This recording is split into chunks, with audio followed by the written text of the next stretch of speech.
Yeah, hello guys. Yeah, it's a bit sudden, but wait, hold up. Let me just load up stream avatars. Yes, today's gonna be a stream avatar stream. Yes, although I still haven't figured it out. So yeah, about the stream right now, I am still talking about YouTube. So yeah, you kind of want to learn stuff here. So yes, exactly. So today we're gonna be something that I wanted to do for a long time. But yes, today we're gonna be studying geology together. Yes. Yes, we're gonna be studying geology. So yeah, I hope you guys had a day has been great because I got an end times coming up in 12 hours. So yeah, that's why I haven't been able to stream for the past few days, except for off Fyodor because yeah, I've been busy studying. So yes, tomorrow I got a geology test coming up. So today we will be studying geology today on stream together. So this is actually very important for me as well. Let me just go ahead and connect stream avatars. Right. Hold up. There we go. Right. Yo, what's up, Dinosaurs? Yeah, there we go. So let everyone commence. Okay, there we go. So yeah, we got Streamlabs coming up, and yeah. So basically, yeah, today what we're gonna do is we're gonna be looking at geology things. So it's gonna be very boring. But if you want to become a paleontologist, you need to watch this video because it will come in handy, all right? So because paleontology isn't only about like studying dinosaurs and stuff, you know where fossils are, you know what fossils are? Yeah, they are the fossilized remains of like animals from the past. But you know what they're also stuff? Yeah, what they're also from? Yeah, they're made out of rocks. So understanding rocks and geology is very important to finding out what environment the dinosaur died and on what place the dinosaur, what place it died, like how it died. Geology is a very important thing. So yes, so right, time to learn geology. So yeah, and this is also quite important for me as well. So let me go ahead and right, hold up. Right, boom, geology time. Yeah. So yeah, I got a test coming up in 12 hours, so I might as well teach you guys what you got about the things that I'm learning this semester. And yeah, because today what we're gonna learn is about metamorphic rocks and sedimentary rocks. And sedimentary rocks is very important to understanding dinosaurs because sedimentary rocks are where fossils are found. So yeah, and you guys probably can already see this by by what you're seeing right now, but yeah, the presentation that my professor is doing is in Korean. And one of the reasons I'm actually studying doing this as of right now because I got actually Google right up next to me.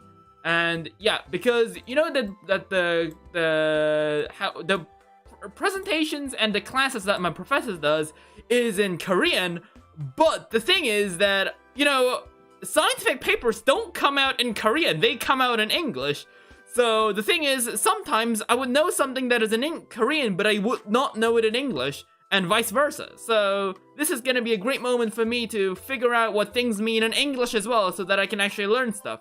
And the professor also said that I can, if I am stuck, we are allowed to enter our class answers in English as well. So it's gonna be killing 2 pterosaurs with 1 stone. Yeah. So yeah, so we're gonna study stuff. So yeah, I got my notes, class notes. Yeah, don't worry, Lopho takes notes in class. Yes, very good advice if you're a guy who does it in exams. Yeah, very important. Yeah, studying is very important. So yeah, today we're gonna be talking about weathering. So weathering and some other stuff. We're gonna go over the entire what we did for the entire semester. So the stream is gonna be long. It's gonna be boring. It's gonna be extremely boring, yeah. So yeah, just take that in mind. So it's not for you guys. It's more for me. So yeah, and I know the Jurassic World DLC has come out like 50 minutes ago. I can't do it. I got like exam coming up in like 12 hours, so I cannot like play it right now. I'm sorry. Like our Fyodor was like yesterday, so at least I had like 24 hours left. But like, this is like right in front of the class test. I'll probably play it like tomorrow afternoon, but not now. I got a class test coming up, so no. So today we're gonna be studying weathering. Yay! So let's see, weathering. Yes. So basically, this is the So basically, sedimentary rocks are made from sediment that turns into a process called. Oh, what the heck? I got a message coming up. Right, hold up. Right, okay, just one of my friends. Okay, let me just turn my phone on mute if you guys can hear it. Okay, so yes, sedimentary rocks are made from sediments, which go under a process of lithification. So yeah, that's lithification is. Oh wait, enable editing. Right, I need to enable editing. There we go. Now I can like show you the pictures, like make it big. So yes, sediment, which cementation. So yeah, this is basically the cycle of how rocks are made. And yes, sediment goes through cementation, compactation, lithification, etc., which again turns into metamorphic rock and heat and pressure stuff. So this is the cycle which our exam is about. So yeah, this is gonna be very important. Again, even despite sedimentary rocks definitely have to do something with paleontology. Okay, hello, Dino Jeff. Welcome to the live stream. So yes, so yeah, these things are important because if you want to be a paleontologist, you gotta study geology first. So yeah, this is very important. So yeah, you gotta listen up. If you leave now, you'll never become a paleontologist. So how to turn into Dino again? Just watch the video, please. All right. So there are two types of lithifications. Yes. AKA weathering. So there is this. Okay, how do you call this? Well, let me look it up on Google again. Thank you, Google, for being with me at all times. So, right. Okay, what is this called? So okay, weathering. Okay. Okay, let's look it up. Right, let me turn this into English. Hold up, guys. Why can I not find it? So there's weathering, and I cannot find what this means in English. Hold up, guys. Hold the phone up. Right. Hello, Zunar Blatty. Welcome to the live stream. So yeah. So, we got a toaster here. Okay. Hold up, guys. Right. Well, oh yeah, I got freaking Google Translate. Hell yeah. Right. Why am I looking at Wikipedia? I can just use Google Translate. Right. I must be stupid. Right. Hold up. Right, because I don't know what this means in Korean, so I know what it means in Korean, but I don't know what it means in English. So right.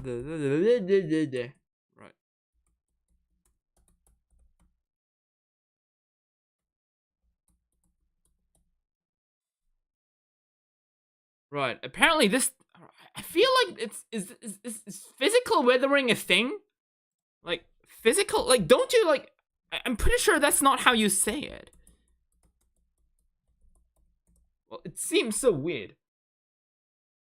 Oh no, it is actually called physical weathering. Okay, so yes, it is raining here. Oh, it rained here earlier today, but not me. So, what does raining have to do with lag? Anyways, yeah, we got physical weathering, and we also got chemical weathering. So, yep. So let's talk to you about weathering. So yeah. Calcite passing the acid test. Lovely. So, it's summer. Oh yeah, it's really been summer. Yeah. Let's don't talk about random stuff though. I need to study. So, weathering is sometimes weather just destroying rocks can also be considered weathering. So yeah.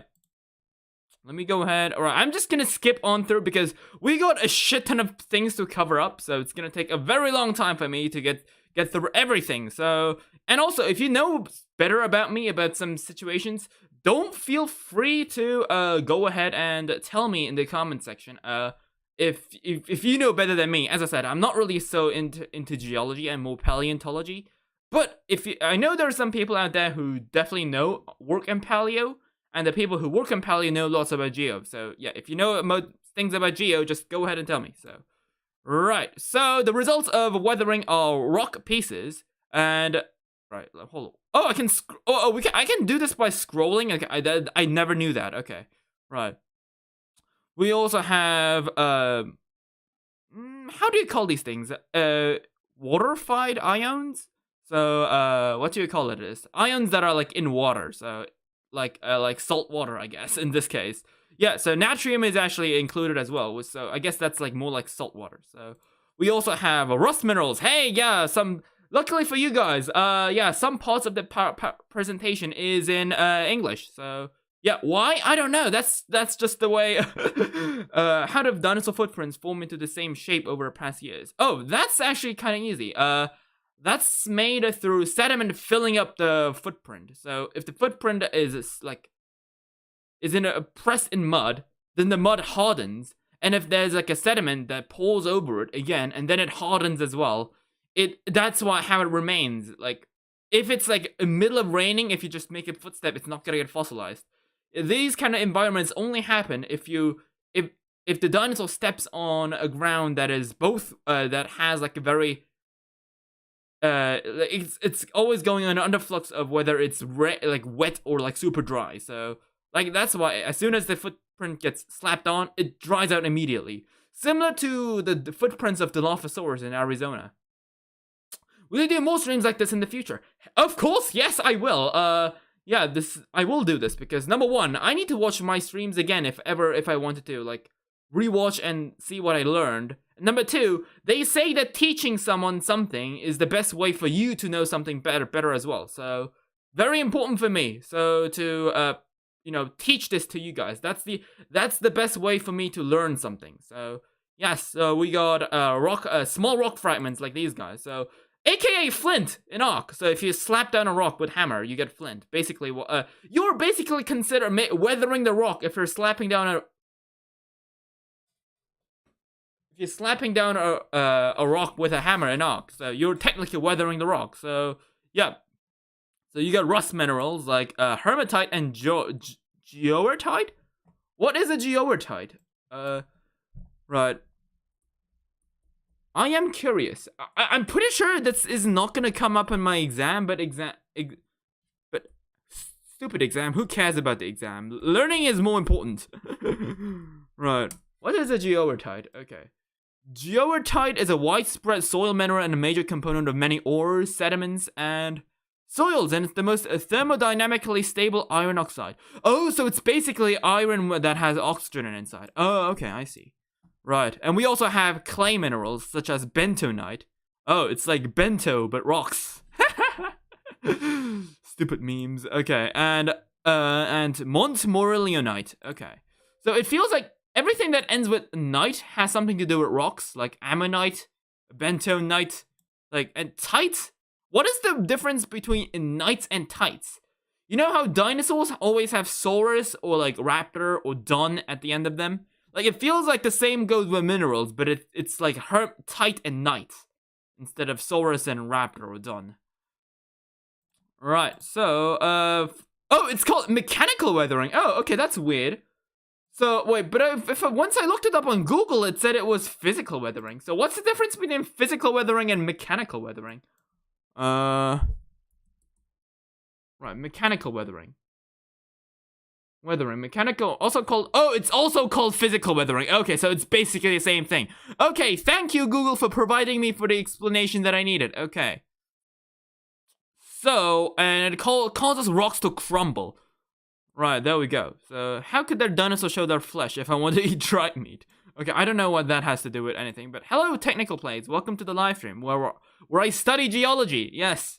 So, if you guys want to, if you want to be a paleontologist, you better listen together, right? So, mechanical weathering is a weathering process that does not actually involve changing the composition of the rock. So, it's basically just me slapping a rock in Ark, as I said, is basically mechanical weathering. You are pulling force, physically hurting the rock. So, and I guess the other way, instead of chemical weathering, would be more considered emotional weathering then. Right.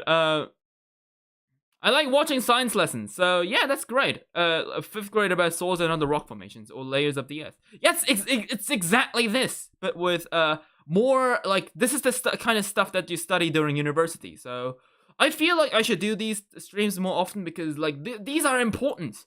You guys need to learn this. No one did like streams like this when I was your age, so this is why I wasn't able to study stuff before I came into like university. So yeah. So it also creates rock fragments, and you can it also can be assisted by chemical weathering to get turned smaller even more. So yeah.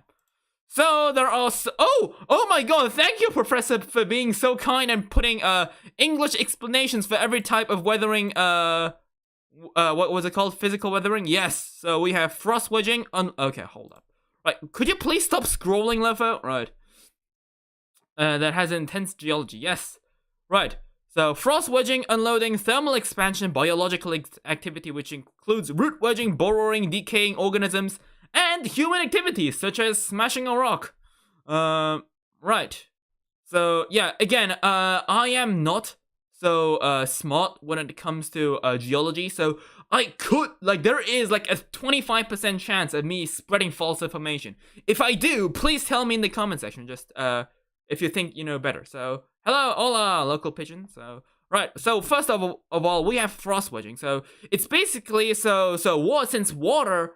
So it says that if you have a bit of water, and if water freezes, like the volume actually increases by around 9%. So if, for example, if you see this rock over here, so if you see this rock, you see these rocks over here, like they have these tiny little cracks, and water flows inside of them, and when it freezes, as I said, the water increases by around 9%, so it cracks open the rock.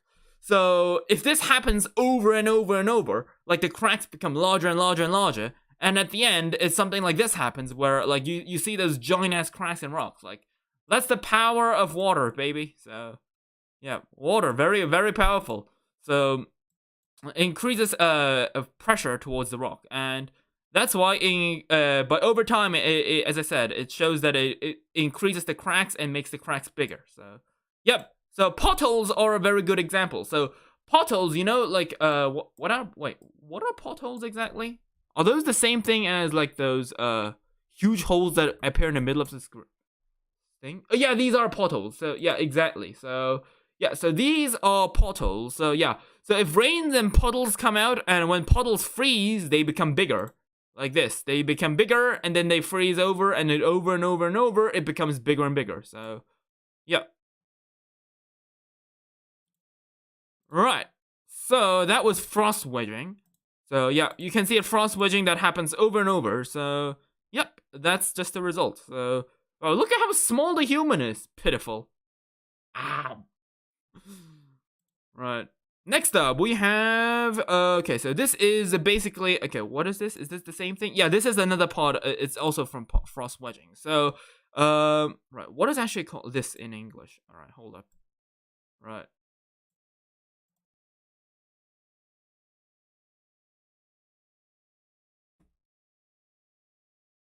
Yeah, so in ARG, you see these things a lot. How do you call this?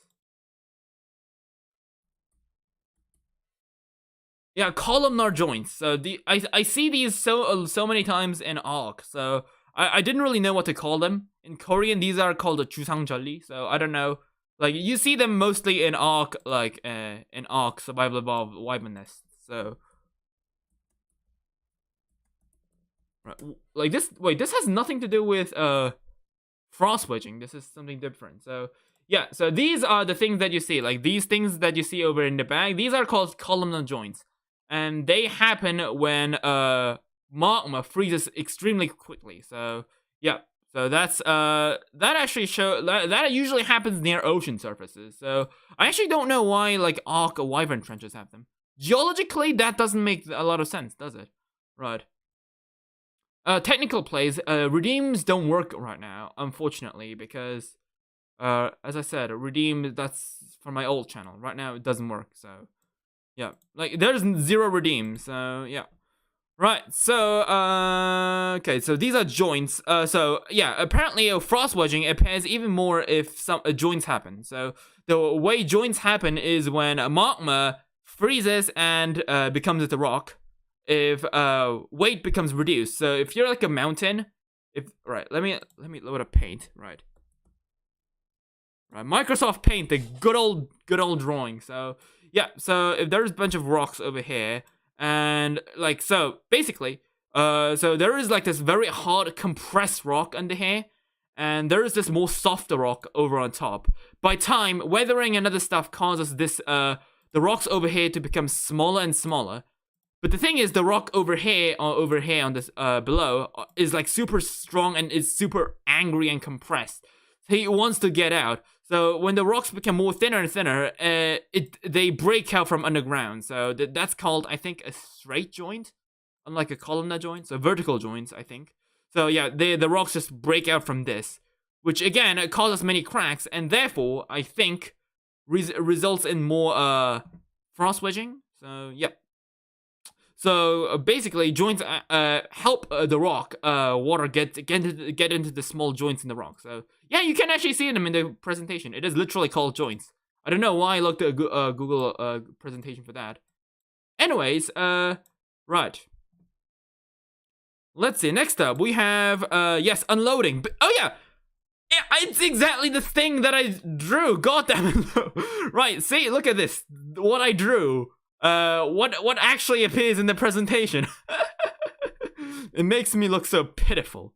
Right.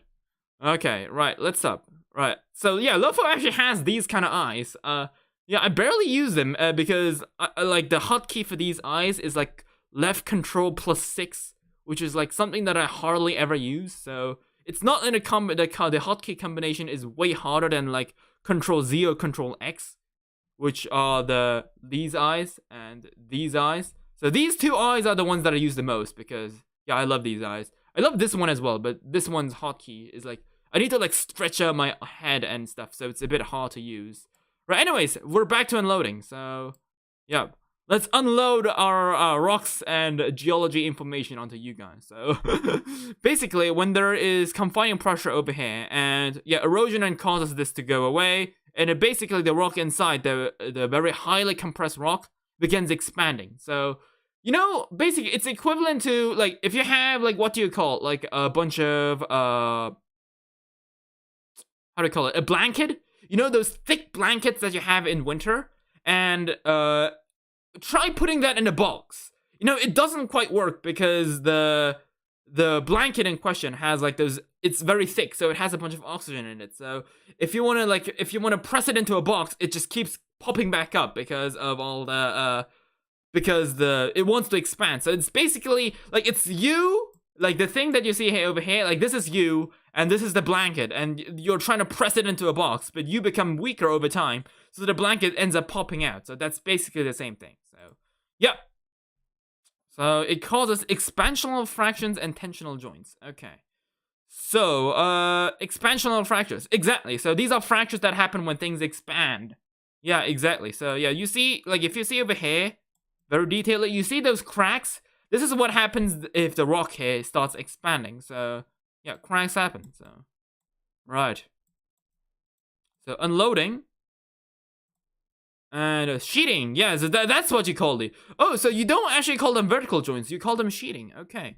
So, yeah, unloading actually causes, like, these onion-shaped things because, as you guys can see, like, they'll become a scientist and bring back dinosaurs. Well, I'm bringing back dinosaurs. I'm trying to bring dinosaurs back as well by becoming a paleontologist.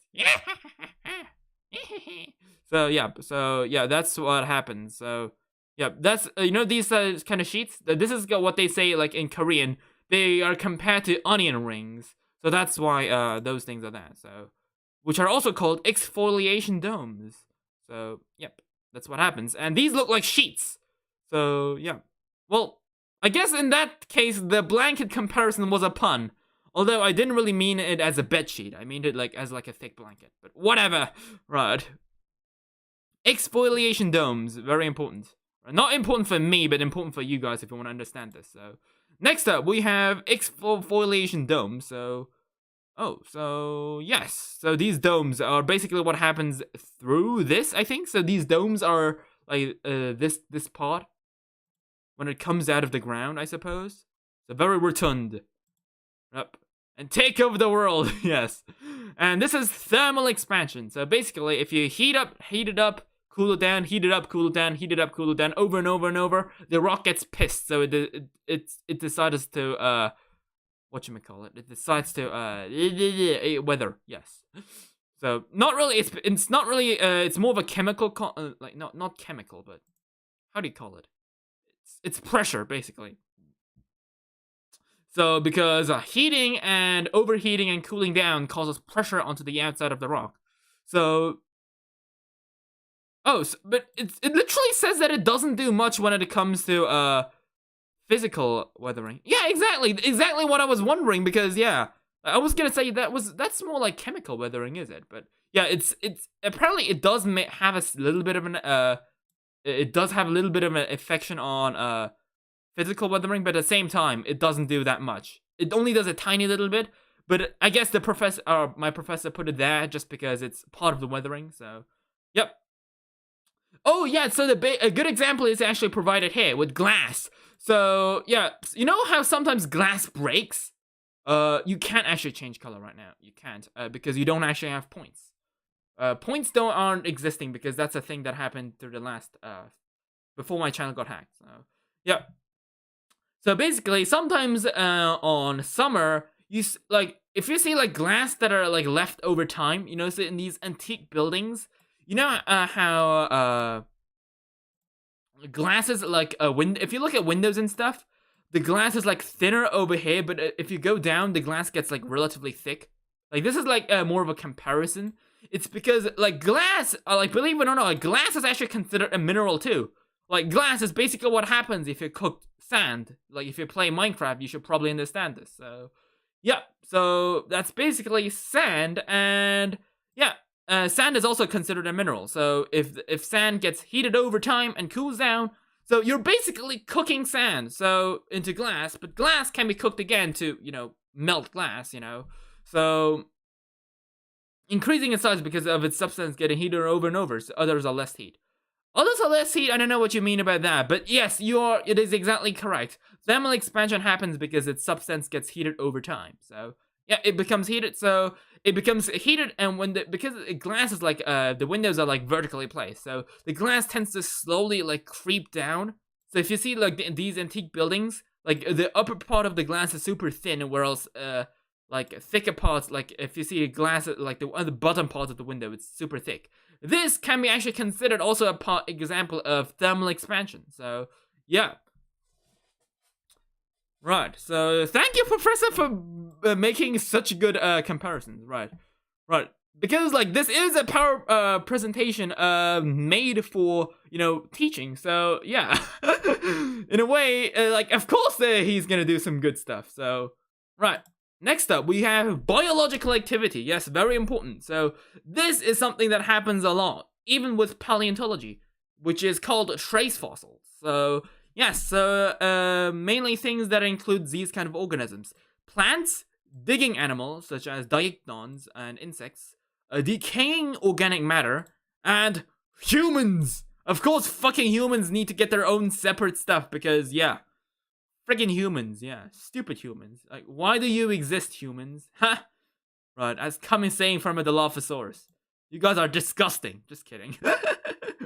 Dinosaur supremacy. Anyways, so yeah, basically root wedging. So, if you know how plants and stuff how the roots go inside, and yeah, go inside rocks and ground. And then it cracks the rock, causes the rocks to crack. So this is called root wedging. So, speaking of root wedging, isn't that like a skill in Dinosaur King?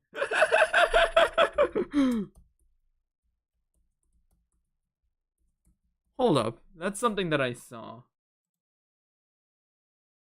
Right, hold up. A root wedger Dinosaur King. Isn't that like a skill? Right. I don't know. I remember Brachylophosaurus using a root wedger. Anyways, whatever.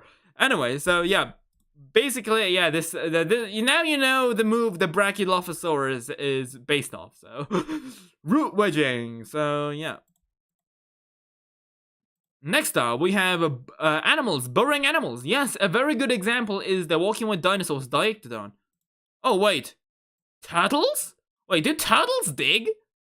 Yeah, I saw the presentation at first, but I sit in the back of the class, so I didn't really know what is going on. But wait, did tortoises create burrows? Wait, wait, wait, what?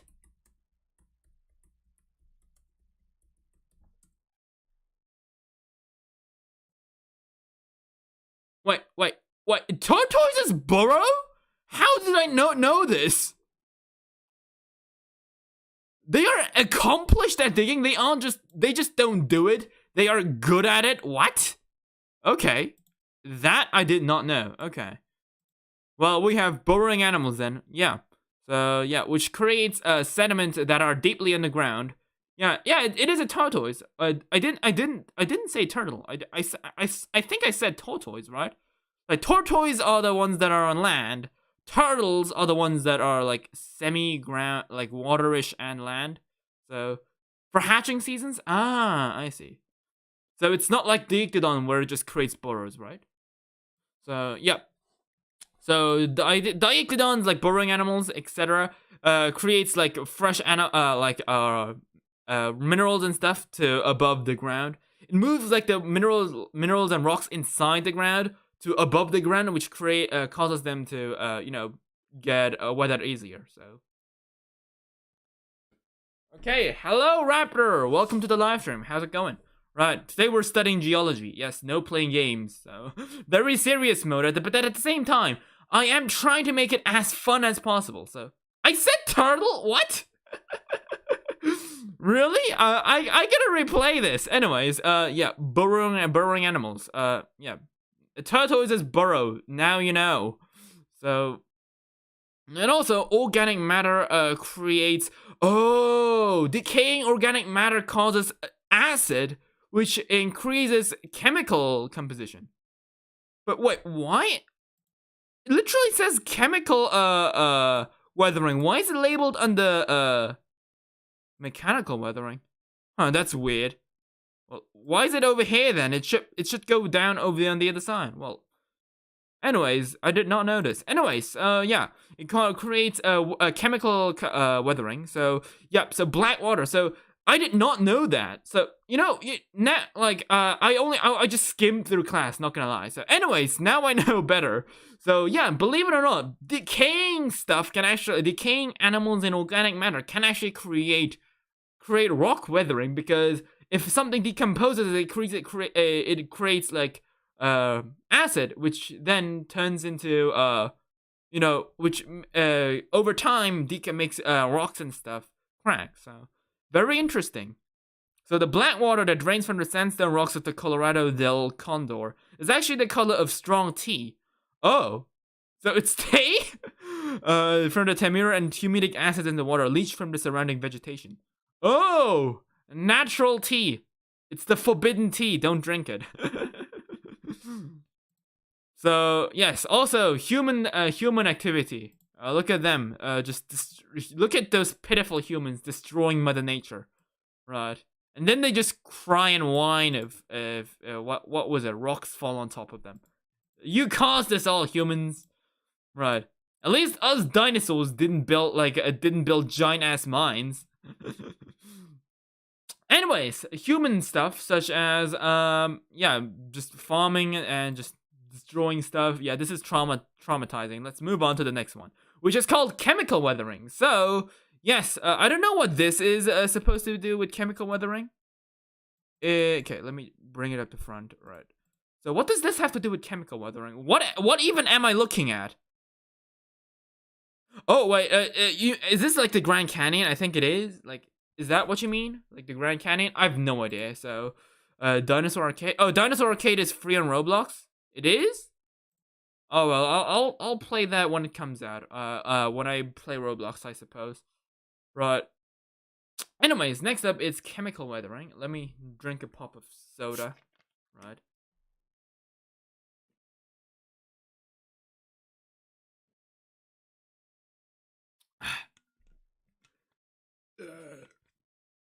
Excuse me, right. I should have just drank juice instead of cider, but whatever. Anyways, I'm back to chemical weathering. So, yeah, I think this is from, like, New York. I think. So yeah, apparently there were like letters written on top of them. But yeah, they melted over time because the rain turns into acid because of human stuff. And not only because of humans, but rain is just naturally a bit acidic. So rain over time just creates these to melt down. So, yep. So yeah, let's go over onto chemical weathering. So these consider this chemical weathering means right. How do you call these things? The unstable minerals that are on near the surface of the ground or on the surface, which creates then goes into a decomposition. So not decomposition, weathering through chemical stuff, right? Yeah. I forgot there's a new Dino game. Yeah, I'll put that into the schedule. I'll do it this week, I think, hopefully. Right. Anyways, yeah. Yeah, so the results of the minerals that result from chemical weathering are, again, stable minerals such as quartz. I know Sogyang means quartz, but what does Chongjiang mean? Or hold up, let me. Again, stupid Lopho not knowing mineral names. Sorry. Right. Burp. Suit seed? What?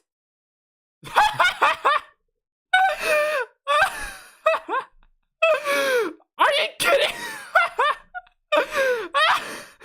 oh my god. Are you kidding me? No, it's not what you mean. Right, let me look it up. Yeah, it's called orthoclase. It's not suitseed. So, anyways, I think what Google Translate mistook is because Chongjiang means like a suit that you wear like on formal occasions, and Sok means rock, but it also means seat. So so Google Translate considered this as seat. No, not seat. Like you sit down on a seat. It's orthoclase, not suit seat. Holy shit. What? Can I fix this with feedback? It's wrong. It's orthoclass. All right, hold up. That's how you call them, right? Orthoclasser. Okay. Right, send. Okay. Right, see. Let me just do some good things on Google. Right. Google Translate be like. Anyway, so orthoclase. Yes, orthoclase causes this. And alright, what's this? Right, it's called a muscovite. Yeah, so it also causes the muscovite. Muscovite, orthoclase, and quartz are the good minerals that come from stable minerals that result from chemical weathering. Alright, so we got rust minerals again, such as hematite and jovertite. Wait, is that the same with the weathering results? Yeah, it's also rust minerals, hematite and jovertite also it appears. Okay, right. And there's also clay-like minerals such as bentamonite and montmorillonite. Is that the same with this? Yes, it's the same thing as well. But also, yeah, ions that are in water. Okay, how do you call this, right?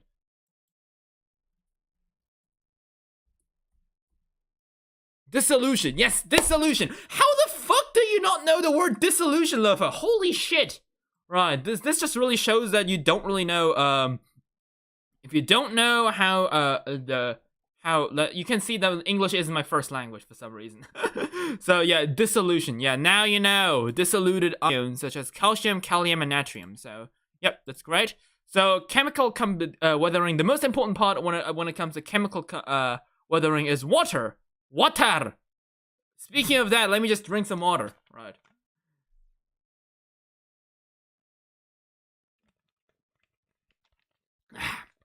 Right, remember guys to stay hydrated. You never know when the next drought will come. Right. Okay, let's see. Okay, anyways, yeah, water very important to chemical weathering. So that's because water dissolutes stuff. So dissolute stuff which creates in transportation of ions and how do you call these things? Stop. God fucking damn it, Lopho, not speaking English, right? Molecules, yes, fuck. Right, how the fuck do you not know molecules? Anyways, it also moves naturally created acidics, such as, decomposed stuff, such as you saw earlier. So, types of chemical decomposition are dissolution, oxidation, and hydrolysis. Right. So, first off is the dissolution. So, dissolution. So that means if you put salt into water to troll your parents, it means that you're actually you can actually excuse your parents by saying that you are performing a form of chemical weathering. Right. Just imagine me putting a shit ton of salt in our drinking water just to troll my parents, and then just resulting in I was doing some chemical weathering. Yeah, I'm burping a lot, right? It can't help. I can't help it, alright? I'm drinking like soda, like it's like orange soda, right? You know, guys, I love grape soda, but this time I just drank orange soda for a change. So yeah. Anyways, yeah, water very important. So the small so diluted stuff, a slight bit of acidic stuff that is in water helps the creation of acidic weathering. So yes, so it happens through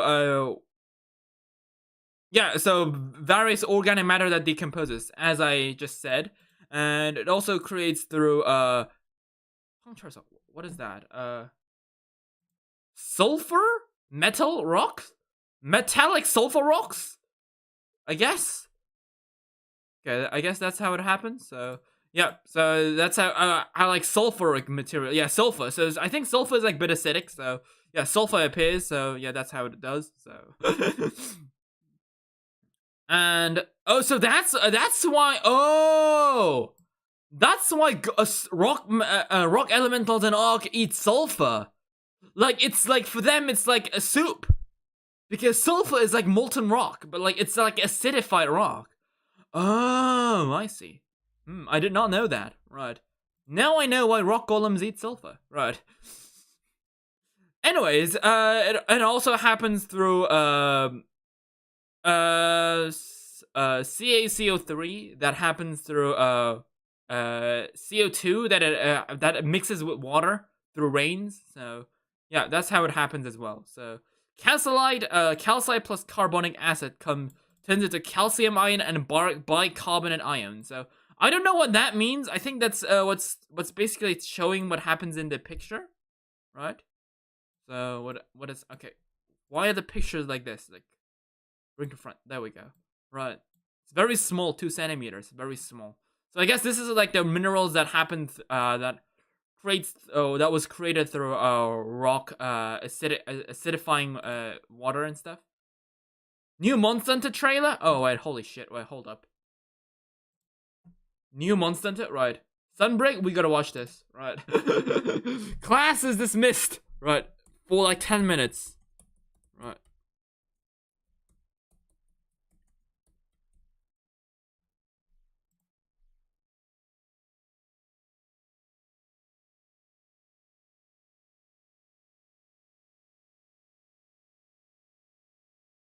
Okay, hold up. Let me just skip the ad.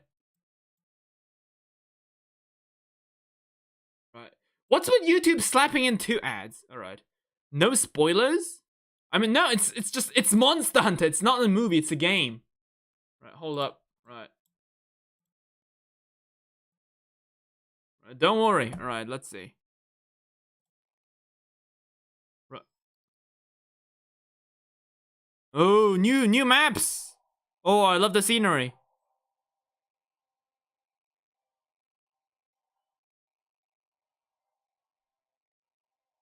Yoink? Oh, Velociraptors! Yeah! Oh, what is that guy? Is that Almudron?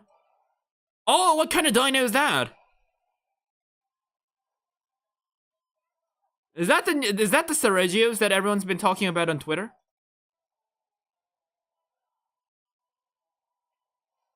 Oh, what's that? Oh, it's the crab that has a Styracosaurus skull. Oh, it's the one that we found in Monster Hunter Stories. Oh, that's so cool. You can use the crabs to use it as you can use the dinosaur skulls on the back of this trike, back of the crab to do damage. That's so cool. Oh, is that Nursila from Monster Hunter Stories?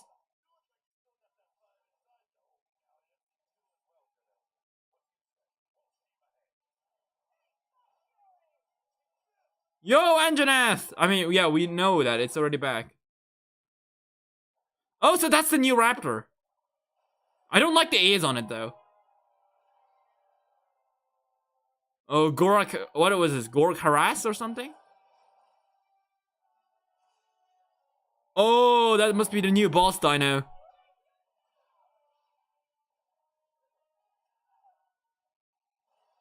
Oh, God!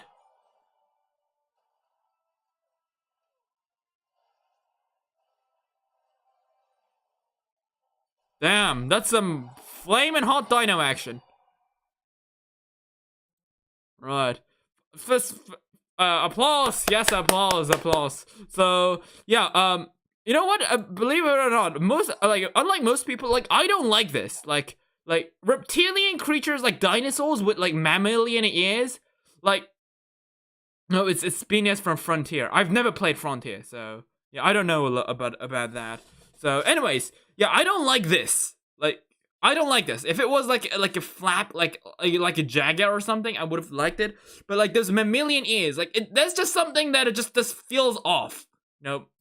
That's why that's why my ears aren't like elf ears or like other ears. Like these aren't ears. As I said, these are just osteoderms because, as I said, reptilian creatures with mammalian ears just seems so off. It's like a cat girl dinosaur. It's like this is like the version of a cat girl, but instead of a girl, it's a dinosaur. Anyways, right. Hold up, wait, there we go. Right. Why did I turn off the background music? Right.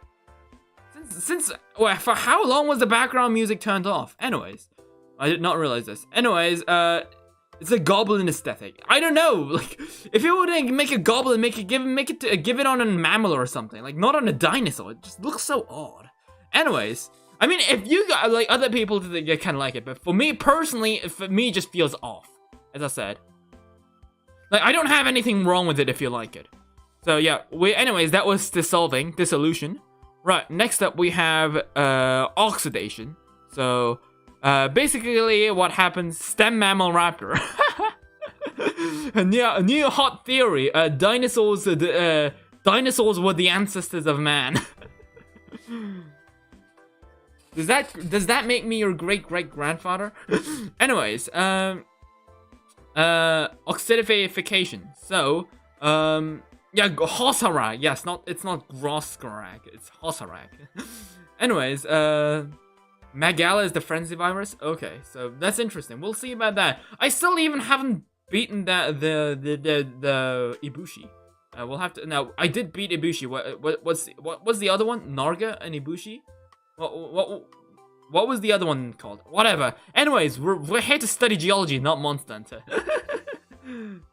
So anyways, yes, oxidation. Yes.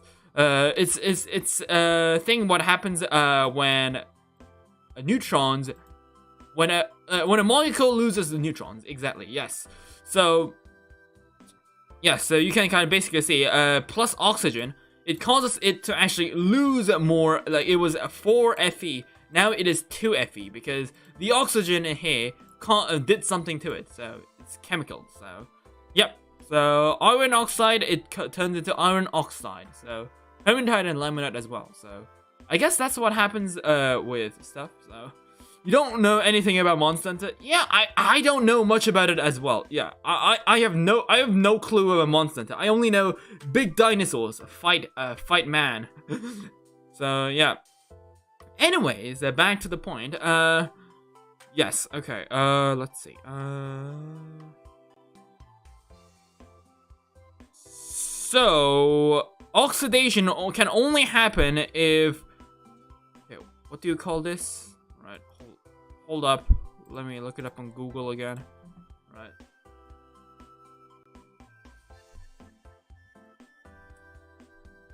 Hydrolysis. So, oh wait, hydrolysis. Isn't this what we did right earlier? No, it's the next one what we can talk about. So yes, so the hydrolysis, which we're gonna talk about right after this one, it creates a free metal ions. Yes, I think ions. Is it ions or just metal? I'm not so sure. Anyways, yes, so it creates ions and stuff. So, yep. All right, next up is yeah.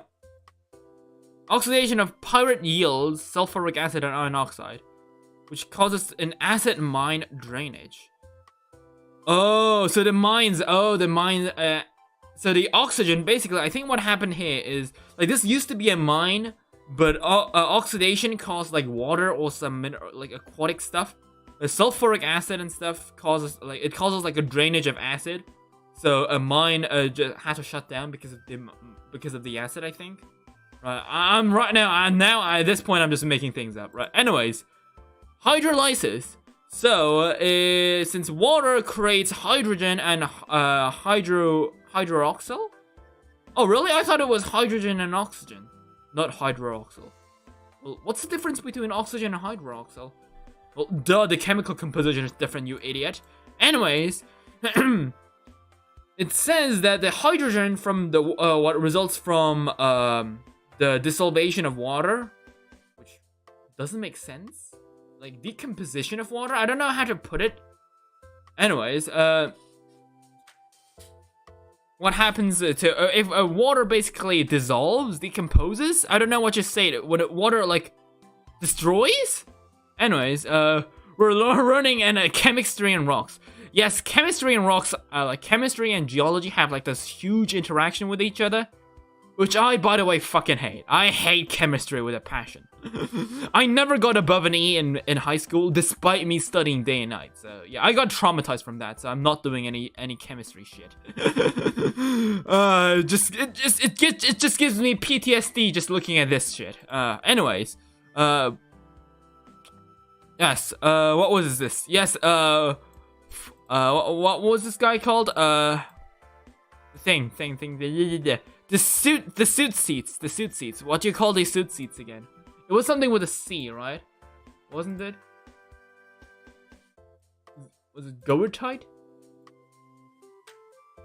It's autoclaves, yes. Autoclaves plus carbon dioxide plus water turns into this thing. I don't know how to call this. Right, hold up. Google comes to rescue.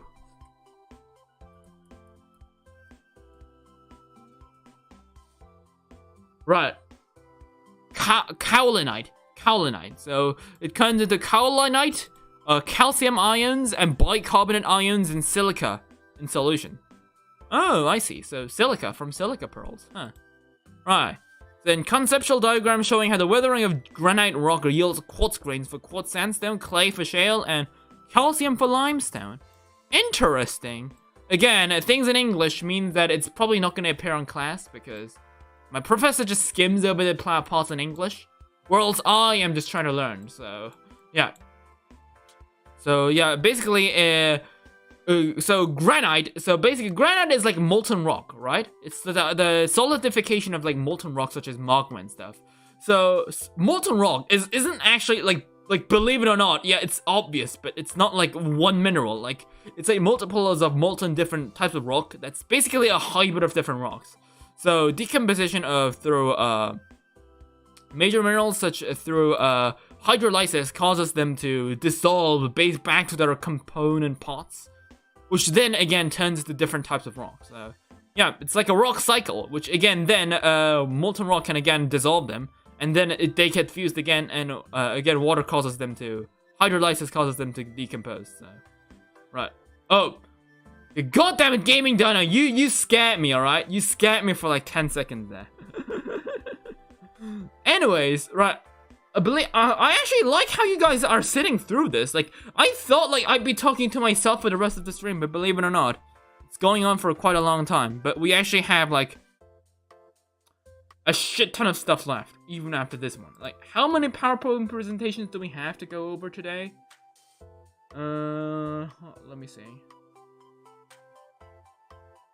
We have, right, these are all the things that we need to go through today.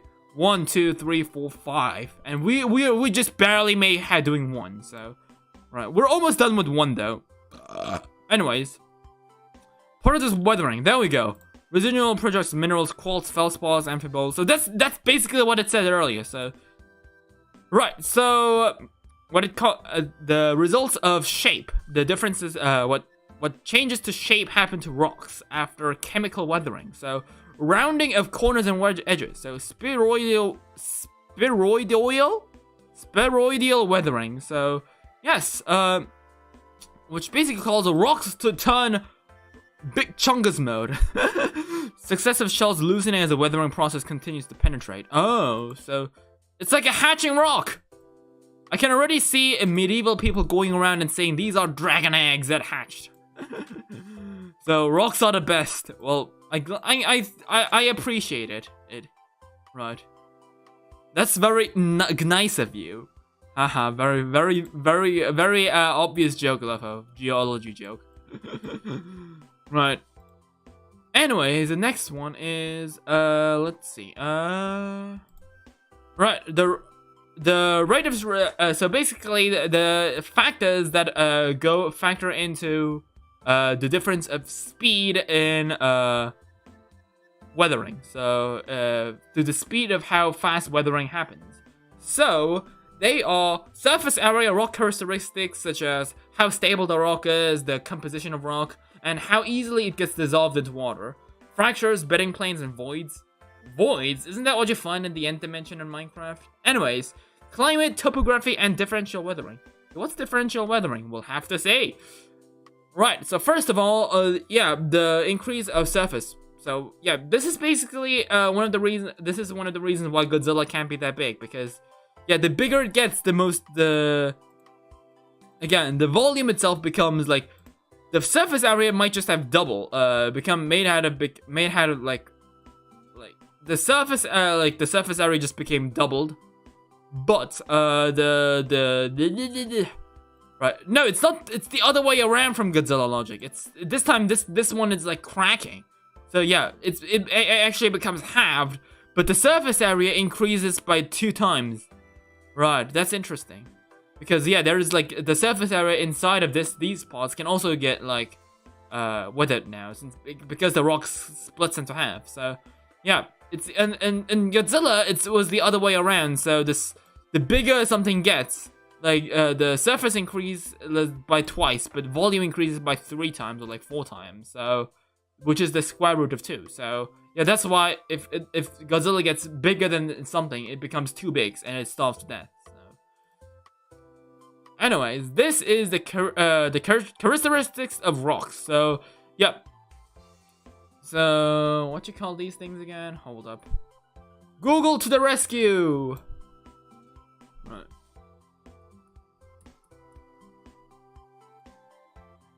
Silicate mineral. Oh, so wait. Silicate is Kusan? Oh, I did not know this. Right.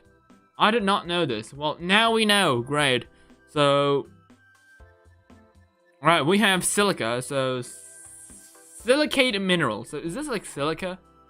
Silica minerals are rock-forming minerals made out of silicate groups. They are the largest and most important class of minerals that make up approximately 90% of Earth's crust. Holy shit. That's a lot. It's like the Dilophosaurus of rocks. Anyways, yeah, silicate mineral, the Dilophosaurus of rocks. I never thought that Dilophosaurus we'd had a equivalent of a Dilophosaurus, but here we are. Silicate minerals are like Dilophosaurs. Anyways, right, hold up. Anyways, the stableness of and composition of minerals, yes. So silicate rocks because of the amount of silica plus oxygen, I guess, results into because of the number of the way the silica minerals are composed, they degrade the same way they were made. Okay, that is interesting. Okay, right. So olivine, pyroxene, amphibole, and biotite, which turns into potassium, muscovite, and then quartz. Right. Interesting. And next up, we can see this the speed of the rocks containing calcite. Yes, exactly. Readily dissolved in weak acidic minerals and high solubility. So, yeah, because like see the tombstone on the right. Yeah, this one you can barely read it because of the because like the acid rain and stuff, it melts the thing. So yeah, so just make sure to choose what rock you're gonna use if you're gonna get in if you want to die. So yeah, you better make a small choice on what rock to make your tombstone. Yeah, if you choose like a random rock because it looks pretty, you might regret it. You generations will never know like what guy that was buried under this because things like this happen. So. Yeah, Lopho. See, this is what happens if you listen to Lopho's streams carefully. See, now you know what minerals you can use for, what rocks you should not use for your tombstone. Yeah. I might have saved your, I probably just saved a bunch of your, kids trying to find your tombstone after years of you being buried. So, you gotta go sleep. Alright then. Anyways, yeah, you guys might go to bed, but I can't go to bed because I need to finish studying. So, yeah, relatively steady because of common minerals under weathering. So, most stable, yeah. So, iron is very stable, I guess. So, yep, it slowly turns into least stable mode. Okay. So, climate. Yes, so hot climate and high, what do you call this? Moistness. Yes, moistness?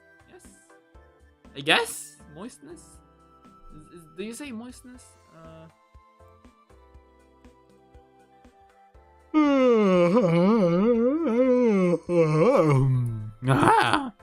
Humidity, yes!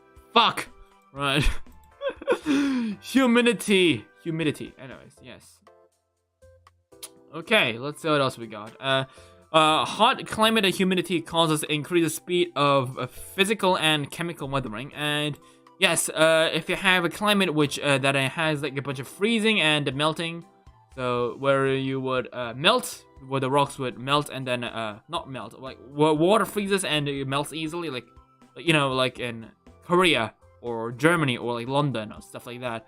Whereas like unlike Antarctica where it's always freezing. So yeah, so the places where you have freezing waters and then again hot climates, such as like Mediterranean, I suppose, have a high speed of physical weathering because, yeah, the water freezes and goes to solid mode again very soon. And yes, the rest one, weather and humidity causes like the types of biological biomaterial, and then because different biomaterials create different acidics. So that's why climate and it has a big influence on weathering. Yes. Okay, I'm gonna rewatch the stream and I'm gonna be stuttery as fuck. I just know that because this is not like I'm right now. I am literally translating it with nothing. Like I'm barely using Google Translate to translate stuff. I'm just translating it on the spot. So yeah, the benefits of being a multilingual dinosaur. And yes, geology. Not geology. How do you call this? Terrain. Yes, fucking terrain. Yes, this time. See, I don't need to use Google Translate. Ha ha ha. Anyways, the higher the location, it increases the more. Why is that the case? Why is it on the mountains and stuff becomes more easier to dissolve? I don't know. I guess because of stronger winds, perhaps? I'm not so sure about this one. Anyways, the higher you're up, the easier it becomes for weathering. Right. And sometimes, yes, differential weighting. Oh, so yes, it's like a Bryce Canyon National Park in Utah. Oh, so is this where Utah Raptor was found? I'm not so sure. Anyways, because of rocks, sometimes because rocks are big brain. Yeah, big brain. Lopho has big brain. It's big brain time. Right. You know, in Streamlabs, I can actually go into big brain mode. Like, hold up. I know there's a setting. I actually figured this out, like, this time. Hold up. Right, let me see. Big brain mode. I can turn myself into big brain. Yeah, big brain Lopho, yes. Right, big brain, yes. It's like, oh god, what the heck? What the hell is going? The last thing you see before you get devoured by me. Okay. Okay, this looks so weird. Big brain mode. Now I can like big brain. Yes. Anyways, okay, let's back to normal mode. Okay, we aren't here to goof around. Right. Anyways, so differential weathering is because since water and weathering doesn't happen the same way at all times. For example, despite the mineral over here and over here, the mineral composition being the same, because water flows through this certain part of the canyon, only this place dissolves. So, yes, because only this eat this screen. Because water dissolves because the water only flows through this certain area. So, despite them being the same mineral and in the same zone, because of the water only appears on this particular zone, only this particular part of the map gets part of the map. Part of the map. Is this a fucking game? Holy shit.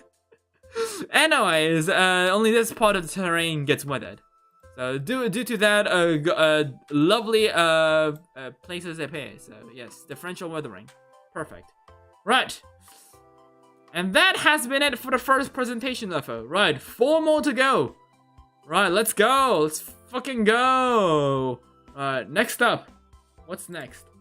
So what you guys pick? Right, we have volcanic rock. Right, you guys choose this time. You guys actually choose which one you guys want to go for. So we have volcanic rock, we have metamorphic rock, and we have 2 classes of sedimentary rock. Right, which one do you guys want to go for? Right, so just noticing that metamorphic rocks are just rocks that undergo through heat. And volcanic rocks are basically like solidified lava and magma, and sedimentary rocks is where you find fossils. So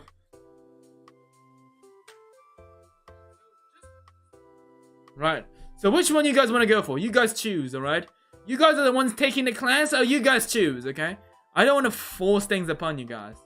Volcanic rock, okay. Right, volcanic rock it is. Right, rocks. Okay, wait, how big is this thing?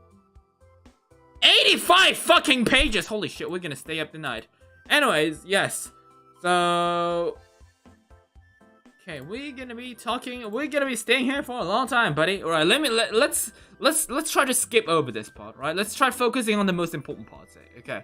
So, rocks are made out of minerals. Yes, okay, obviously, duh. So, we have igneous, sedimentary, and metamorphic rock. So, yeah, igneous, that's what I was talking about volcanic rock. So, this is minerals and stuff that happen through hot and molten rock. So basically magma and lava, such as granite and basalt. So yeah, all the rocks that you can find in Nether, minus the netherrack, are all igneous rocks. Just think about it as that. So sedimentary rocks are like sediment that have been transported through wind and water that has been again through pressure and stuff turns into sedimentary rock. Examples are sandstones, shale, and limestones. So yeah, limestones are like from mussel creatures such as megalodon and oysters and stuff leave behind because a megalodon and oysters leave behind like shells when they grow, and then once they die, the kind of shells like sink into the bottom of the ocean. They get dissolved into like calcitic stuff, which then turns into limestone and chalk. So yeah, shale is I think a mud. I think so. Sandstone is Yeah, sandstone is basically sand. Right. 85 megabits? What? What the fuck does that 85 megabits have to do with anything that I said? Anyways, okay. No, 85 megabits. 85 pages. 85 pages of this. Okay, so it feels like one of the, like, they are like more picture, less talk, so I think. So, yeah, Megalodon is a mollusk. It has a shell. Of course it has a shell. Right. It's not the shark, that's called Otodus. Megalodon is the mussel. Right. Anyways, yeah, sedimentary rocks make up a shit ton of stuff. Yes. But in the Earth's crust, 90% creates through igneous and metamorphic rocks. Because it's only natural for this to happen, because it only happens when magma and stuff, you know, it cools down. And the best way to lava and stuff to get cooled down is to hit the surface. So it's only natural for this to happen. So that's why on the surface there's just so much igneous and metamorphic rocks compared to sedimentary rocks, because that's where all the homies of the igneous and metamorphic rocks hang out. It's only natural for that to happen. So yeah, we saw the picture at the very beginning, but this is basically the enable editing, right? No wonder I was unable to move pictures. Right, hold up, there we go. Right, now we can move stuff. So, yep. Right, zoom in those pictures, right? So yeah, this is the life cycle of rocks, I suppose. So yep. So rocks create and change other rocks, and this basically shows us all the things that rocks go under on the surface and underground. So yep. So first of all, igneous rocks, yay! So what igneous rocks tell us? The composition of magma, such as the temperature, pressure, and how thick the magma is. Whether it is dummy thick or a skelly dude, right? The type of volcano and the type of eruption it created.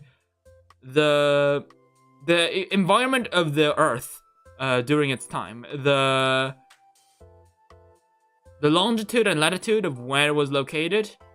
And whether the differences of the north and south poles, I suppose. Like, not north and south poles, but more like, right, hold up.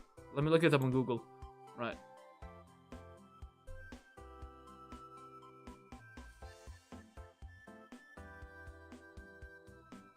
Yeah, geomagnetic. Yes, geomagnetic stuff. Not north and south poles, you dumbass.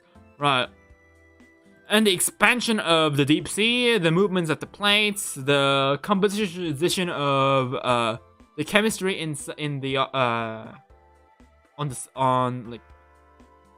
the atmosphere. Fuck. Stupid Lopho, not even knowing what freaking atmosphere means. Are you stupid? Anyways, and it also helps through radiation measuring. So radiation measuring is actually used on archaeology stuff and sometimes the paleontology to see how old the rock is. So yeah, so where igneous rocks are from. So yeah, that is why this thing has 85 pages. It's like literally just one page and one word per page. Thank God. Right. So how do igneous rocks form? They happen through magma and lava through cooling down and crystallization. So wait, you Kojuan is crystallization, right? Yeah, it is crystallization. Yeah, ha ha ha. Right. What gives dinosaurs feelings of power? Right. Getting the words correct. Right. So a magma is yeah, so the difference between magma and lava. So these are things that you don't actually see, like so many people get confused of. So basically, well, now that I think about it, it is actually true. You don't say in Minecraft, you don't say a bucket of magma, you say a bucket of lava. The reason of that is because magma that reaches the surface, like magma, like lava puddles, or called lava, and the thing that is stuff that is still underground is magma. So that is why you say buckets of lava, not magma. So, yeah. Surprisingly enough, there's loads of geological small itty bitties here and there when it comes to like when it comes to geology, huh? So, where is magma from? So it happens through subducting oceanic lithospheres. So, yep, lithospheres that subduct and stuff. So yeah. Right, so lava and magma, so... Wait, hold up. The background music is still on, right?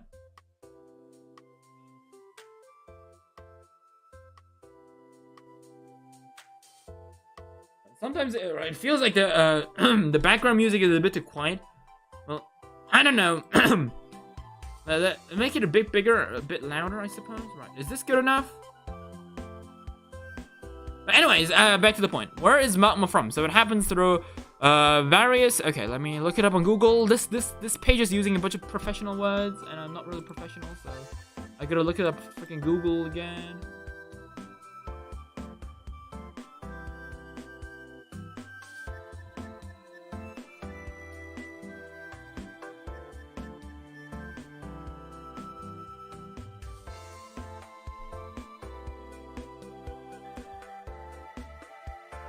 Okay. Oceanic plates? Yeah, I know what an oceanic plate is, but still. Right.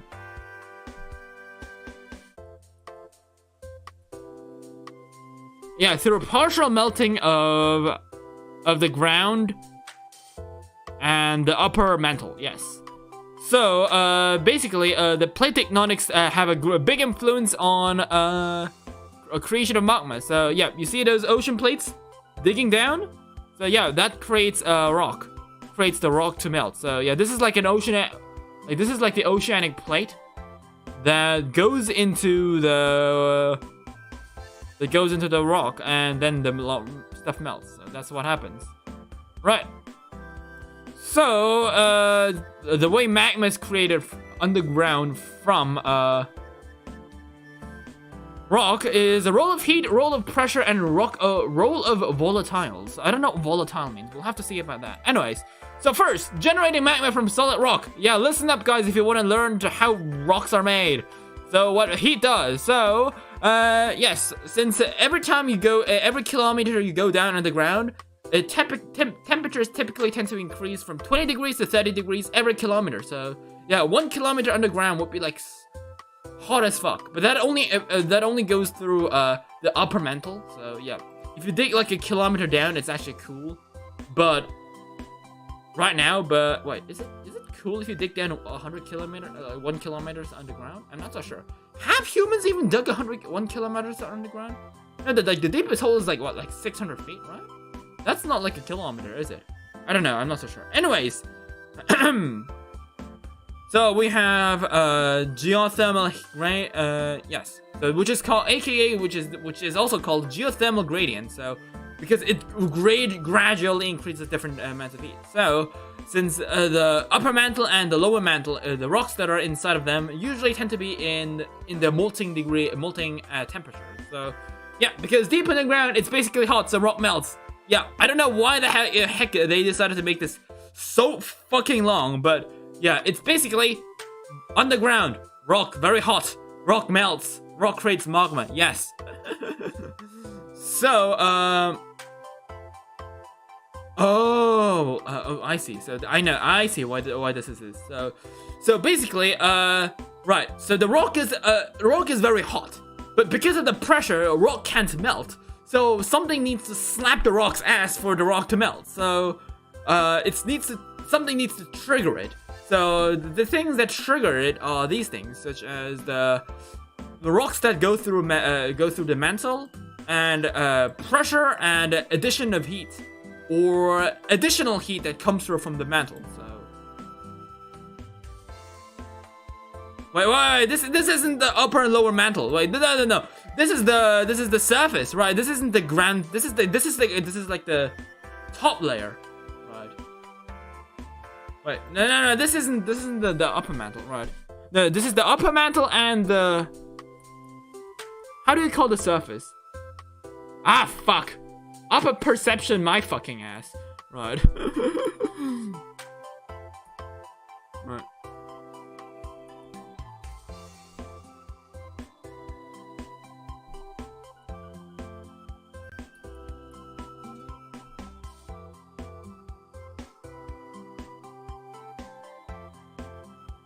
The crust! Yes, the fucking crust, yes. Right, it's the lower crust. Yes, it's not the lower crust. It is the lower crust and the upper mantle. Yes, that's basically what it is. Yeah, so that's why the rocks are always in the melting stuff. So, yeah, you need additional triggers to make them hot. So, you know what's so stupid? You know, the upper, the upper crust is 상부지각, obviously, right? But the thing is, it's because 지각 also means crust, but it also means perception. So Google Translate fucked up, and that's called upper perception because Google is a fucking dumbass, right? Right. So it is, instead of the upper crust, it's called the upper perception. Stupid AI. Right. Do you know how to draw things, just dinos or any shit? I mean, just saying that the concept art of my character was drawn by me. So there's that. Just putting it out there. Anyways, I can't really do drawing streams because I don't have a tablet and stuff. Right, so generating magma from solid rock. Let's see how that is done. So confining reduction of confining pressure lowers the amount of heat that it requires the rock to melt. So the less pressure, the easier the rock it is to melt. So if everything's the same, if the temperature is also the same as well, but if just the pressure itself just lowers itself, but everything else is the same. So, which basically means if the rock is like rising from the ground, such as the thing what you see in the picture. So, don't bring the front, right? So, but basically decompression melting. So, you know what I said last time, where I compared it to a bed sheet. Stupid hiccups. Ow. Fuck. Why am I getting hiccups? What did I do?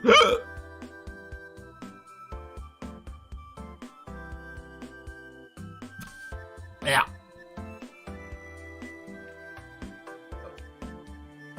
Right. Okay. Hold up.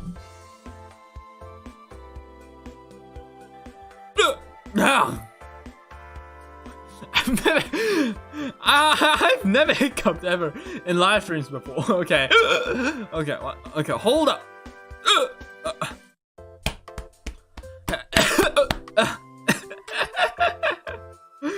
Anyways, okay. When pressure decompresses, it creates decompression melting. Yes. So if either you drank too much or talk too much. I think it's both.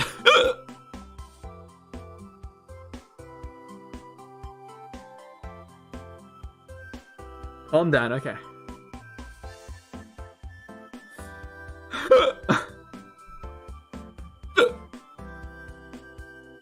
Damn it, I don't have water. I've only got soda.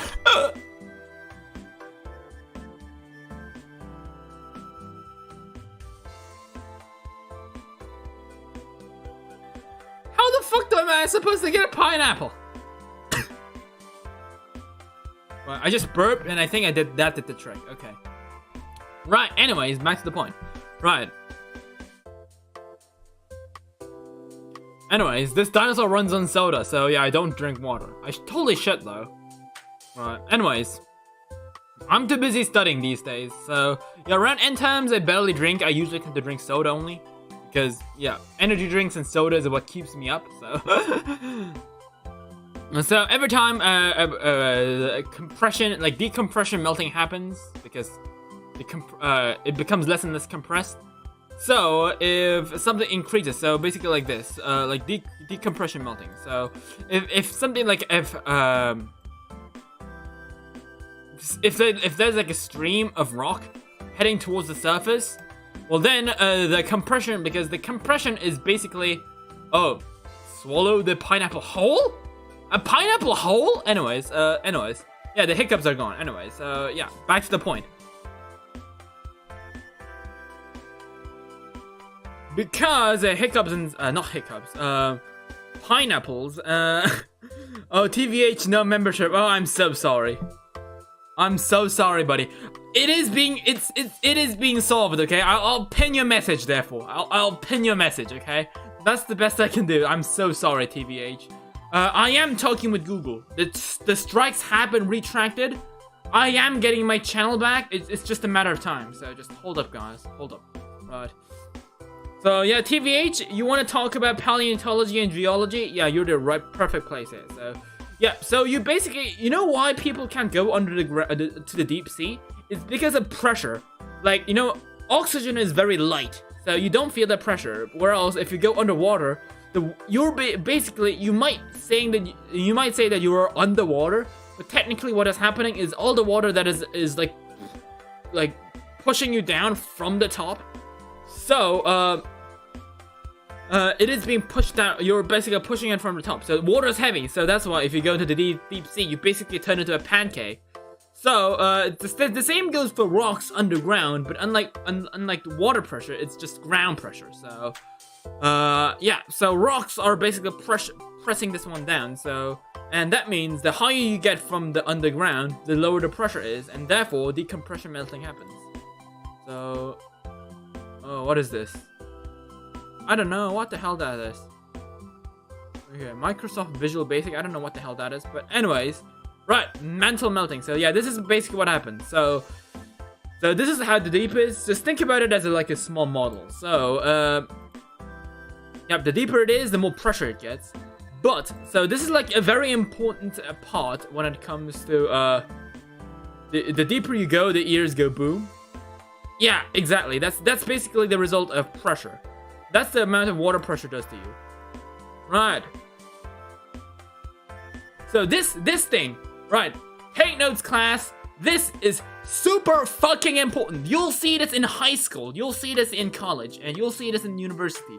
No matter where you fucking go, if you are gonna be becoming a paleontologist, you better shut up and try and take notes here, because this one you will see so many times. I mean, if you're living in Korea, I don't know the education system of all the others, but yeah. Okay, so yeah, this is basically what happens to rocks underground due to pressure or other stuff. So basically, how like lava, igneous rocks form and melt. So this is the onset of melting and the completion of melting. So this is the stuff that happens through melting. But like, for example, if the rock is like around this hot, right? Let's say that the rock is around 1,300 degrees hot. So it would be underground over here. But right now, under 150, right now over here, you wouldn't be melting here. The rock wouldn't be melting. But if the rocks go higher, so pressure becomes lower, you become higher. You follow the right. Alright, let me just add in a little clip out of like a dino or something, right? I need a pointer.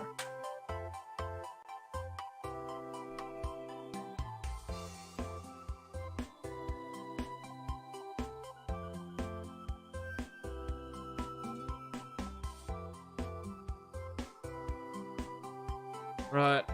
Rock element arc. Let me just go ahead and grab myself a PNG. Right. There we go. Let's say this lovely rock elemental from Ark. Right now, this guy's let's just pretend that this guy's like chilling over here right now. Around 1,300 degrees Celsius hot, and 150 fucking kilometers on the ground. Don't ask how the rock golem got here. Let's just pretend that the rock golem is here, right? So, but for some reason he just needs to go up. So it would go around, let's say that it goes up. So it would go around 50 kilometers deep. So it this absolute mad lad decides to climb 100 kilometers above the rock surface.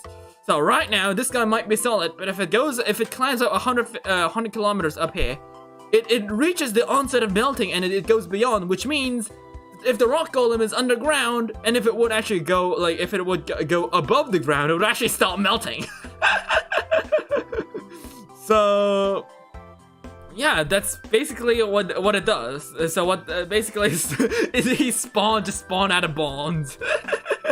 So yeah, unfortunately, if a rock golem did spawn 150 kilometers down and it would it would remain solid, the best advice I could give to this rock golem is just to stay underground, because as soon as you're trying to go up, you're gonna stop melting because of the onset of melting. So the same goes for so see, this is the solid rock. The red part is liquid. This part is solid rock. So yeah. So the green part is the changes of temperature with increasing depth below the surface. So so right, next up we have generating magma from solid rock. Yes. Now that we have our lovely rock golem buddy, it's time to figure out how to turn this guy into solid fucking turn this into friggin' magma, because it killed one of my pteranodons back in Lost Island and we're gonna take revenge on this guy. Right. So oh, you're gonna go? Okay, happy you're still streaming. Okay, then, TVH, thanks for chilling around, though. Thanks a lot. Right. So effective volatile is magnified by, increased pressure. So I guess volatile is, the stuff that is like, what is volatile? Let me just look it up on Google.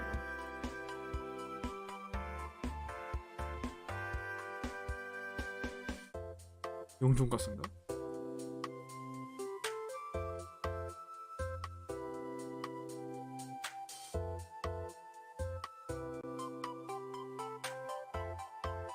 It says that it is. It's just how melting stuff. Yes. Okay, right. Expect long to stay for longer. Oh, okay. No problem, TBH. I know that you aren't really like, I know you aren't that active on my streams. I do appreciate you coming down every now and then, though.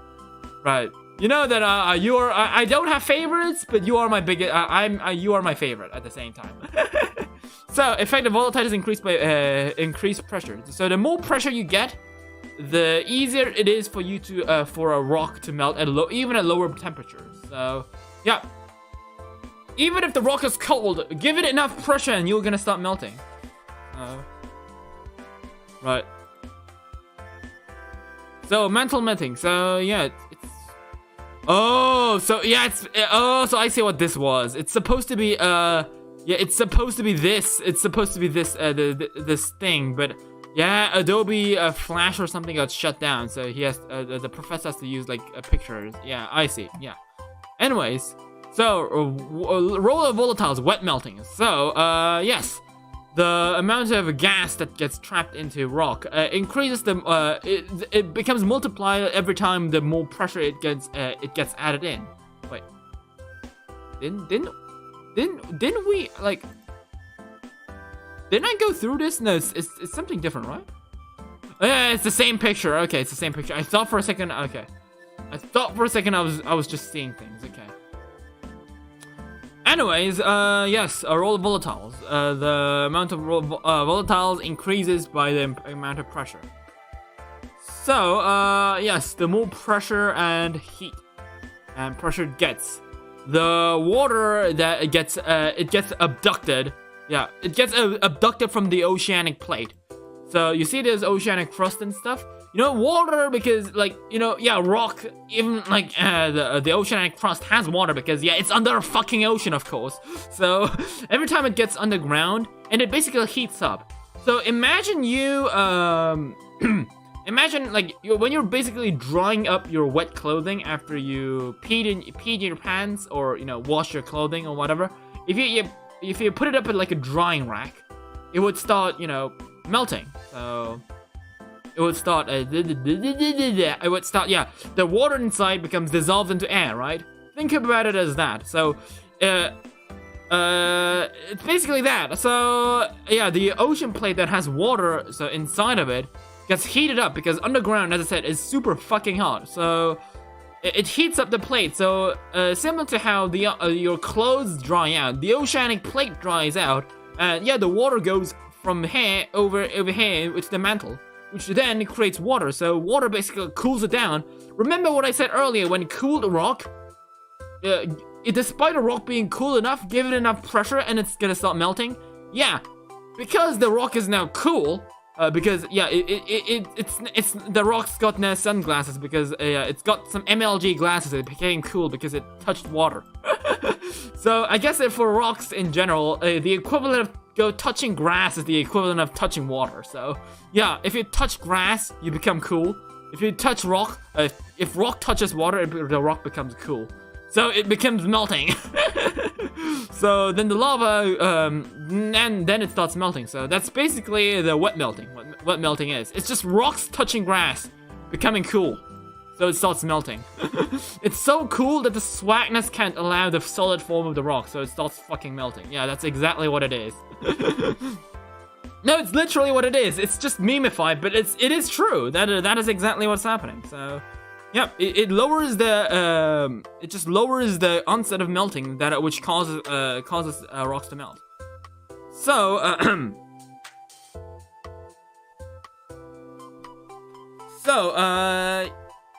yes. Okay, hold up. Let me just grab some water. I'm super hot as well. Why am I so hot? Right, it's supposed to be like summer, right? What degrees is it right now? It's 28 degrees right now. Holy shit. I'm not sweating though. I don't know why am I not sweating. Well, I guess I am pretty heat resistant. Why is there a Dilophosaurus as a thumbnail? I find it morbid. Why is it morbid? It's just a fossil. Because I just put it there because Dilophosaurus is my favorite dinosaur. and I was just talking about becoming you need to learn this if you want to become a paleontologist. So no ill intentions. That's just the way I did it. Anyways. Yeah, how do you call this magma? Okay. Igneous magma? Basalty magma?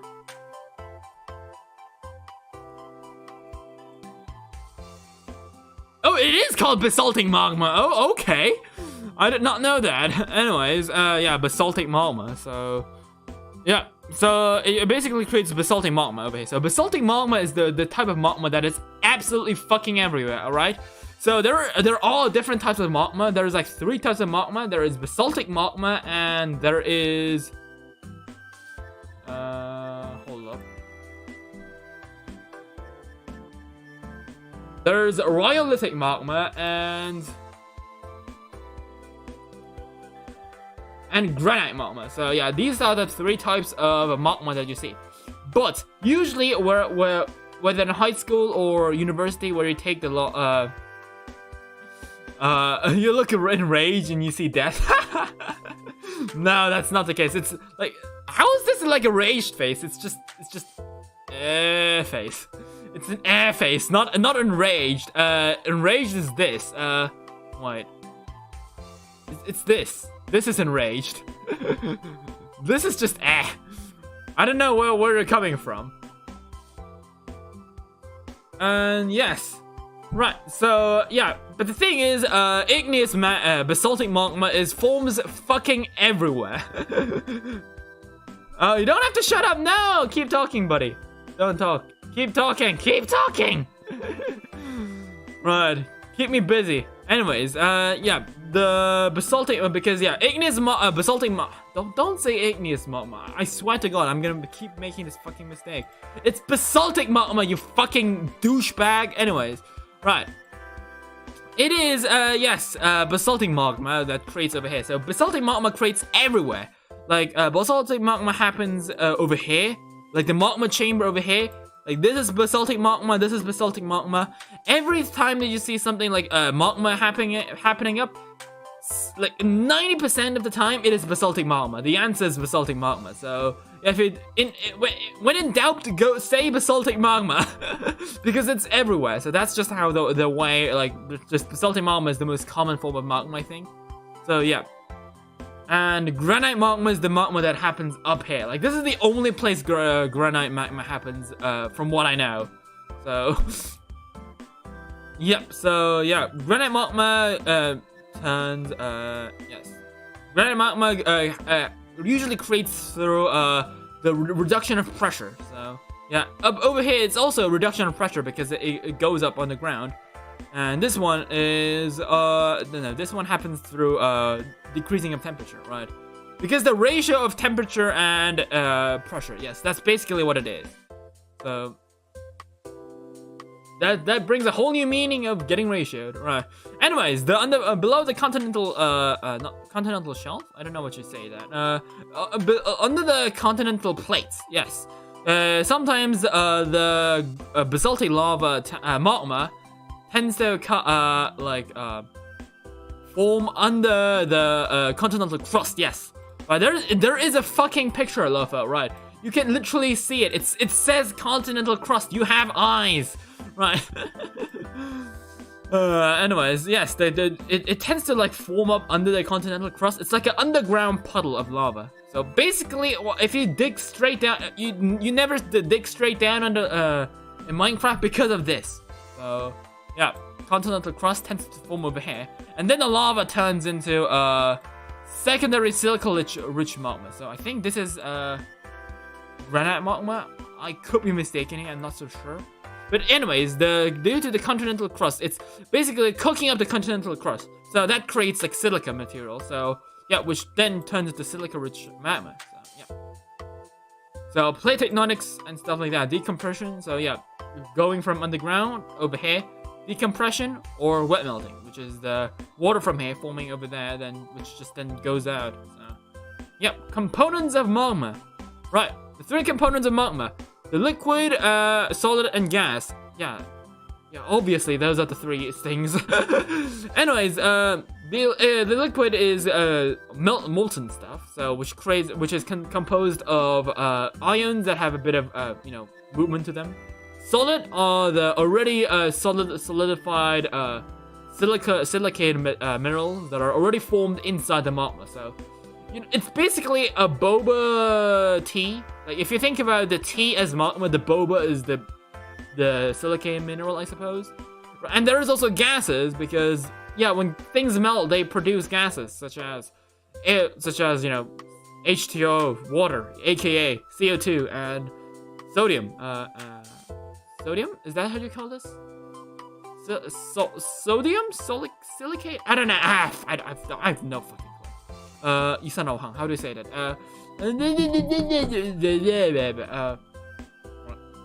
Just use Google, alright? Don't be afraid to Google, alright? Right. Never be afraid to ask. Sulfur dioxide. Thank you. Right. Next up is the formation of what you call it this? Formation of igneous rocks, yes. Okay. So the cooling of magma makes the ions get back into line and straighten them out. So that causes the ions to lose like the movement to them, which causes them to stick together, and then just creates rocks basically. So the formation of igneous rocks. So it happens through creating SiO2. Dried ice, yes. It's not dry ice. The dry ice isn't actually CO2. I think it's CO something. Let me look it up.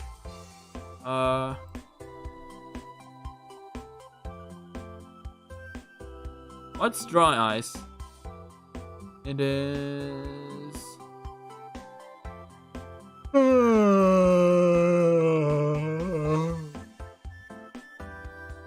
It is just. Oh, is it just basically solidified carbon dioxide? Is that the case? Oh, okay. It's just CO2 that has been forced to solid. Okay, I thought it has a different chemical composition. Oh, I guess it doesn't. Okay.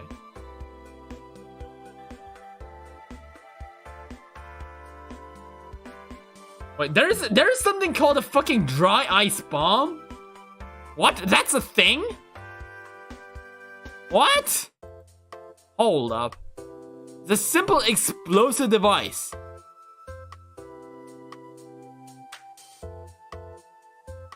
Okay, they are illegal in many jurisdictions. Okay. Well, now you know. It's a fucking bomb, of course it's illegal. The only bombs that aren't illegal are bath bombs.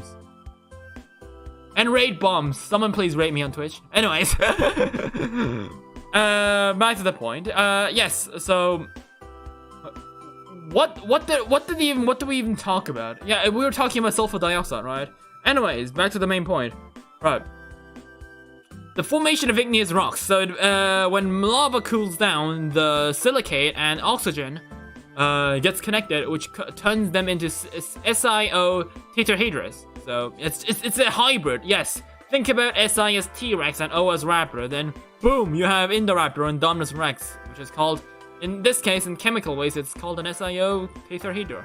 Yes. It sounds almost like one. Right. Tetrahedra. Right. It sounds something like a dinosaur name. It's a hybrid between a Hydroboa and a Tetranodon from Monster Stories. Right, someone draw that. Anyways, the formation of the continuously cooling down. So the tetrahedron basically combines with other ions to create an embryonic crystal nuclei. Okay, I don't know what that is, but it basically you just know that right now you just need to know that it just forms something, and then it just keeps down cooling. And then the nuclei, I guess, it disappears, and then the minerals that without the nuclei forms into a predictable substance, such as igneous rocks. So this is okay. Wait, this is also part of the end term exam. I thought this was the midterm exam, right? So that's what my professor was talking about. So yeah, this is the most annoying part, yes. Right. So this is the Bowen's reaction series. Yeah, fuck that Bowen dude. I fucking hate that guy. Right. This just happens so many times and it's just annoying as hell, right? Bomb drops. Why not? Anyways. Right, gotta have something, right? I can't do bombs, so right. It popped, okay. Right, the Bowen's, yes, the Bowen's reaction series. It just shows how the silicate minerals turn into quartz, which is aka a predictable mineral. So, yeah, and it also shows how the development of magma and the affections it has on the substance of the igneous rock. So it shows how it forms. So it's basically evolution of rocks. You heard about Pokemon evolution? You heard about dinosaur evolution? Now it's time for fucking rocks to evolve, right? Which is basically fossil Pokemon, but without the Pokemon part. And with no fossils either. So basically, yeah, it's not a fossil Pokemon evolution. Anyways, yes, Bowen's reaction series. So olivine, pyroxene, amphibole, and biotite mica, which turns into potassium feldspar, muscovite, and then quartz. Right, so basically it turns it from high temperature, it cools down. So yeah, as you can see over here, it says cooling magma. So it cools down and lowers temperature, last to crystallize. So these are the olivine are the super high temperature ones. These can be found even in magma. So the way that even the more it slowly cools down, the rocks inside of them starts cooling down as well, resulting in quartz. The ultramafic turns into mafic, right? Then intermediate and then felsic, right? Rockymon. Right. The Bowen reaction series explains the evolution of magma and igneous rock compositions. Yes, I just said that. You don't have to say it again. Just kidding. Right, that time it was in English. This one's in Korean. No, this one's in Korean. This one is in English. Right. It makes me wonder, is there a full-on English version of this? Because it kind of makes me wonder.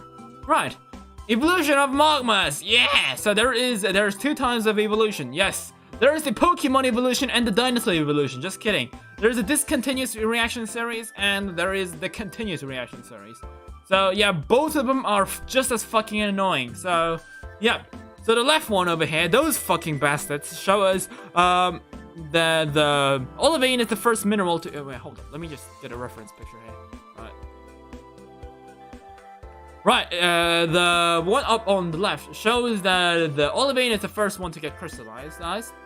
So right, hold up.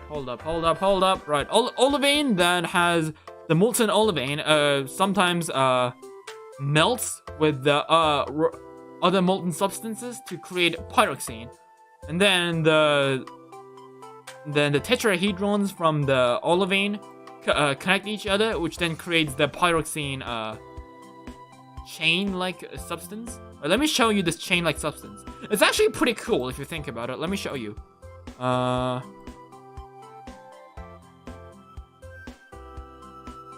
Wait, the chat is so delayed. What? What? We don't have drop frames. I have no idea what the hell you're talking about. Right. But oh, if you mean like the normal like 20-second delay, it's because you're watching this on YouTube. If you watch it on Twitch, you get 0 delays. So let me show you the chain formation.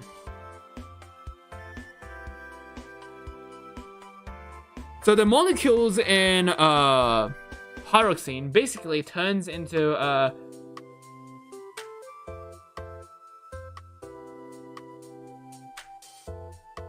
like this. So yeah, these molecules form into their own stuff. Right, let me show you. Right, bunch of Korean. Okay, where's the picture? Yeah, so this. You see these? Like, this is what the molecules happen. Like one of these molecules just they combine each other to create these amazing forms. So yeah, that's kind of pretty. Right. Was delayed like 15 minutes? What? Really? No, it isn't. It's like 15 seconds. I don't know. Well, I'm right now watching it on YouTube, and the chat seems alright. Right, I could be mistaken here. Anyways. Yes. So, and then I create, then this, now that we created those chain little things from pyroxene, it's time to evolve into amphibole, because it hit level 20 and it can evolve. Just kidding. It can, and then the pyroxene again reacts with the molten rock that is still around, because remember, only part of the molten rock solidified. So then another solidified rock, more rotten stuff happens, which turns the pyroxene into amphibole, not to be confused with antidotes, which you take from Megalanian venom, but whatever. Yes. So the amphibole then reacts again, that turns into biotite. So as I said, the discontinuous reaction series, it is discontinues, just like my Fossil Hunter Champion series on YouTube right now. And so see, it just discontinues. It just moves on to the next form. So every time it evolves, it becomes a completely different type of rock. Right. So, yes. The evolution of magma. So the Bones reaction series just shows how every time it gets cooled down, it's the composition of magma changes. So from now and then. So because every time because the magma substance, like remember, it isn't the evolution of the molten rock. It is the evolution of magma, because the more it cools down, the more rocks they form. So every time a magma loses like olivine substance, if they lose pyroxene substance, the magma loses more and more of its of the rock substances, because the rocks harden itself, so they form and they just solidify. So that's why the magma actually changes as well, not only the rocks. And then the minerals then again can do a chemical reaction with the other molten rocks. The hardened ones again do chemical reactions with the molten rocks, which causes them to evolve into other rocks as well. Okay, yes, understood. Next step, next meme. But oh yeah, there is the fucking picture, right? Right, no need to load up some Korean bullshit that no one can understand when you have this beautiful English version of it. Right, thank you.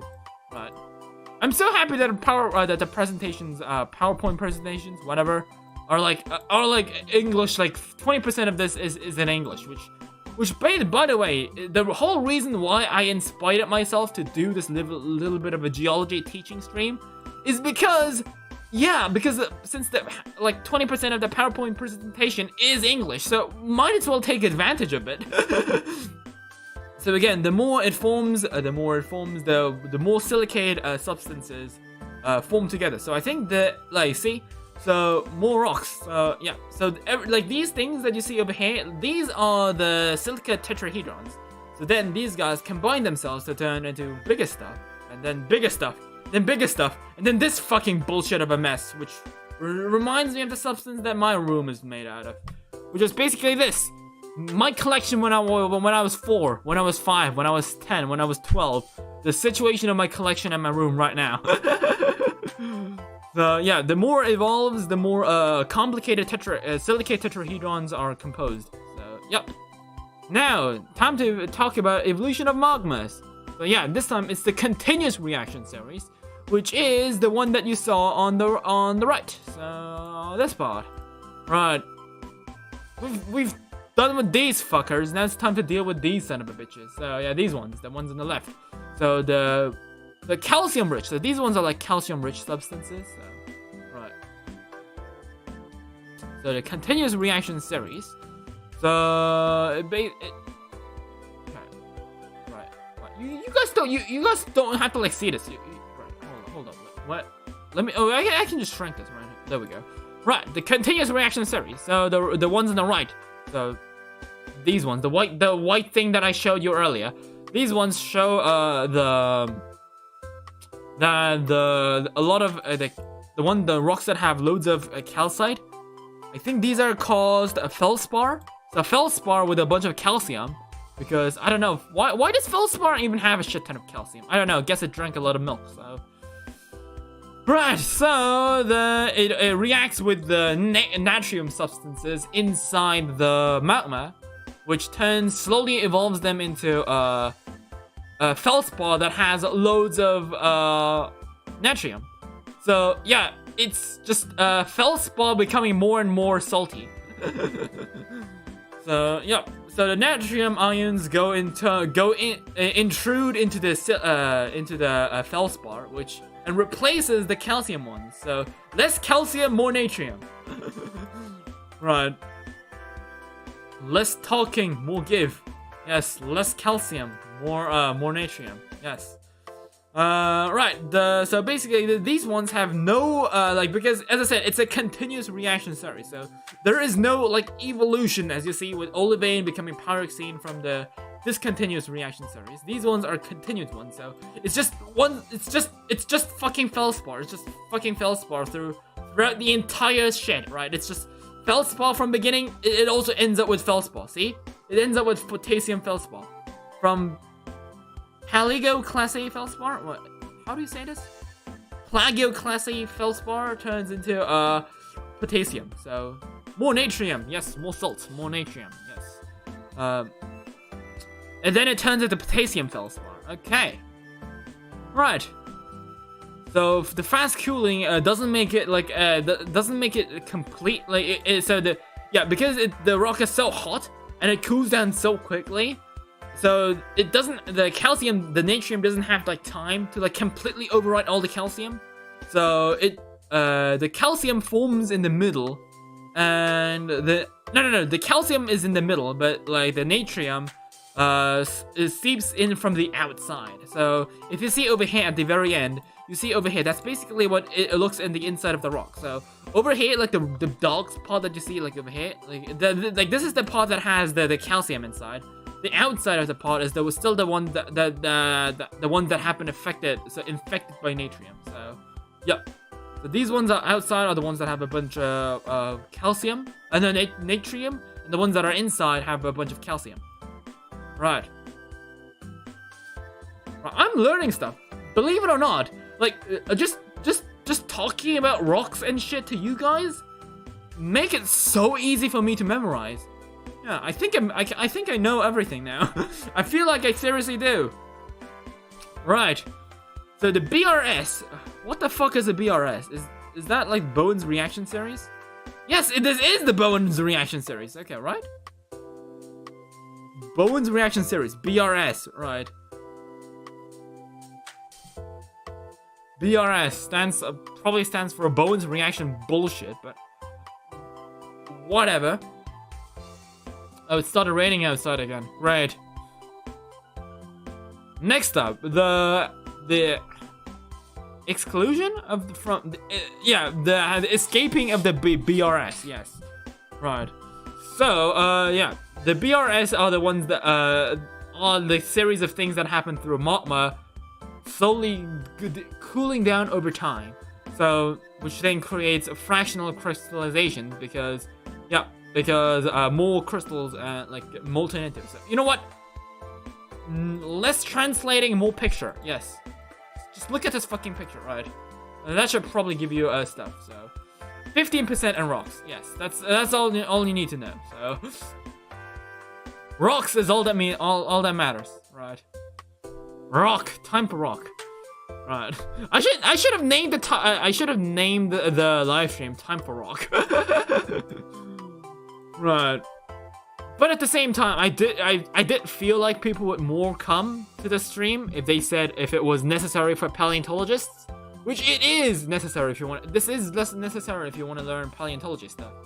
So now, if you become a paleontologist someday, and if you actually watch my stream, like listen to your classes, you'll say like, hey, I saw that streamer dude, like half weird ass crazy Korean streamer dude talk about this bullshit before. You can go like that. So yeah. The igneous, so yeah, basically this. Igneous activity produces rocks having a composition of the initial magma, so yeah. And then the crystallization and settings changes the composition of the remaining stuff, so yeah. So crystallization over here, you can kind of see, this one is like full of magma. It slowly melts over, it kind of freezes over here, so like it solidifies. And then the crystallization from inside from the hot ones, which are basically this part, so from the Bowman's reaction series. So these ones that, so olivine slowly turns into pyroxene. So yeah, so all the olivine over here is slowly turned into olivine inside of here. Is turned into pyroxene. So then the pyroxene goes into this lava, which again makes the lava turn again different substances. So the more and more crystallization happens, the more and more the substance of the magma changes. And then you can kind of see how the volcano erupted. It's basically telling us like the different like the magma that it was that was like exploding from the volcano. Right. Okay, let's see. And there we go. Right. Oh wait. No. Hold up. Wait, I misunderstood this. This isn't the lava solidifying. This is the No. This isn't the solidifying stuff going into the lava. It's this it's the minerals that resulted from the magma. So like olivine and pyroxene from the magma. So they sink down to the bottom. They don't go into the lava. They come from the magma. Okay, right. That I misunderstood the picture. Right. So they basically they settle down onto the bottom of the lava chamber, which then again turns more and then more and more. So they keep settling down. So that's how different kinds of magma rocks happen from the magma. So, yep. Right, fractional crystallization. So basically that. Yeah, this one is English. So yeah, you guys will be able to read this. Yay. Right. Okay. Right. There we go. So fractional crystallization. So melt composition change by removal of crystals. Then slowly over time it becomes a melting, and then it becomes crystals. So, yeah. So next up we have the other one was fractional crystallization. Now it's time for assimilation, which sounds awfully similar to assassination, but whatever. Right. It is basically assassination, but with lava. So when external materials go into the magma, so the magma things changes. So such as xenolites. So xenolites? You mean xenomorphs? But rocks? it's a rock, a xenomorph. So yeah, because like it's xenomorph. Like it eats the lava just like a xenomorph eats a human or dinosaur. So yeah, it intrudes the older one. So. Yeah, so the younger one intrudes the older one over here. So because all the younger ones have no respect for older generations. So same apparently goes with lava. So I mean magma, right? We talked about this Lopho. Anyways, yes, xenolites. So yeah. So xenolites go into the lava, which makes the lava change the substance. So yeah. And again, in near surface situations where the lava can actually like shatter the rocks around it, and then the rocks that are shattered fall into the lava, just how the Therizinosaurus fell into the lava in Speckles too. And then the lava changes into different substance. So yeah, so basically yeah. So one part is when rocks fall into the lava. Because the lava destroyed the rocks, and the other type of assimilation is when younger lava bodies intrude the bigger ones. So yeah, there's two types. Either it's the lava's fault or it isn't. Right, and then another mixturing of lava, basically. Yeah.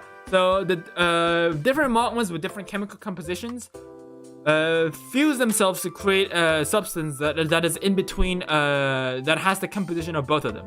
So it's a hybrid magma, hybrid Indominus Rex, Indominus Magmanus, Magmasaurus Rex.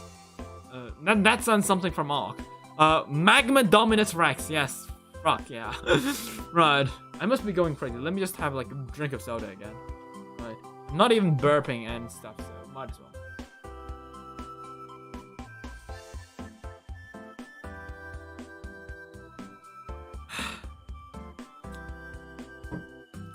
Right.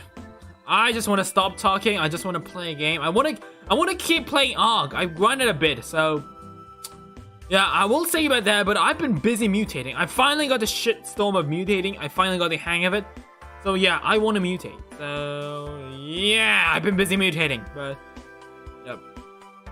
But I need to focus on doing this first. So forget face fugger. Now we got magma huggers. Yes, it's like yeah, this basically magma xenomorph magma huggers.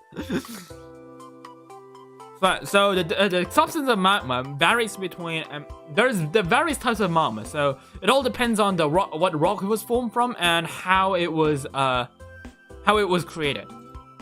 So the where the magma substance came from. So from different magma that has less silica, so basalt magma, so aka primary and primitive magmas, so which was formed through asthenosphere, which I guess is the partial melting of the mantle.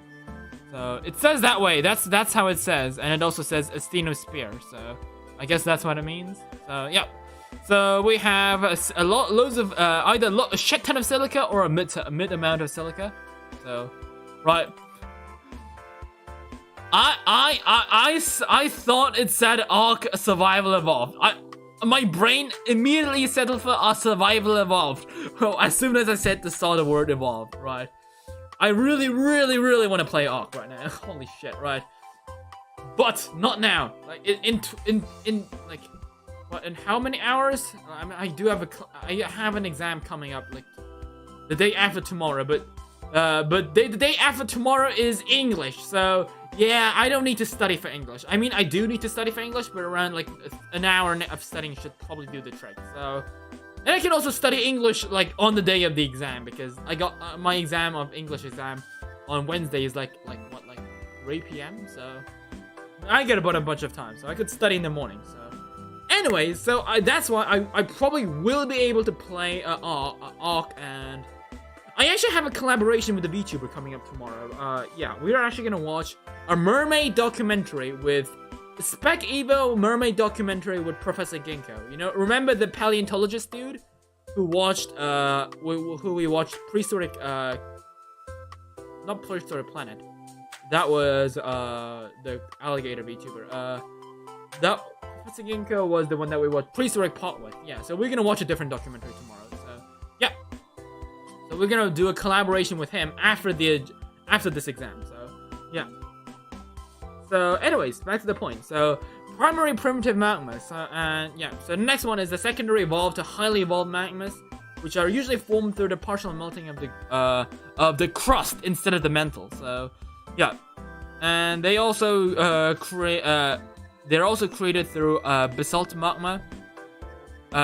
they're also formed through yes, crystallizations settling down of the basalt magma. So yeah, and also due to fusion or fusion magma. So yeah, magma morphs again. Right, you gotta go again. When you gotta go, you gotta go. Right.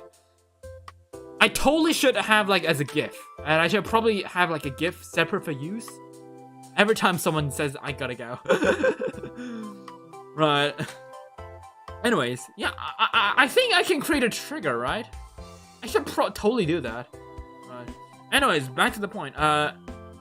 We're still on page 39. We're like halfway through. Holy shit! Right. I mean, like a class usually takes like around 2 hours. So, yeah. So it is probably the same. I do tend to speak a bit fast, but at the same time, I ramble on like some random bullshit instead of just sticking to igneous rocks and metamorphic rocks. So, yeah.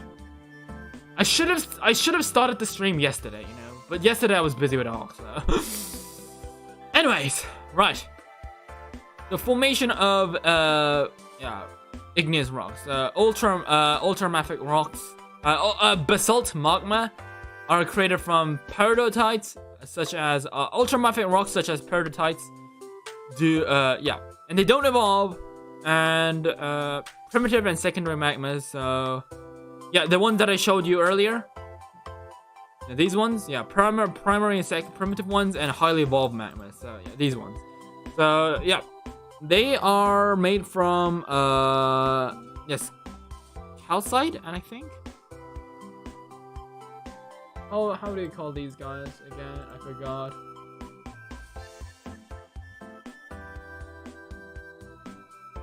Right, peridot. Yeah, these are peridots. Yes. So they happen in the middle of the. Are these? Is that a trench? Sea ridge. Yes, sea ridges. They happen through during sea ridges and islands. I think these are called islands. Rift zones, yes, rift zones, not islands, you fucking idiot. Right, due to decompression, due to reduction of pressure, or they happen in, yes, they happen, yes, right, let's move on, right. And these are, these aren't from, these aren't basalt magma, so yeah, these are the ones that I told you about, granite magma, I think.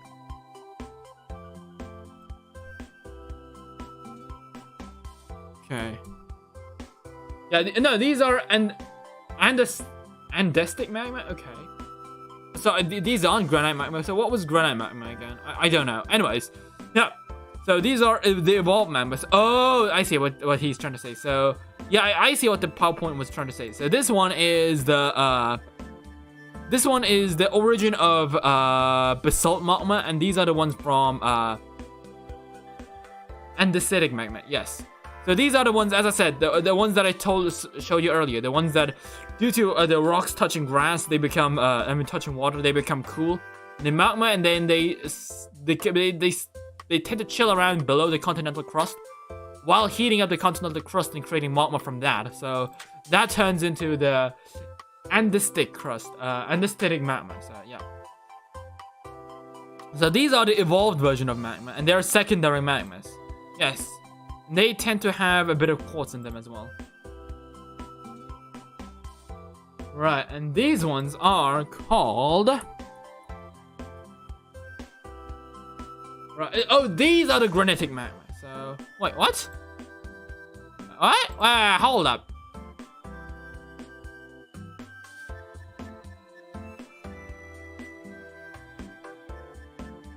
Oh, I see. So, okay, I see, okay, I see, okay, I see the point. So basically what this is, so over here, this part are the ones that are the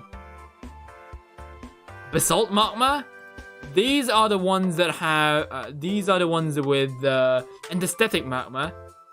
And the ones that form all the way over here while they are erupting, these ones are the granitic magma. Okay, I see, so that's what how it is, okay. There are 3 stages of it here. Okay, I thought there were 2 stages, but now, apparently there is 3. Okay, right.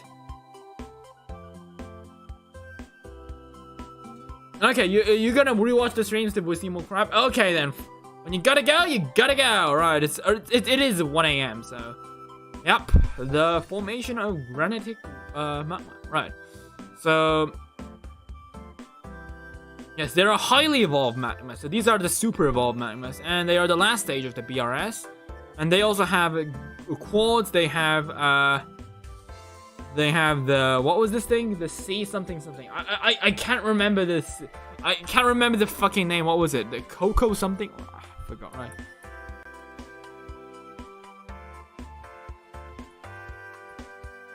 Right. These the suit seats. Not the suits though. Right.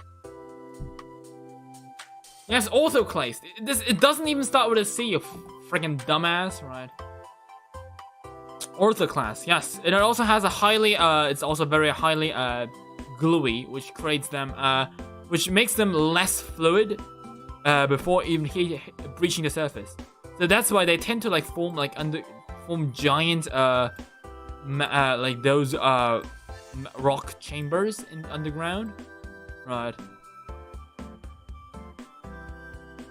Okay, the types of igneous rocks. Okay, right. It is called igneous rocks, right? Yes, okay, these are igneous rocks. Okay. So they tend to be sorted through a texture and a mineral composition. So, yes. So you can each of them tells you a different part of what part of the igneous rock has. So the texture tells us what was under what conditions it was formed, and the mineral composition tells us through how the magma evolved and changed, because it shows us the composition of all the minerals that happened throughout the BRS.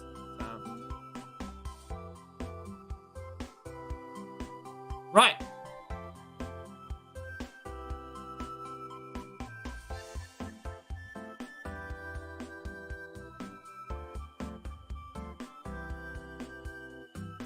So the groups of the igneous rocks they're basically put into families depending on the size, the shape, and the formation of the molecules inside of the minerals inside of it. Okay, that's a very, very, very fun fact, right? So they show us. Alright, these are the ones that changes the. These are the substances that decide. These are the factors that decide the size of the molecules. So the time, how fast it cooled down, how much silica it had, how much gas it had, and how many of waters and other liquid volatiles it had. Right. Whereas the cooling down speed changes on what kind of environment it was in, such as such as the rocks formed from lava, extrusive and intrusive. So these are the ones that are formed from the surface, which are considered extrusive volcanic. So these are like volcanic rocks, and intrusive are from magma. So these are extrusive ones are from the lava, and the intrusive ones are from magma. So yeah, they are created from the extrusive ones are lava, intrusives are magma. Okay, yes, aka volcanic and plutonic rocks. Right, because Pluto is not only Mickey Mouse's dog, it also means Pluto. So I think it was Hades in Latin or Greek, I think. So yeah, these are which is basically saying that these literally translate themselves into rocks from hell. If that isn't if that isn't the coolest shit ever, I don't know what it is. Right. So extrusive rocks, which are like outside, again made from lava, cools them quickly on surface, which also turns them into fine-grained ones. And intrusive ones are the ones that are inside the ground, so they tend to be coarse-grained because they cool down super slowly. As I said, that kind of shit only happens very rarely, compared to like extrusive things, which happen all the time. So these also happen very slowly. So that's why you see those chunks inside of them. So these ones are the fine-grained ones. So these tell us that the magma and lava has been super quick. So as I said, quick solidification of the magma and stuff up on the ground, and they also slow down the movement of the ions, which makes them combine with the other stuff, which we did say about that earlier on. So it also causes the speeds up the development of embryonic nuclei, because I guess that's what embryonic nuclei I think are basically things that happen. Right, let me look it up on Google. Right, if you don't know, time to Google.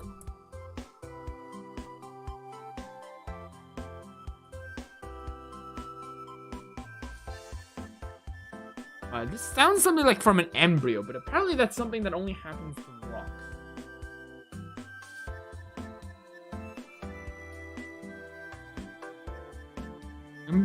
Embryonic nuclei rocks. Okay.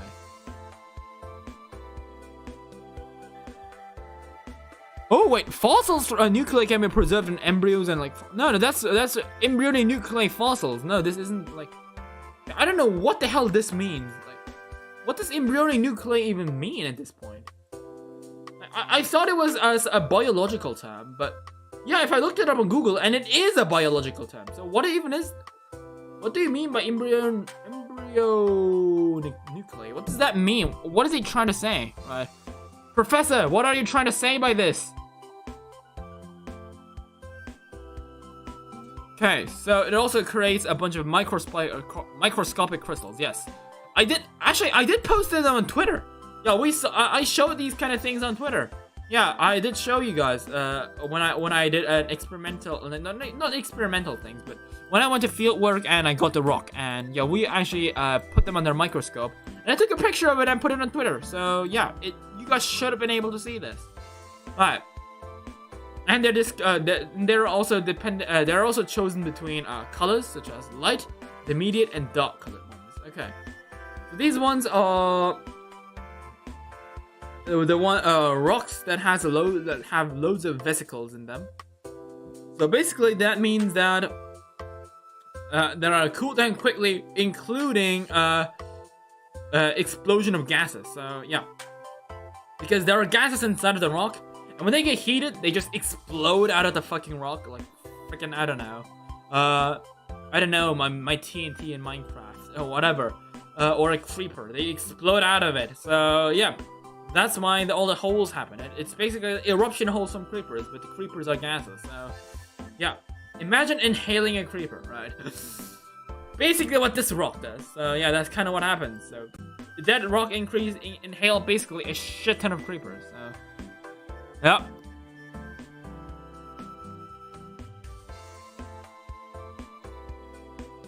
And these ones are glassy textures. Oh, that's obsidian, right? It really makes me think again about obsidian, because obsidian in Minecraft looks so dark and it looks so like it doesn't look glassy. It doesn't look like glass. It looks more like a thick rock, heavy rocky substance that is like I don't know. It's like it feels like it's like cobblestone, but with like magmatic rock and stuff. It doesn't feel like a glassy substance, because yeah, obsidian is like glass. Like yeah. Yeah, it's hard to imagine that if you play Minecraft and you only know obsidian from that. But yeah, it's actually a glassy substance, and it feels soft as fuck. So yeah, have you ever touched obsidian? Yeah, you better should. It feels beautiful, right?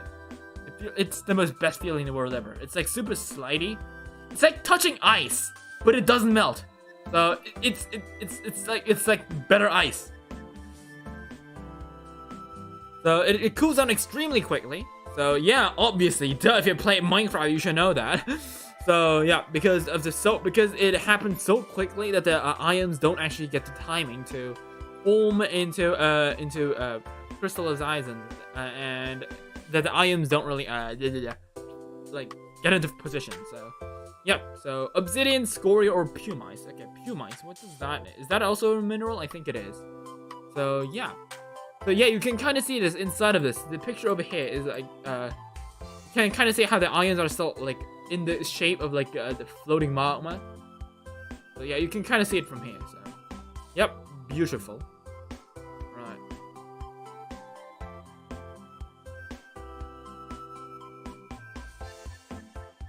Right. So these ones are.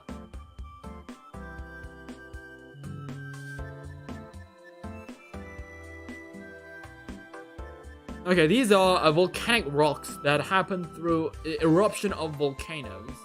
So these are either fine grained, very fine grained ash, such as like small particles of glass, volcanic bombs, which are basically molten rock that get yeeted out of the volcano, but they solidify out as it gets yeeted out. So yeah, they're literally bombs. So yeah, imagine getting hit by that. I actually, yeah, my university actually has one of them on display, I think. I didn't show you these guys because they're just volcanic ones. They aren't fossils, but yeah. And there are also blocks, which are huge rocks from, I think, they are ripped from the mouth of the volcano because of the force of the eruption, I think.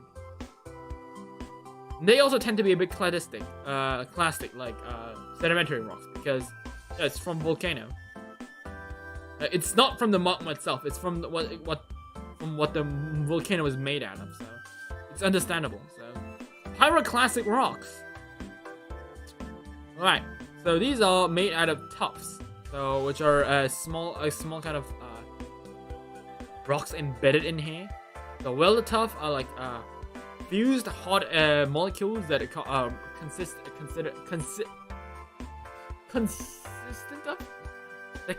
of god dang it, of small glassy little fragments, and volcanic breccia, which are bigger than most of these things, such as these guys. So big ass things that are bigger than ash, so practically pretty much everything. So these ones are coarse grain ones, so these ones are super slow. So these are the slow ones, and the ions can actually form into the ones that actually happen already cooled down before. So yeah, so you can like in these ones you can kind of see the rocks. Right, I'm messing up the presentation. Whatever. So over here, you can kind of see like different like rocks and minerals like here embedded. It's because the lava melts so slowly that the fragments remains inside of the magma as it keeps cooling down. So instead of like sinking down or melting themselves,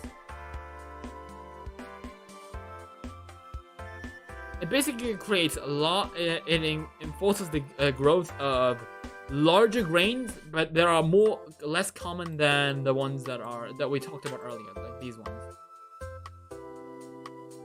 So these are so big enough you can actually see them with the naked eye. So these ones, like the ones that you see over here, you need like a microscope to see them. Yeah, not with these guys. Not these guys that you saw. Like these guys, you need a microscope, as I said, as we saw earlier on Twitter. These ones are so big you don't need to see them at all. So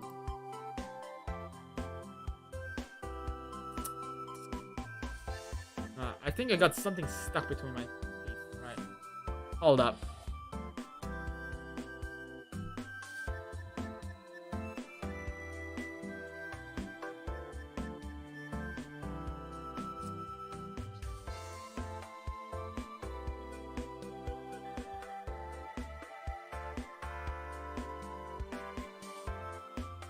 There's loads of happening here right now. Now that I realize this, it's 1 a.m. in the morning, but yeah, there is loads of stuff going on. There is Dinosaur is actually streaming, Parallel is streaming, Alexandersaur is streaming, and previously, who was it? The Rapper is also streaming as well. Huh. Interesting. Right. I never really watched Twitch on this time, so because I just kind of seeing how it looks around on Twitch right now as well. Right. So, yes. Okay, so these are pragmatic texture ones. So these are like super fucking slow ones. So fucking slow that your grandma could catch up with that. So, oh, Grinny, sup? Welcome to the live stream. We're talking about rocks and minerals. Right. Don't you think that I didn't see you there. I can see you there. Right. Let me show you. Right, anyways, okay.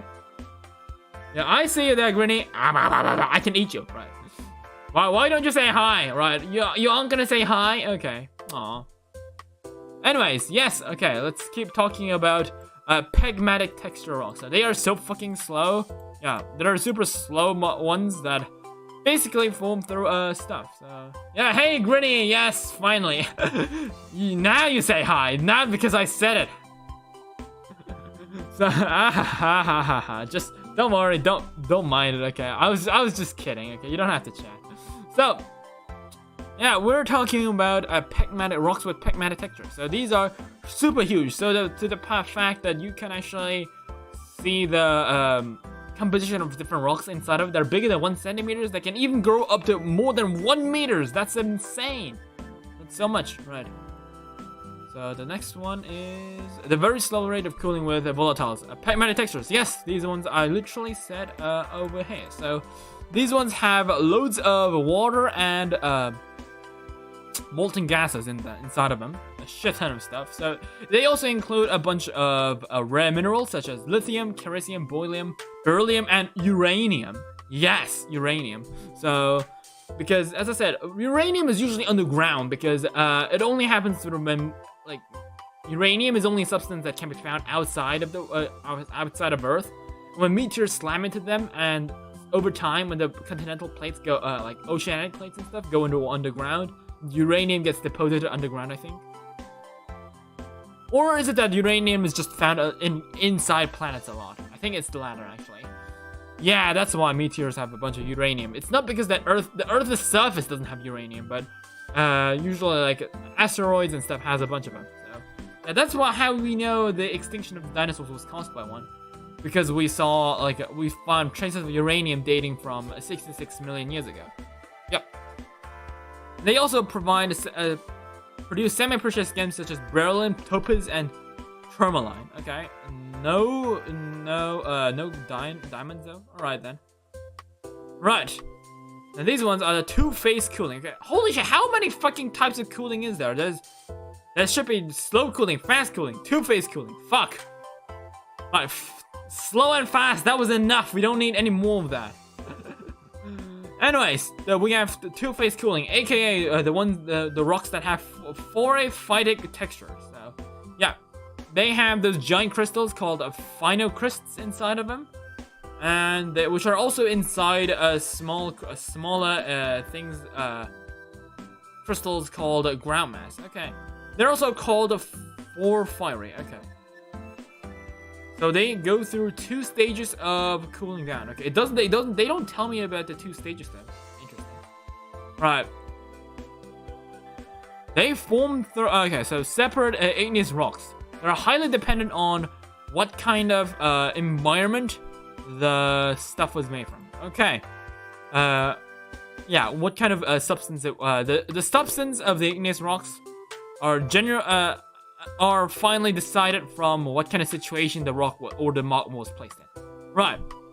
They are from Mulbone reaction series. Okay. Explains the order of silica, mineral crystal, yada yada yada. We said this already. Why are you telling me this again? Right. Yes, we saw this again. Ultramafic compositions. Okay. Peritide and okay. Right. Oh, it's just a bunch of English. Great. Well, then I can just skip ahead. Great. Not because yeah, I mean, yeah, you can see this igneous rock classification and stuff. Yeah, you can see this. So yeah, I mean, I can go slowly over so you guys can actually stop and read stuff. So it's a bit placed a bit weirdly. Right.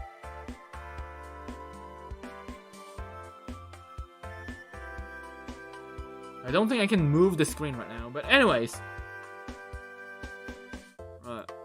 Let's talk about felsic rocks. Okay. Felsic rocks, igneous compositions. Yeah, I think I remember seeing this graph and stuff as well. So there's really no reason. Okay, I think we're gonna skip on this. So these are all just various types of rocks. Okay.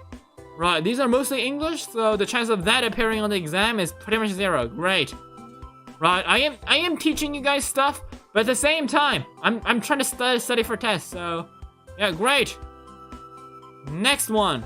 Right, what's the next one?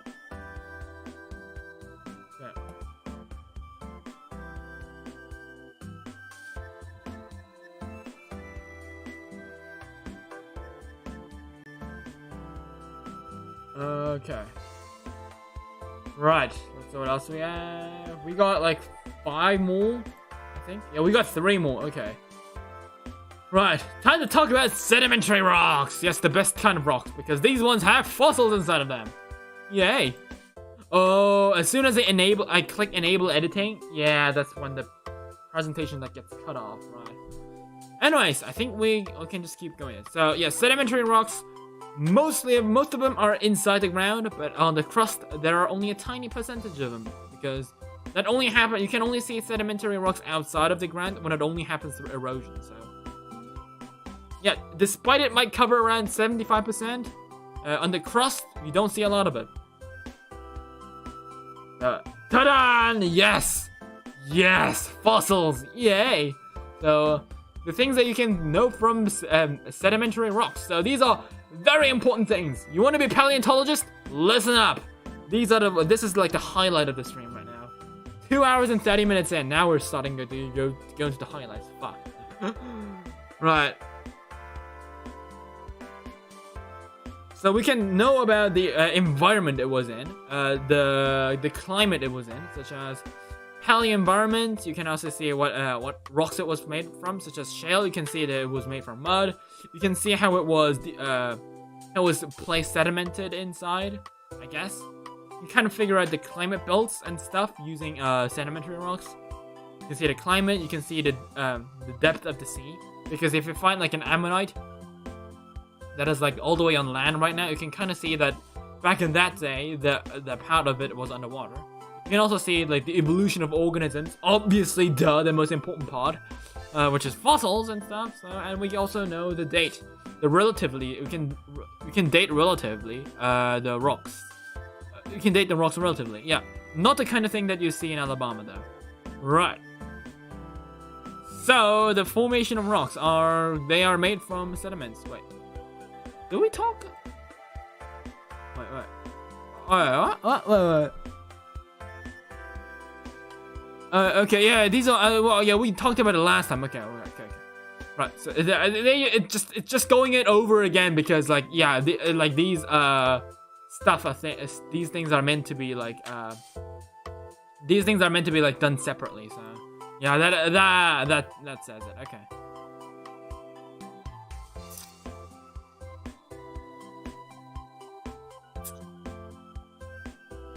There's definitely something. Okay. Anyways, turning sediment into rock, diagenesis. So, yeah, basically when a sediment gets sedimented, so it gets stacked on the ground.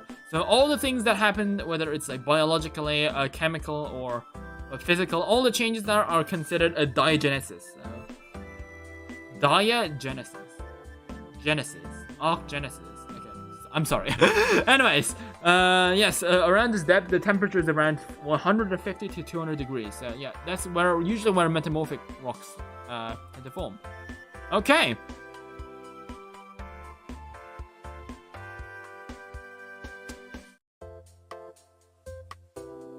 And yes, sediment rock. Yes, so diagenesis involves recrystallization. So which means that from less how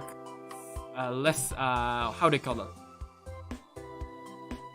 Less stable minerals turn into more stable minerals. So basically, yes, recrystallization. Yeah. So lithification means yes, sediments that aren't really hard enough. They go through compaction and cementation, which is basically, think about it as cement. So when it gets when water and stuff goes inside of it, and instead of breaking the rock, as we talked about a few hours earlier, it actually fuses the rock because of all the small minerals inside of the water and stuff. It actually fuses the things together. So as long as it doesn't freeze, water can actually be used to fuse rocks instead of melting them. So that is quite interesting. Right. So, yes, compaction. So basically, when sediment and sediment get fused on top of each other, because sediments aren't liquid, they are rocks, so they are solid. So, which means, think about you stacking a bunch of shit ton of dinosaur toys. Think about it. What happens? Yes. Oh, Iron Raptor. Oh, yo, thank you for following. Yo, that's amazing. Yo! Right, I'm sorry about this screen. There we go, right. the subletter should be all the way on top. Alright, hold up.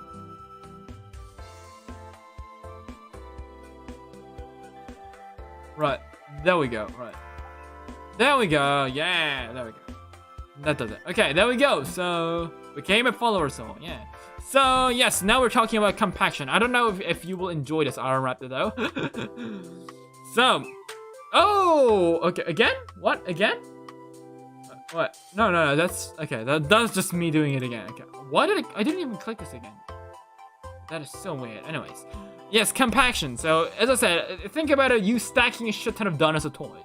So since rocks aren't like solid, they are minerals. So they are like liquid. So what happens is that I mean they're solid, not liquid. So then you need water and stuff to like fill in the blanks. And then it will just and the more and more dinosaur toys, I'm talking about toys right now. So the more and more toys that stack on top of each other, so they would just, because of the sheer pressure, they would slowly like become like fused.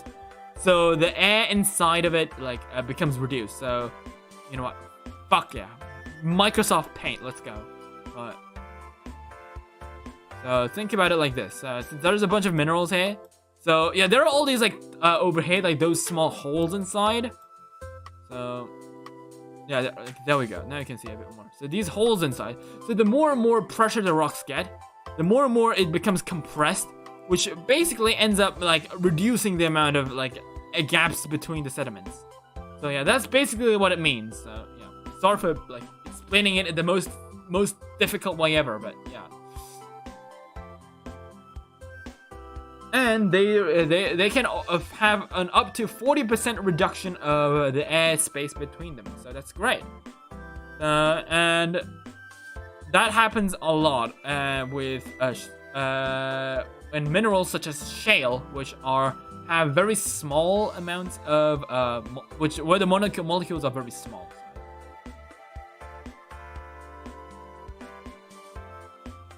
Right. So lithification. Right, so this is basically when the waters and stuff, lithification. So all this thing. So when like stuff comes out, wait, no, there we go. Let's see. So lithification is that what are you talking about? No, this. Yeah, this is just the basic thing. So lithification, there's cementation and compaction. So yeah, cementation again is when things go between the rocks and they just harden themselves to become lithification, to become sediments. And compaction is when they just get pressured like this. Yeah, so up to 40% reduction. So 60% becomes 20%, 50% goes up to 10%. So, yep, basic maths. Basic maths. Okay.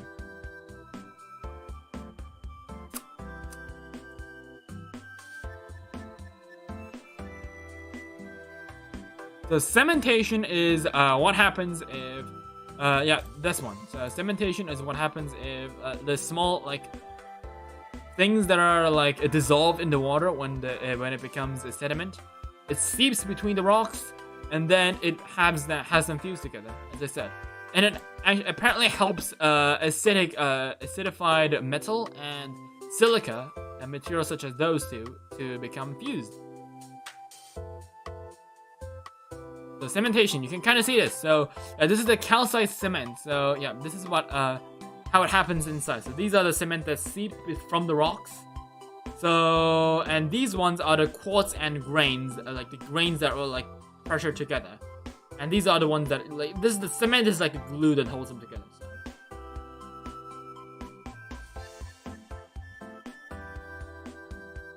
So there are two types of sedimentary rocks.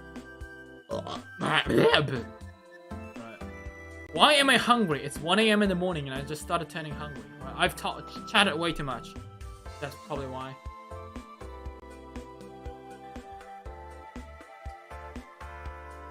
The only drink I have is this huge ass bottle of soda. Right. I should have brought something to eat. I can't go out now. I'm in the college dorm right now. I'm in university dorm. So I can't really exit it and go to the convenience store because you aren't allowed to like exit the dormitory after like 1:30 AM. So, well, fuck that. So yeah, we got detrital rocks, which are ones that are made through a physical and chemical. How do you say this again? Okay, let me hold up. Weathering, yes, right. As soon as I load it up. So chemical, physical weathering. So that's how it turns into detrital rocks, and chemical rocks are the ones that are rocks made from chemicals, such as chalk. Since chalk is made from chalk isn't created through a physical and chemical reaction. I mean, I guess in sort it is, but at the same time it's chemical. The chemicals is more. There's more of an effort into creating it, so I guess it could be called a chemical. Well, we'll see about it. We'll see about it when as we go on with the book or presentation. Right. So, detrital rocks are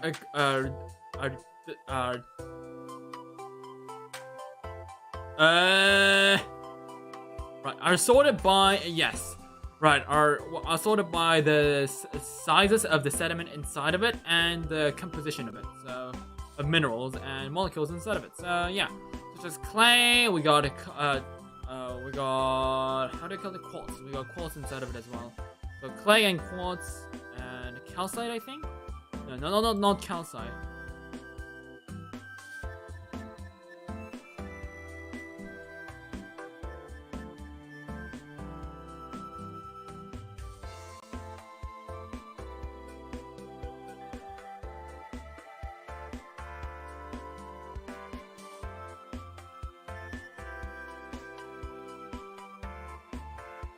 Plagioclase, yes, that's what it is. Right.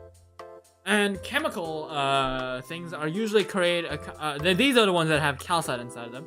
They have mini quartz. We got gypsum. We got halite and silivite. Okay, so these are just names of minerals inside of it. Okay. Alright, now you know the types of minerals. So these ones are the detrital rocks. So these are conglomerate, breccia, sandstone, siltstone, shale, claystone, and chemical rocks are evaporates, limestone, and dolostone. So since these are made from small mollusks and stuff. So, yep. Evaporates, limestones, and chert. What is chert actually made out of? What even is chert? I know it's a mineral, but. Right, chert is a hard, fine-grained sedimentary rock composed of microcrystalline or crystalline cryptocrystalline quartz, the mineral form of silicon dioxide. The characteristic of biological origin, but it may occur inorganically as a chemical precipitate or diagenic replacement, as in petrified wood. Oh, so it's what is made. What petrified rocks, not rocks, trees are made of. Oh, I see. Because I saw chert. Yeah, I remember looking for chert when I went to a field trip a few days ago. I mean, not a few days actually, it's a few weeks, but still. It was back in May actually, so yeah, a bit far away. So yeah, there we go. You can kind of see them now. So yeah, this is basically how you identify all these shit ton of rocks. And now let's talk about detrital sedimentary rocks. So, yeah, clasts are the ones, the big shitty pieces of this. So, and matrix are the ones that are around them, such as the smaller ones.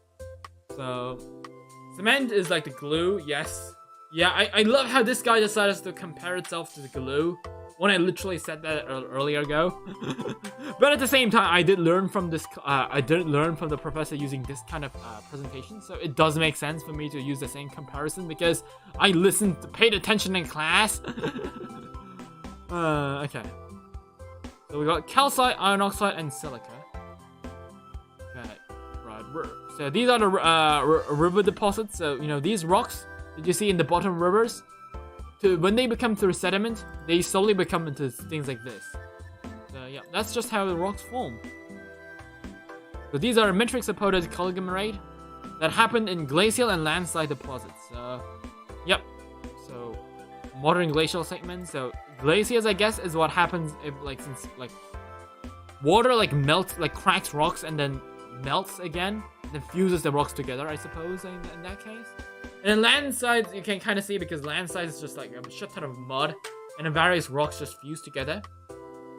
So after a landslide, what? Fuck what? What do you mean I'm muted? I'm not muted.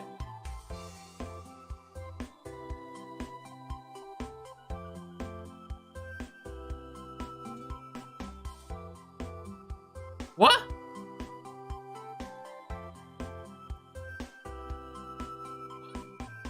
Oh, come on, you, oh, you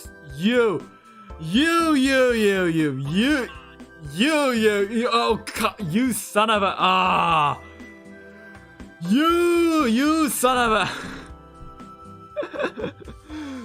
oh my god, you know how much of a shot you freaking gave me there? Anyways, right.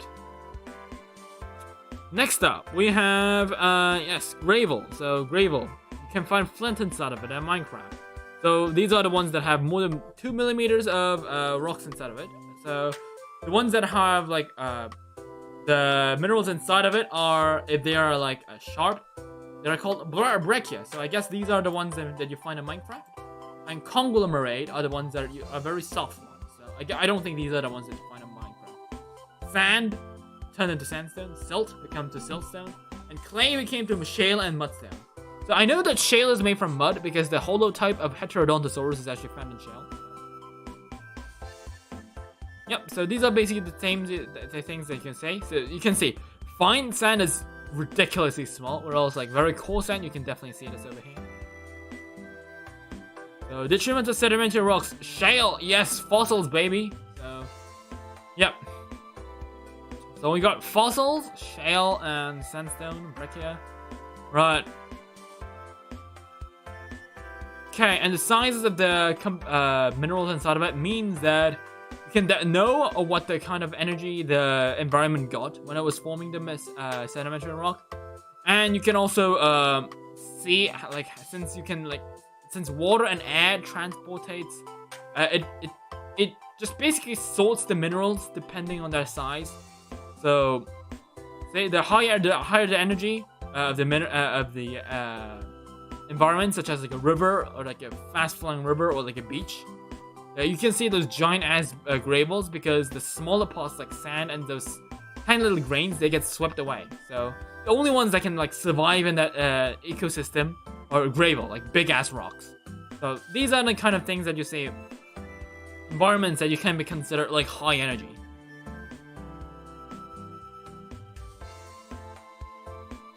So sorting ones, so the ones that have good ones, the good sorted ones are the ones that have like good size, decent sized up ones without like one being too oversized or stuff. Whereas bad sorting are the ones like are badly sorted, just like my Windows desktop wallpaper. So which that has a bunch of shit inside of it.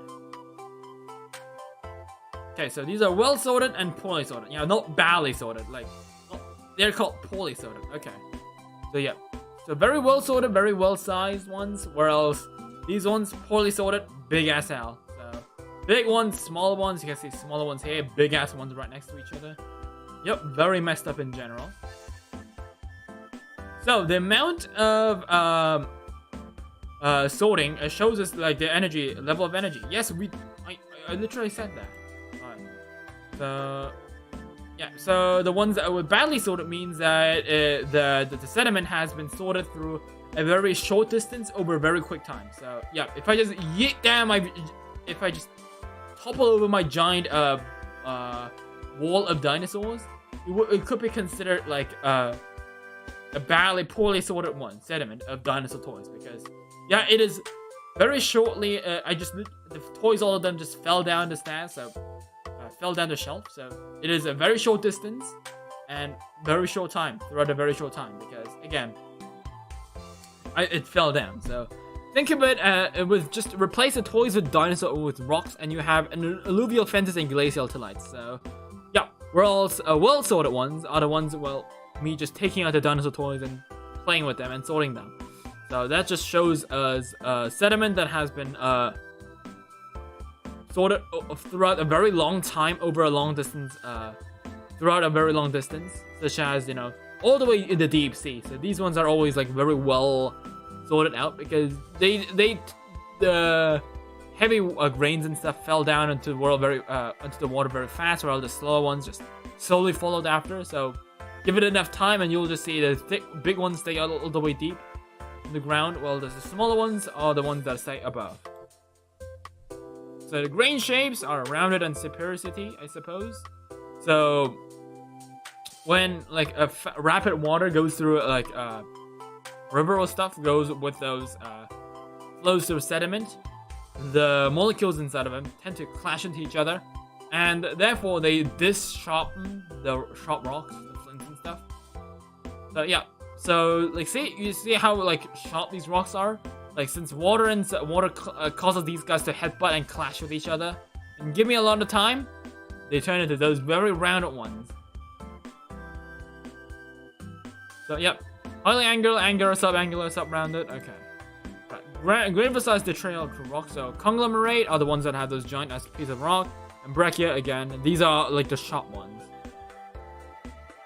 Well, these guys are rotund. Okay, the amount of how sharp they are, it just shows the long time. So if it was like very rounded out, you can definitely see that this guy has been going around for a very long time. Or else, this one, you are rotund. No, that's not me. I mean, it was a joke. I can consider it. Whatever. I didn't take it personal. Don't worry. So, I thought you were talking about the rocks. So, anyways. So the more rocks they crash. So more friends, yes. Welcome to the live stream. So we're talking about geology. We got it because I got a geology test coming up in 12 hours. So I need to test. I need to study for the exam, but at the same time I need to do a live stream because I'm a VTuber. So yes, you are basically watching me study real time in English. So this science rocks. Indeed it does. So yeah. This and excuse me if the presentation is in Korean. I am doing the live stream in English, but I live in South Korea, so all the classes that I take is in English. So, well, minerals are rocks, so I mean they're basically the same. Oh, and a kiting emoji, lovely. So yeah, it's the ones that are like very brown means that they've been headbutting for a very long time. Whereas, or they could have been recycled from old sandstone because those pieces of things can like fall from sandstones because sandstones are basically like a beach or like stuff like that has a bunch of sand inside of them.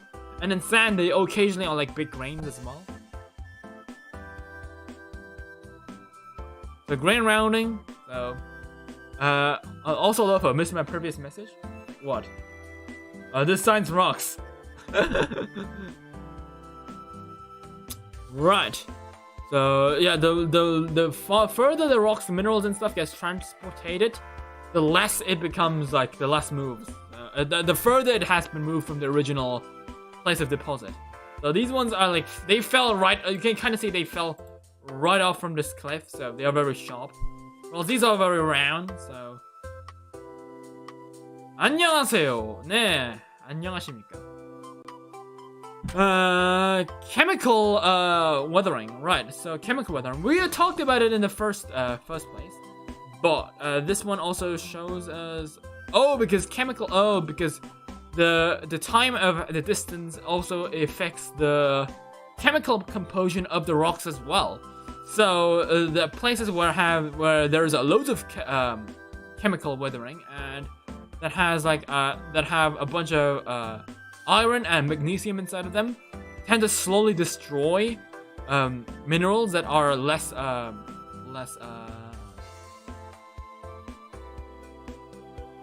stable. Yes.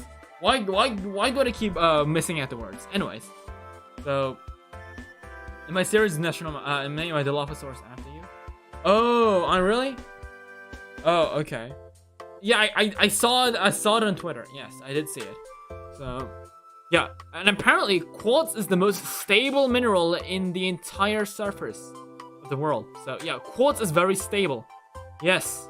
I wish my economic status was as stable as quartz.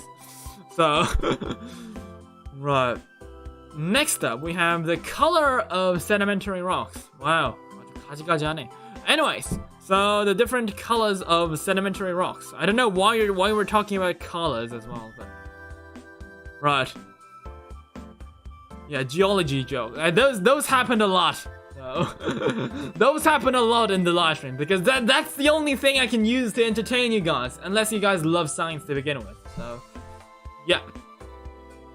So geology here. Yeah. Right now, the reason I'm studying geology is because I need to because I'm trying to study for a paleontologist. If I want to become a paleontologist, I need to study geology first, then major into paleontology. So yeah, that's why right now I'm a freshman. I just entered at university, so I am studying for end terms. So the color of sedimentary rocks are if it means red, it means that oxidified iron, aka ferric iron. So yeah, red siltstone with tracks. So tracks. So I guess these are like book tracks, I think, if I remember correctly. So and sometimes they exist in that's crazy. Congrats, good luck on the dream. Oh yeah, thank you so much. Paleontology has always been my bit. I've been in dinosaurs and stuff.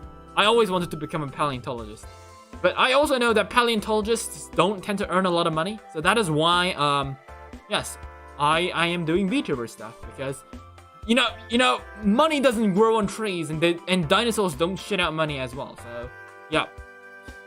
You gotta work out somehow if you want. If I want to get all those dinosaur toys, right? So sedimentary rocks, and this time right now it's not for money. This time I'm doing this for the grades. Yeah, they're definitely grades. Because yeah, I'm studying for exam. If I just wanted to entertain you guys, it would have played on. So sometimes they exist in underwater environments as well. Oceanic plates. Right. And stop. Why is there stop? Have students determine grain size? Degree sorting? Wait. There's a notes on the presentation. What? It says stop, and on the bottom it actually says in very small lettering, have students determine grain size, degree sorting, degree of rounding from source rate, lithification mechanism, and degree of chemical weathering for fine-grained and coarse-grained rocks. Oh, so apparently this presentation was originally in English? I mean, it's giving the teacher hints of what to do, so in English. So, well, maybe I should ask the professor if he has the version in English. So, yeah. Well, after the exam, on the second semester.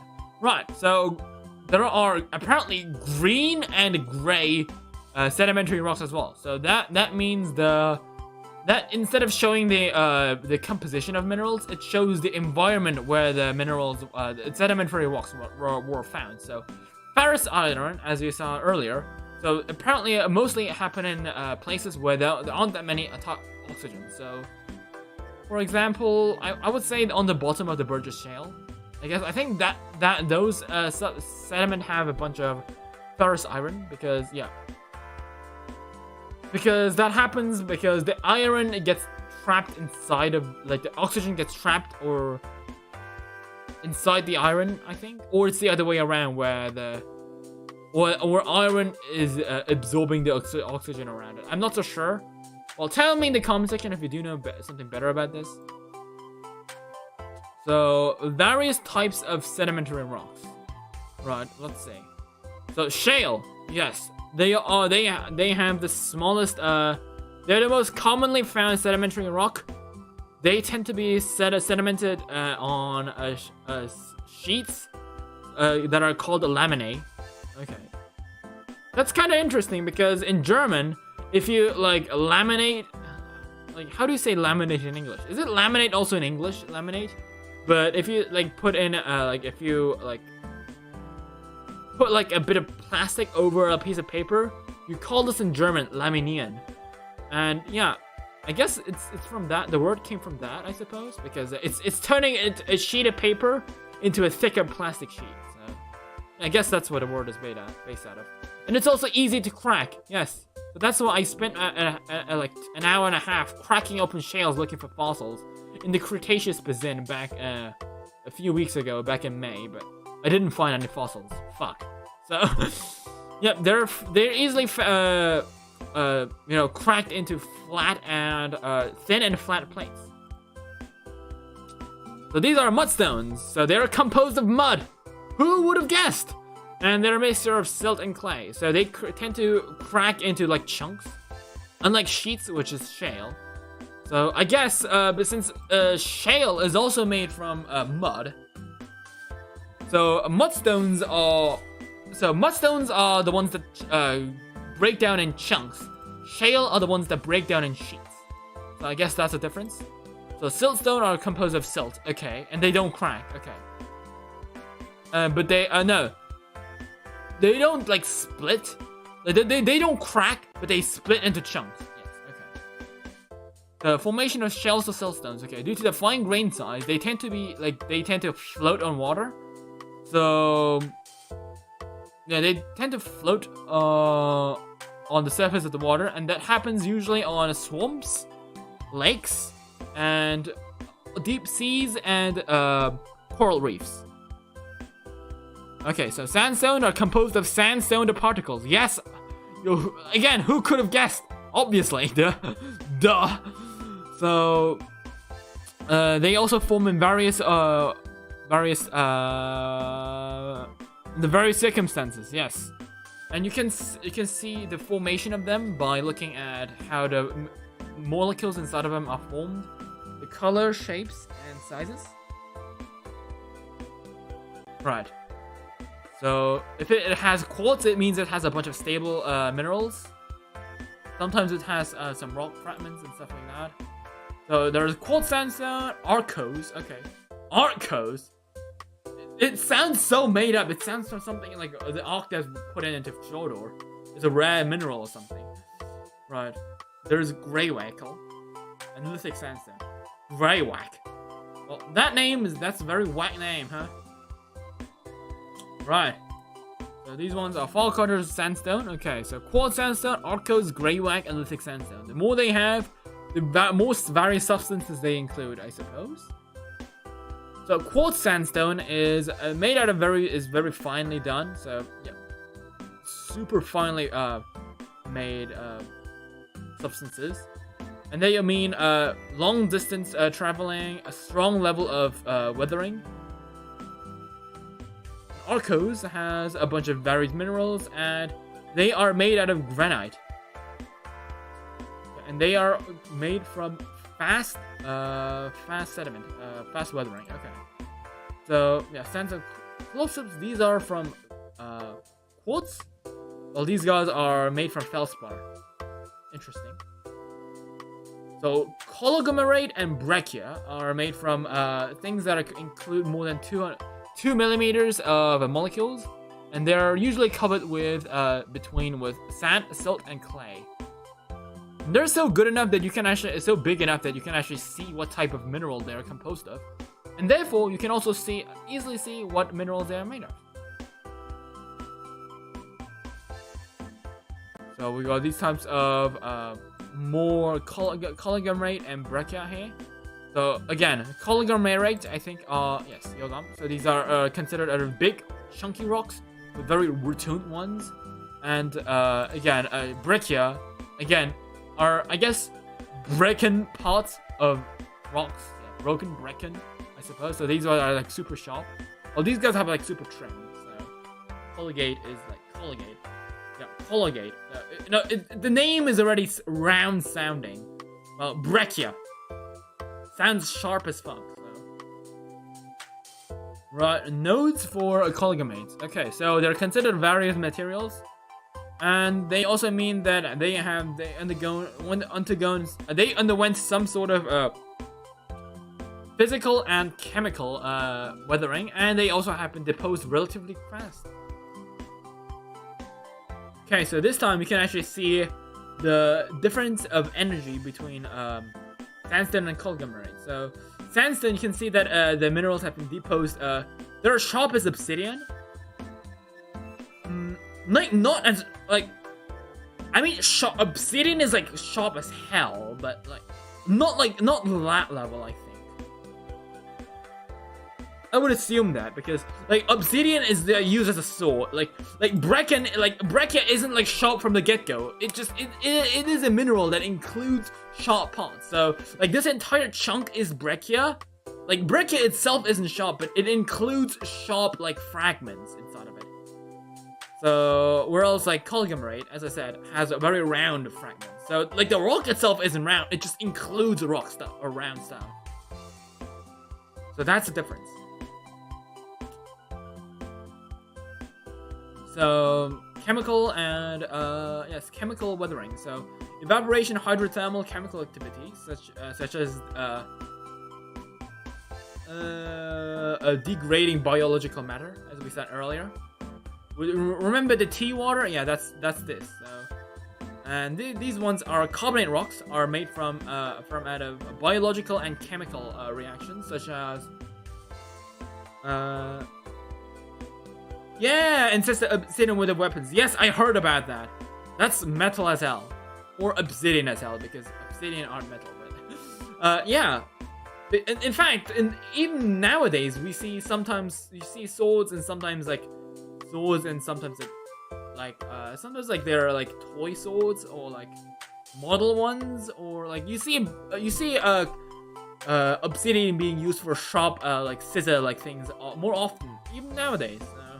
Yeah, so carbonate rocks are rocks made out of like organic matter such as mollusks and stuff, and silicate rocks have a bunch of like are organic matter that that bring out silica materials, such as the silica pearls in Ark, I suppose, and evaporates, which are made from evaporated water. So if like a lake or stuff evaporates, all the rocks inside of it, get a more sunlight and stuff, and I think that causes them to like change chemically. So first, limestones. They are the most common, and they consist of calcite and aragonite and other stuff. So they are made so there's a bunch of type of them. So chalk, yes. So they are so chalk isn't actually made out of mollusks. They are made out of small microorganisms that float in the water. So yeah, that's something different. Again, I just spread misinformation an hour ago. Well, now I know. I stand corrected. So we got reef limestone, which is basically the calcium, the skeletons of calcium that are broken down by, I don't know, like reefs, and yeah, when reefs die, they dissolve and they turn into reef limestone. Yes, coquina turns into broken mollusks. So yeah, that coquina is the ones that megalodons are made out of, I suppose. And inorganic limestones are the ones that are made from there are oolithic limestones and travertine. So basically, travertine seems to be the ones that are made from hot spring matter. So the calcium from hot springs, I think. So dolostones and dolomites are composed of dolomite. Yes, dolomite is composed out of dolomite. Yes, yes. Candy is made out of candy, of course. Well, that's a very odd way to put that out. Right. The most types of okay, right, again. Let me look at Google Translate again, just to make sure.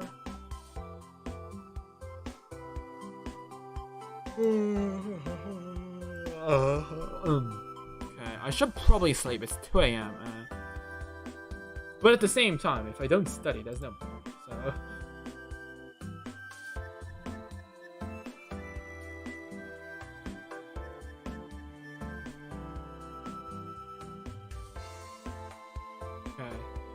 They're carbonate rocks. Okay, carbonate rocks are made from lakes, caves, and hot springs. So they're mostly made out of from thin, from very shallow ocean environments. So yeah, because yeah, most of them are created from that, because that's where all the aquatic creatures live, such like that create like carbonate materials, such as corals and stuff. So yeah, obviously. So yeah, you can see that they're from oceanic origin. They're from warm waters. They're from less than 200 meters deep, because yeah, apparently corals don't live when they're like super deep, and they need to be in a tropical environment, and they also need clear water.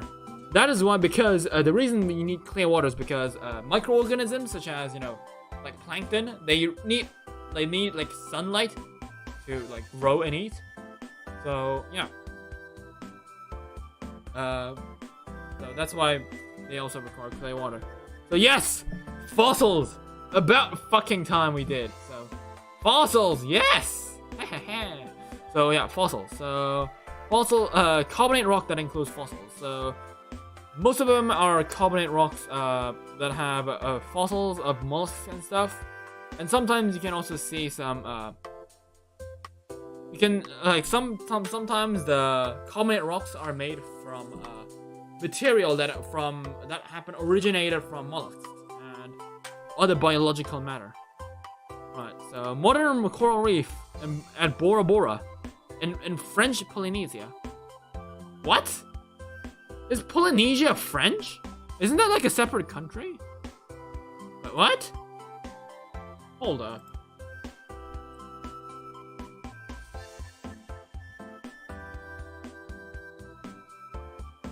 Polynesia. Indigenous people who inhabit are Polynesians. It's right next to Australia. Okay. Why is it called French Polynesia though? Shouldn't it be called Australian Polynesia or I don't know, Polynesia or something? Whatever. So chalk, yes. So chalk in German actually means Kreide, and Cretaceous in German means Kreidezeit. So yeah, chalk is actually the name what gave Cretaceous its name. So, very interesting. So yeah, you can definitely see like a bunch of white things. So yeah, again, they're created from small bioorganisms that float in the water. So yeah, they have they're very soft. Again, obviously they're soft. Otherwise, you wouldn't be able to use them on blackboards. And they have a bunch of holes inside of them because yeah, oxygen goes through. And coquina, again, coarse rocks with a shit ton of shells. Right. It reminds me of the granola cereal, but instead of cereal, you have mollusks inside of them. Oolithic limestone. So yeah, and in Korean they mean limestone that look like oransang. So basically, it means that they basically look like fish eggs. So, and if you look at it, yeah, you can kind of see the resemblance. They do look like fish eggs. So, yeah, and they are made out of ooids, which are basically small CaCO3 molecules. So yeah, these are all the molecules. So very small, and they also look very soft. The origin of ooids are from CaCO3 slowly becoming forming to make small sheaths of around themselves, and resulting in a very small circle, or like pearls, I suppose. So they originated from small broken parts of shellfish and other stuff, which get mixed through the ocean current. Okay, interesting. So travertine. So these are the ones that phased in. There are made from. They are formed in caves when groundwater encounters air. Oh, and they also form in hot springs. Yes, as I said earlier. The dolomites they're usually created from carbonated rock. Not carbonated rock. Plagioclase? No, that's different.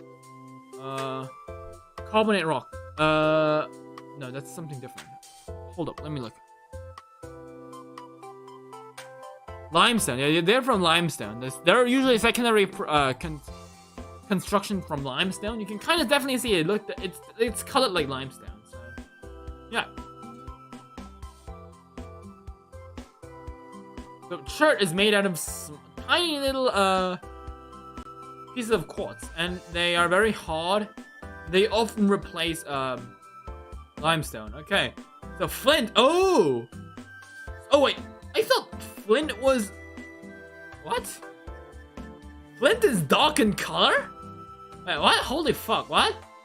I thought it was like orange, because like Ark and like Minecraft. I guess flint is not orange. It's supposed to be black. I guess. I don't know why Ark flint is orange. Is it because like this is like orange? I don't know. Oh, it's a part of Polynesia that pertains to French. Oh, I see. Thank you for the explanation. I appreciate it. Yay. So, right. So church. A Minecraft flint is black too. Yeah, exactly. But Arc flint is not. It's like orange. So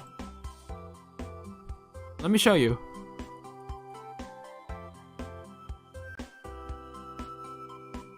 It's orange. It's not black. It's orange. Well, Arc Survival Plus has flint hatchets that are black. So there's that. Okay, but like I don't get it. Like, why is it like orange? Okay. Apparently the dinosaurs weren't the only things that were scientifically inaccurate in Arc. Well then, if it wasn't for the class, if it wasn't for the exam tomorrow, I would have never guessed that the flint was inaccurate. Right. Well, now I got another small thing to shit on Arc. Right. And yes, so okay, flint. Yeah, flint is basically chert that has been very hard and lumped up. And yeah. Jasper is Arc's like shit though. Right.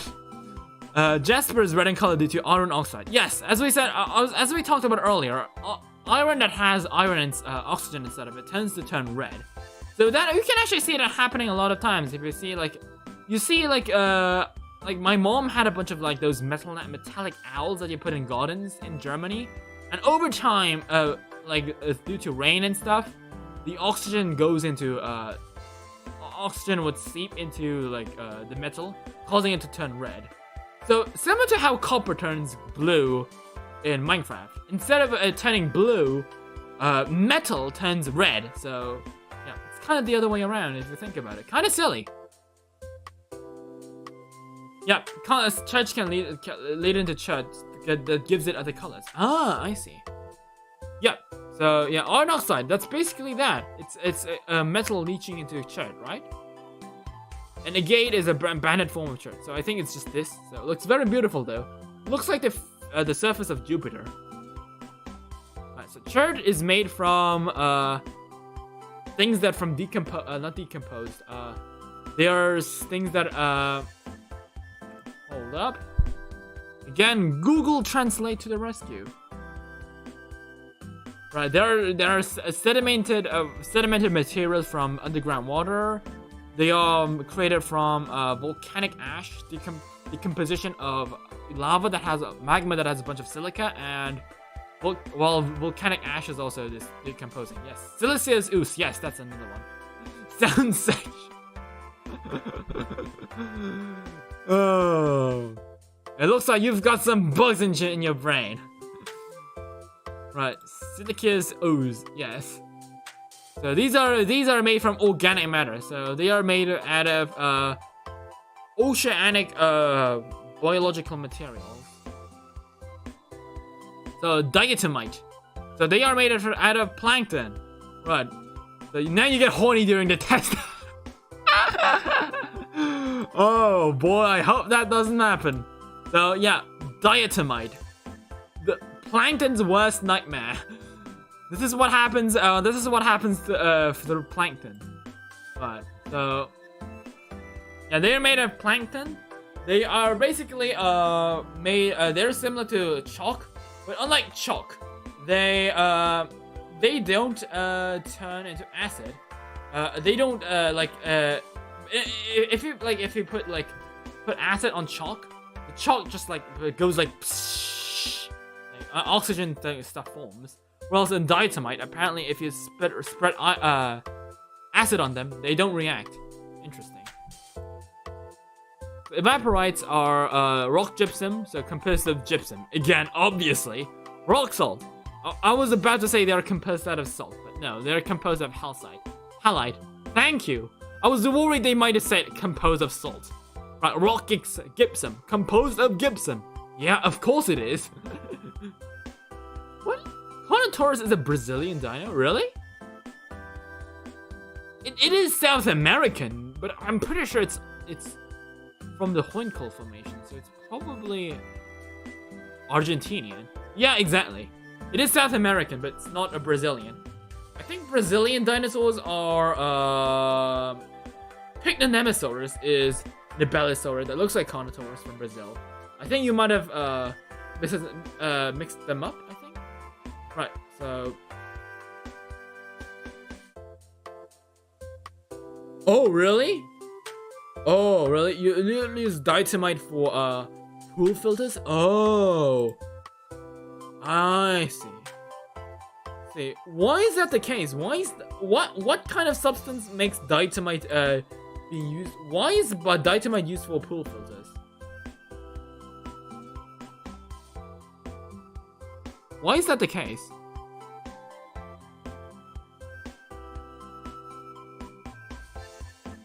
Baryonyx is not Brazilian. Baryonyx is British.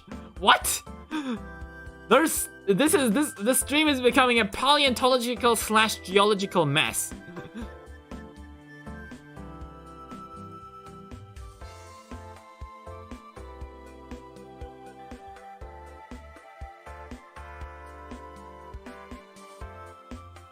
Why is diatomite used in pools? Right, let's see.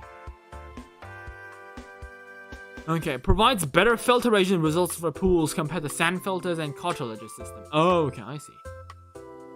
So, oh, that these animals lived in a trigenome area. Only teeth have been found. But yeah, you can't just say that it's freaking baryonyx because the teeth look the same. Like in Brazil, probably like it's been probably some other type of spinosaurid. I mean, we know that Oxalea is a Brazilian spinosaur. Although some people actually consider it as Spinosaurus. So. It pulls traps and oils and other organic waste on it. Oh, I see. Here's why Ditomanous Earth pool system works so well. Alright, let me look at that. It coats the filter cloth. As water passes over the filter grids, the particles capture even the smallest suspended dirt particles. Oh, the water flow is simply reversed. Oh, I see. Okay, it can cause cancer. Ah, I see. They were on about the Carnivores. Oh, it's because the Carnivores thing? But couldn't it just as well have been from Dinosaurs? What?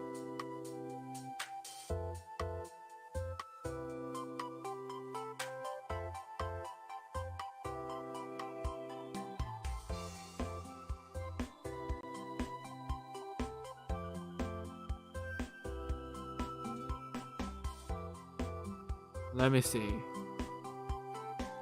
Brazilian dinosaurs king at their bellisaurids. Yeah, that's Picnonemosaurus. I told you it's Picnonemosaurus.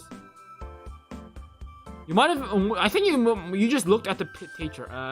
So it's all the teeth. Okay. I mean it's alright. I mean it's alright. It's totally understandable.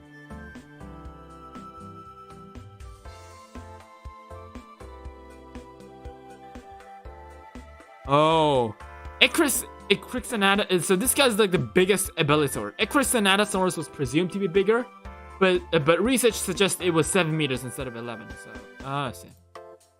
Okay. back to rocks. Right, rock salt. Yes, halite. Bonneville salt plains. I'm pretty sure that's where they filmed Big Al. Actually, yeah. I can almost hear the bada-badum coming from the documentary. So layered rock, gypsum. So yeah, so gypsum is actually what you use to gyps. You're still the king of the Bellisaurids? I mean, are you a Picnonemosaurus? Aren't you like a Carnivores? Like the Carnivores, I think is the best preserved Bellisaurid. Like I guess if you like if the definition of king of the dinosaurs means that it's the most best defined, I guess that means that it's the best Bellisaurid, I suppose. Yeah, you're a Carnivore, so why are you the king? You aren't the biggest.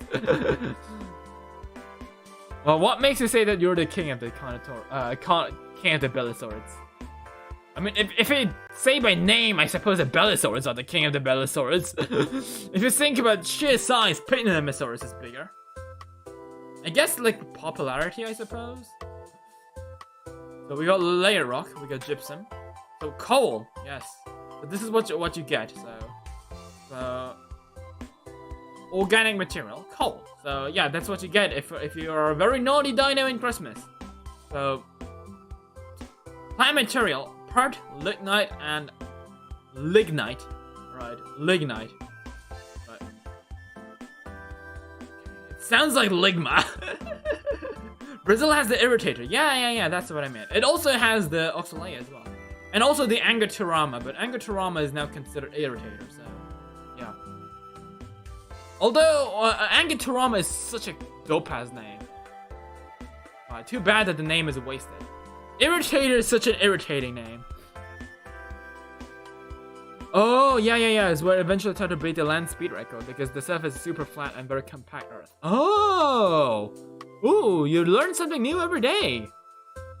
So I thought sand is like desert, so I thought it would like slow you down, but I guess it's the opposite. Oh, interesting.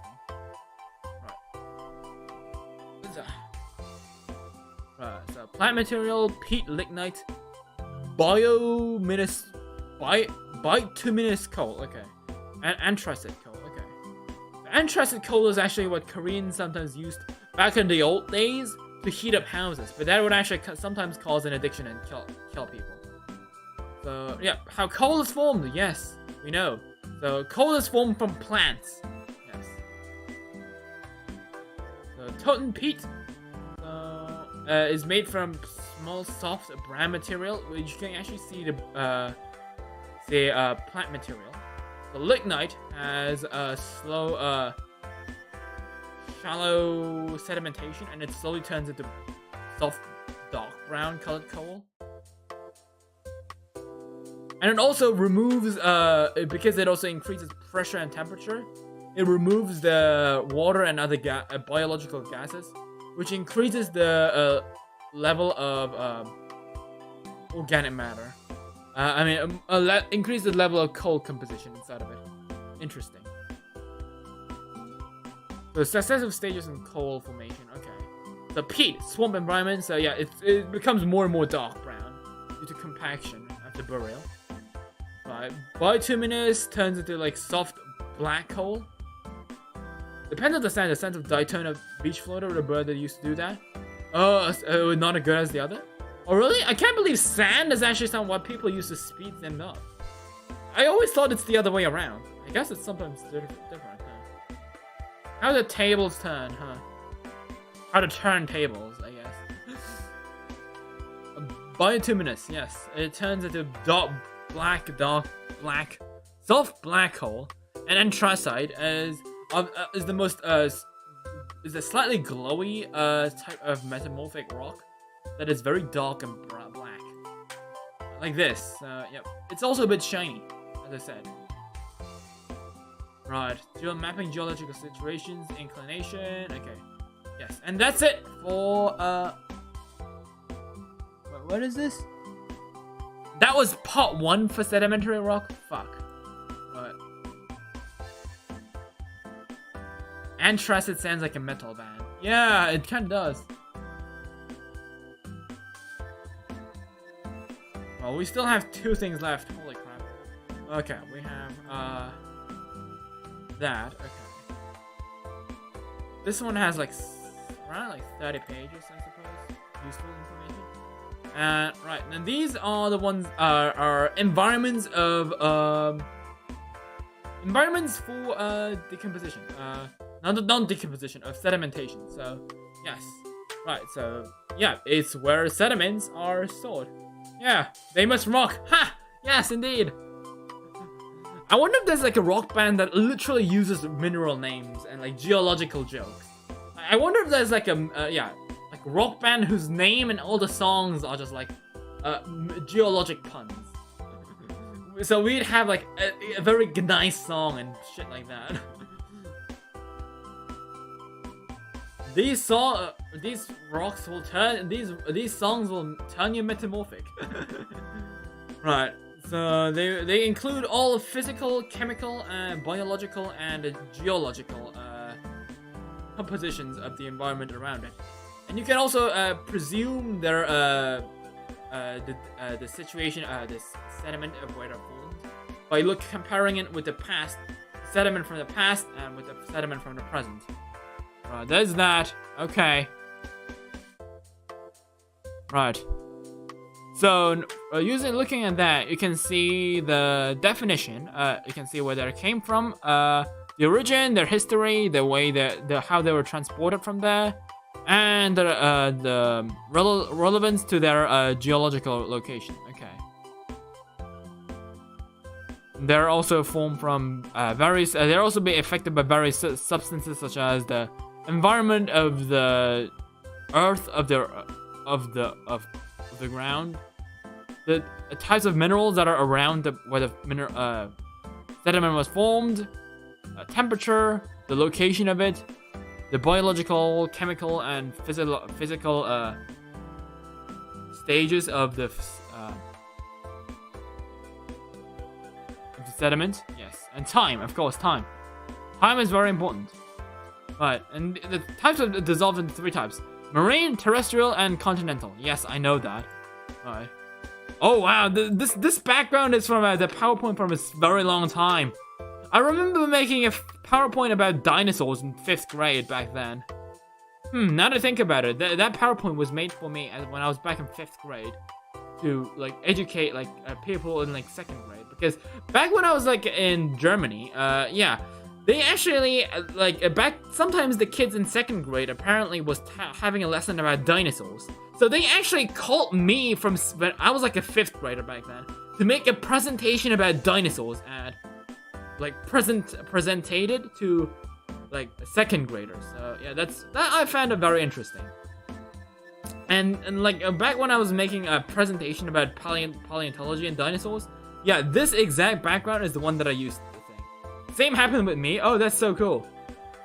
So yeah, it was from the depth of 200 meters. So the oceanic yes, marine environments are from 200 meters that are made from sand, silt, and clay, and they also have corals inside of them. The deep ones are the ones from the continental shelf, and they're also formed through turbocity currents. Okay. So the marine, there are marine environments. They are called continental shelves, continental slopes, continental rise, and abyssal plains. So yeah. You know what's so ironic? You know that's so annoying. In Korean, Taeduk means a continent, but at the same time it also means land. So if you look at the word continental shelf in Korean, it translates to Taedukpung, so which is basically land shelf. So you think it's a continental environment, but no. It's actually a marine environment. So like who the fuck names them? like seriously, I want to go ahead and I just want to talk to that guy who decided to name these marine environments as continental shelves. Like, you literally have something called continental environments, you son of a bitch. Like, if you consider like a continental shelf, yeah, obviously it's gonna be from continental environments, but no, it's from the marine environment. Why the fuck would you do that? Just name them marine shelves and marine slopes, marine rise, and abyssal plains. Why don't you just name them abyssal shelves, abyssal slopes, abyssal rise? Why do you have to name them continental of all fucking things? Because, like, seriously, what the fuck? It's confusing as hell. Like, I bet whoever was making them up was trolling. I bet my ass if some kids end up like studying these things later on, I bet my ass they're gonna make the exact same mistake and just gonna have a laugh about it in the grave.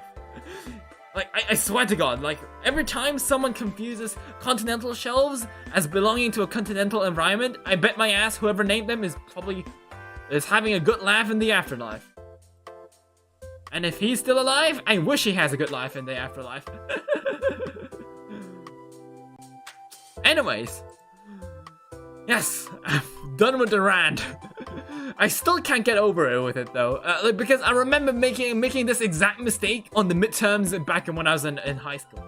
I did the exact same fucking mistake, and it just nags on my brain ever since. So, continental shelves, we got continental slopes, continental rise, and abyssal plains. Yes. So these are the sediments from land sediments. So they are from clay and mud, and those are formed at the bottom of the sea. So it takes up to 5,000 years to 50,000 years to have like 1 centimeter layer of sediment. That's crazy. That's so slow. Like, how? Like, for 1 centimeter, if I would like drop like one rock that's like 5 centimeters in diameter, I probably would have like skipped ahead like 25,000 years of sediment. Holy shit! Right. They are black, red, and brown. the colors of my poop. Just kidding. If you're shitting out red poop, go visit a doctor, alright? Okay, so continental shelves have pebble, conglomerate, sandstone, saltstones, mudstones, and shales. Right, and other stuff as well. Like, this is very complicated, very small lettered as well. I don't think it's gonna be on the exam. If it is, fuck my life. It's 2 a.m. in the morning, you know. I gotta get these two done and go to bed, alright? What if it's food coloring? Food coloring tends to dissolve in your stomach, okay? The only reason you'd ever get red shit if something's definitely wrong with your body. You don't, like, if it doesn't matter if you drink how bottles of Gatorade, you don't shit blue, alright? Food coloring doesn't have to do anything with, like, the color of your poop, okay?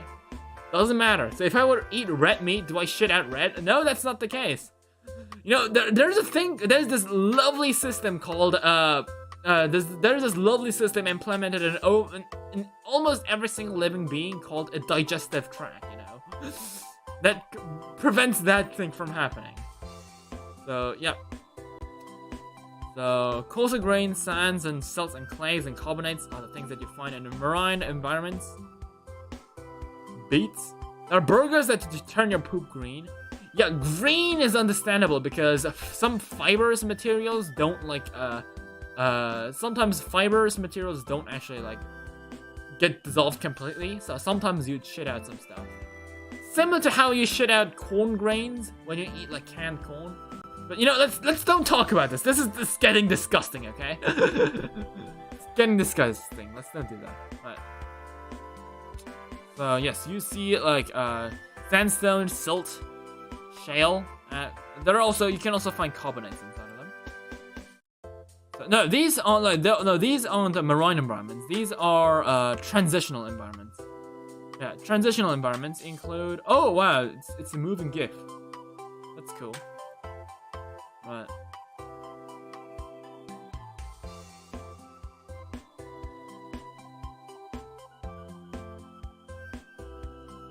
Oh, wait, hold on. Where were we? Yes, okay, so these are transitional environments. So, yeah.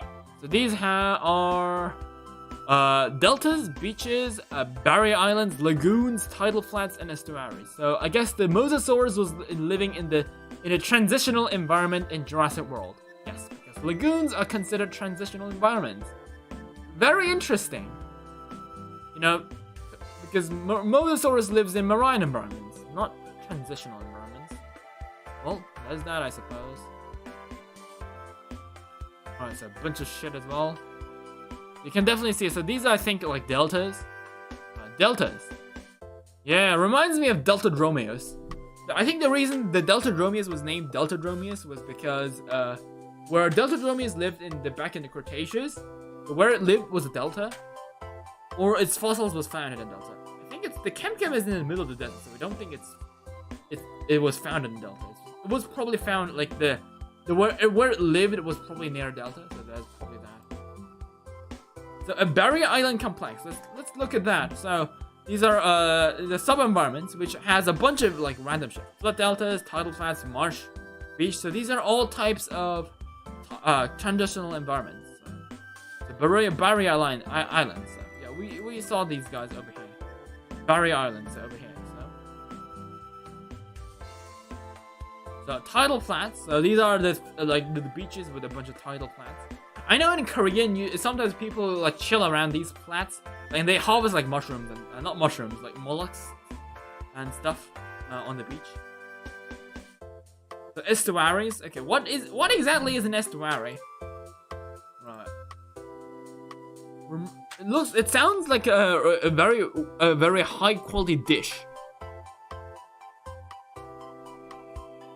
made out of eggs, but we'll have to see. The estuary is a partially enclosed coastal water body where freshwater from rivers and streams mixes with salt water from the ocean. Oh, so it's basically water soup. Okay, I see. It's where fish go to breed. Yeah, it does. Because for salmon, they go through freshwater and salt water. So yeah, it makes me really want to eat salmon. Fuck, I'm so hungry right now. So now, finally, we have continental environments, which don't include continental shelves because, yeah, again, which include, oh, okay, so they actually have, okay, so floodplains, streams, alluvial fans, glacial deposits, lakes. These are all types of continental environments, yes. Right. Dilo gonna hunt after stream. Okay, I am probably gonna sleep, but right. They are made from, okay, so yeah, land-derived sediments, variable grain sizes, gravel, sand, silt, and clay. So, yep, they're from, so these are from salt plains, terrace deposits, bars, really, bars.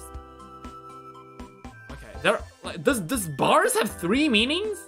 Like, as in, like a bar with where you go to drink. Bars as in like the geological environment, and then bars as in like a chocolate bars. Like, holy shit. Bars, I spit those. How many types of bars are there? Holy shit, like, just make different words English. Now that I've ranted about continental shelves, now it's time for me to rant about fucking English of all things. Like, English! Fuck you! Why do you have so many meanings for the exact same word? Okay, that's so weird. So we got that. So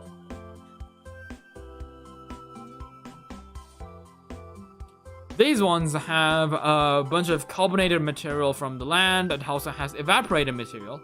So these are the lake environments. So some lakes can actually consider small sediments and biological matter to create a sediment of oily shales. Okay, that's interesting. So these are glacial environments. So glacial. So yeah, we see these guys in like back in Zugspitze in Germany.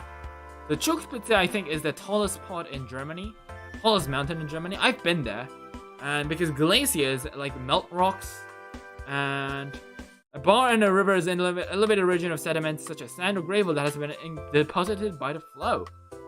Thank you for the explanation, buddy. Tells me a lot. So is there any other meanings of bar? Something tells me there's gonna be even more stuff. Yeah, there is actually. Prison bars. Although, I think that's the same thing as a chocolate bar. I think the underlying meaning is exactly the same. Right, so glacial deposits, we got that. I'm going, yo, Aiden, sup buddy? You're going to school near the Great Lakes. Oh, that's cool. Well, if a lake dries up, you might actually see some oily shales because of sediment and organic matter. It's a bar is a way to describe a rhyme in a rap song. Ah, so that's what you meant by spitting balls. Oh, I thought you meant like spitting like actual like a gold balls. I thought that's what you meant. You go to a bar to get a drink. Yeah, exactly. How many types of bars are there? So we got another example, which are sand dunes, sand and silts. The dunes, perfect for giant man-eating worms to live in. So yeah, they are actually created from wind. Because, yeah, water doesn't quite matter here because most of them are formed in deserts. So, sediment, the composition of sediment. Sedimentary structures, okay. So, structures that look like nodes. Okay. It's also the definition, the expression of the transition of various physical and biological examples throughout the certain sedimentary structure. Okay, that's interesting. Okay, they can be formed. I'm speaking way too far away from the mic. You guys won't be able to hear me very well. But I'm like super stressed out right now because I'm like super tired. Okay, I should have studied a bit earlier, but I had like an exam today at 7 p.m. So I was unable to like I was unable to start the live stream earlier. Also, I'm sorry, buddy. It doesn't work. Spino Fortnite doesn't work because you don't right now. You don't actually have any redeems. Redeems are off right now because the redeems were only there back in the old channel. I'm trying to get my channel back. I probably will. Very soon, but not right now. Okay, so sedimentary structures, stratification. Okay. You got exams tomorrow as well? Okay, then go study! Why are you stuck here looking at me, geology? Or are you also studying, are you doing the exact same thing as well? If you're, I mean, I think you were also studying to become a paleontologist, right? Or are you still going for the soccer player? I'm not so sure. Anyways, less private talk, more rock talk. Oh, you are studying the same thing? Oh, that's great! Because now you guys, you can study at the exact same time. Right, stratification, layering or branding. So yes, the layering of branding of sedimentary structures, yes. At this point, I'm just making up words right now with the English that we have over here. Bedding, so yeah. Oh, Tsumi is bedding? Oh, I see. Not geology tomorrow then. Then go study whatever you have tomorrow, whether it's like math, Korean, or English.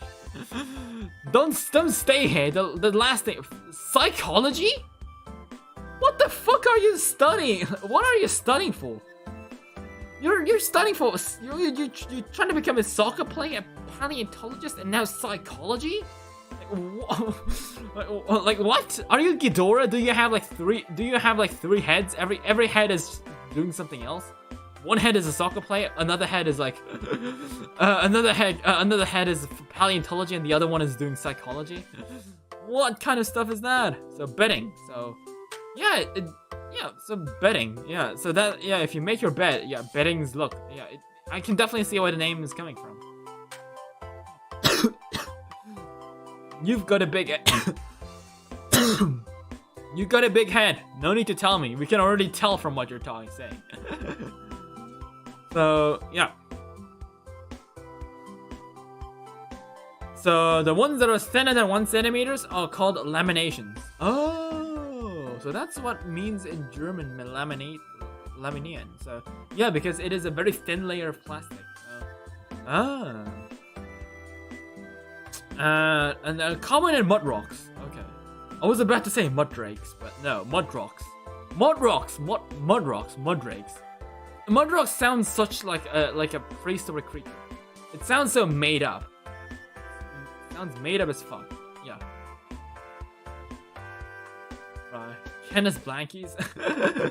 Blankies. Yes, exactly. Beddings. Exactly. So they're thicker around thick. Are about 1 centimeter. Okay, they're common rocks with coarser grains. Okay. The beddings are very thick, yeah, with coarser grains. Laminations are the ones that are like very thin, or less than 1 centimeter. Right, so graded bedding. So yeah, so these are just basically the ones that that you see bigger. The lower you get, the bigger the grains are. So they are just they are basically graded bedding. So yeah. Graded bedding seems like what a bet reviewer would say, but yeah. The graded bedding are common in turbulently current deposits, which form when sediment water mixtures flow along the seafloor. And as they slow, the larger particles settle out, and then smaller ones over time. This happens. So it's basically like grains. You know how mixed grains that I remember like the story being a company selling mixed grains. But they would have to create a separate machine just to shake up the grains again, because after the flight, because the flights are very shaky, the grains tend to be like sorted into like they would all turn into graded bedding, but food rind. So all the big nuts would all the way go onto the bottom, and then it wouldn't be mixed nuts, it would be just assorted nuts instead of mixed nuts. So yeah, so in order to create the title mixed nuts, they decided to turn them with mixed.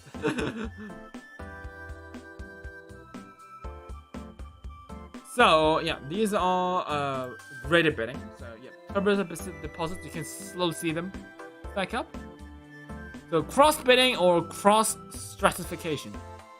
Okay, cross bedding is hitting me in all the weird angles. Okay, cross bedding. Let's don't talk about that. That's 19 plus. It sounds so weird. It feels like NTR. Cross bedding. Isn't that basically what NTR means? Like if you consider like bed as like bedding as like an embed instead of like, you know, like in like the geological term, like holy shit. It sounds so cursed. Talk about geological innuendos and cross stratification. Okay, that doesn't sound that bad though. Right. So cross bedding happens when sediments happen on sloped environments, and they also happen through the movements through water and wind. Interesting. And they also help you to figure out the calculating the relatively dating. Okay. Again, not the Alabama type, the geological type. Cross bedding or cross stratification. So yeah, you can see that there's a flow direction. You can definitely see how the sediment was formed. So tabular cross bedding. So these are called tabular cross bedding platforms by deposition in sand waves. So yeah, you can definitely see it. I think I see these thing kind of structures in scorched earth. I think. So the Upper Cretaceous two medicine formation in Montana. Holy shit! Isn't that where you find Albertosaurus and Centrosaurus? Yo! That's so cool. That's so cool. Two medicine formation. Yo! Finally. Here you can see Lopho being super excited by seeing a paleontological term in a geological presentation. Right, so tabular crossbedding. Yeah, you can definitely see like the slope things here. So yeah. So through trout crossbedding. Okay, so formed by migrating dunes. So yeah. So when dunes actually move through you got the innuendo.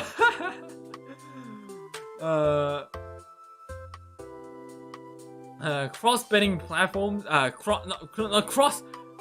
What did I say? Cross-bedding of platforms. That's something you see in Ark. Anyways, crossbreeding. Not crossbreeding. Cross-bedding formed by migrating dunes. So bedded dunes, despite them being super big, they slowly move over time because of wind. So that's the result of, and there they leave marks which turn into trout crossbreeding, I suppose. And these are in the Pleistocene 6 Mile Creek Formation. Oh, I see. I wonder how long the formation is for. Long, probably 6 miles. Or is it because like 6 people named Miles discovered this? Could be also that. I doubt. Chances of that is pretty low. Right, ripple marks. So yeah, ripple marks. You have normally found Albertosaurus. Yes, definitely. I know that because of Jurassic World Operation Genesis. If you go to a 2 medicine formation, it says that yeah, you can find Albertosaurus stuff, and Chasmosaurus as well, and Centrosaurus as well. I think they all live together. So ripple marks, they also help you throughout with relative dating. But current ripple marks, you can definitely see this as well. So yeah, it basically shows you it's left. It is basically the tracks of a current. So if a current passes, it leaves these ripples, which then you can see how it was made. The current ripple marks like this. Sometimes they form through a sand current. Sometimes they form through ocean like water current. The waveform ripples, yes. So yeah, like these you can definitely see like waves current form from waves. Mud cracks, simply like these only happened through things that happen when sediments get wet and then dry immediately.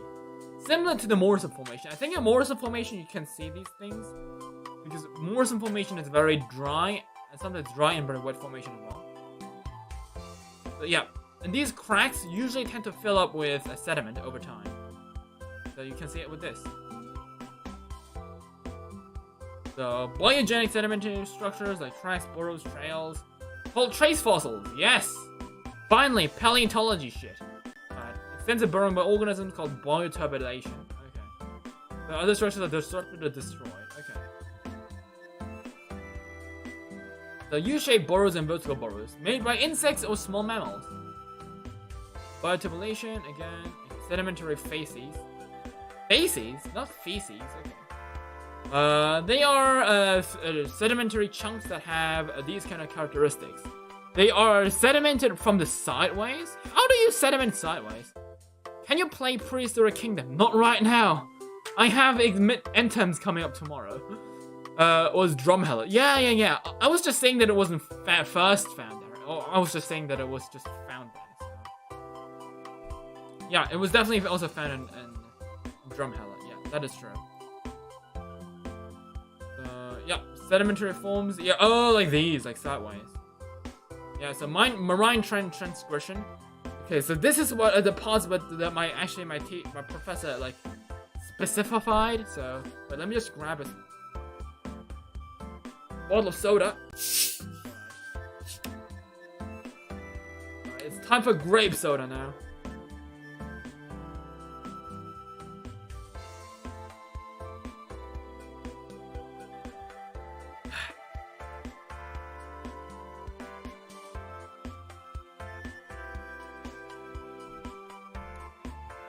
Oh wow, I thought I'd be done in like 3 hours, but no, we're almost hitting 5 hours with this. Holy crap. Marine transgression. So this is what happens when the oceanic, a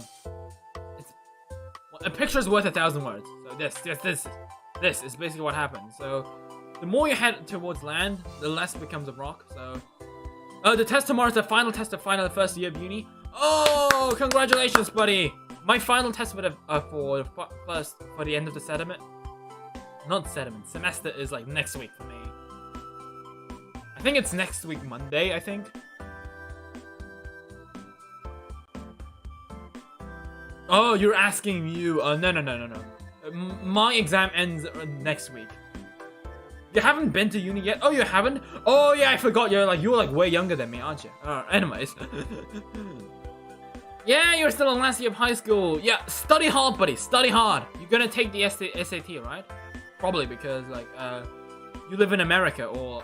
Does Canada take SAT? I'm not so sure. We'll have to see. Anyways. A younger shell... Oh, you are in the UK? Oh, I thought you moved to Canada. Okay, apparently you're back again. Okay, then. Well, anyways. Study hard, wherever you're living. Last day of university, last day of high school is the most important part of any class. You moved back? Oh, okay, nice. Another requirement. Yeah, I mean, aren't you like a music guy? Like, music guys don't really require universities. You already graduated. we got people in Dinosaurs of all the people. Yeah, you're a senpai. Yeah, senpai. Notice me, senpai. Notice me, senpai. Meow. So, anyways, yeah. These are oceanic. This is what happens through a transgression produces an unlapped sequence. Yeah, see? So when the sea level goes lower and lower, like the sediment actually becomes transgression. Wait, isn't that like increasing this?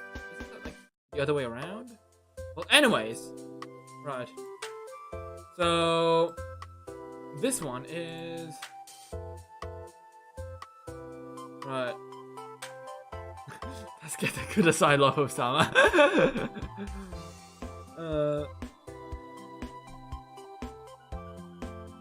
Okay. Right.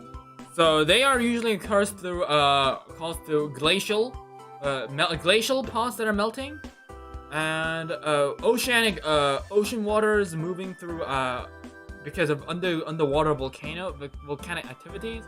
And sometimes when the ground around the shoreline collapses on itself, so that's when the sea level increases, I suppose. Regression. So this is what happens when wait. Hold up. Oh wait, this isn't regression. Oh, so now it's a regression. Okay, so yeah, the other one was just increasing the water. Okay, I see. Right. This is sometimes called an off-lap sequence. That's what it is. Okay. It moves towards the ocean. Okay, so yeah, like this. So it's the other way from what I said earlier.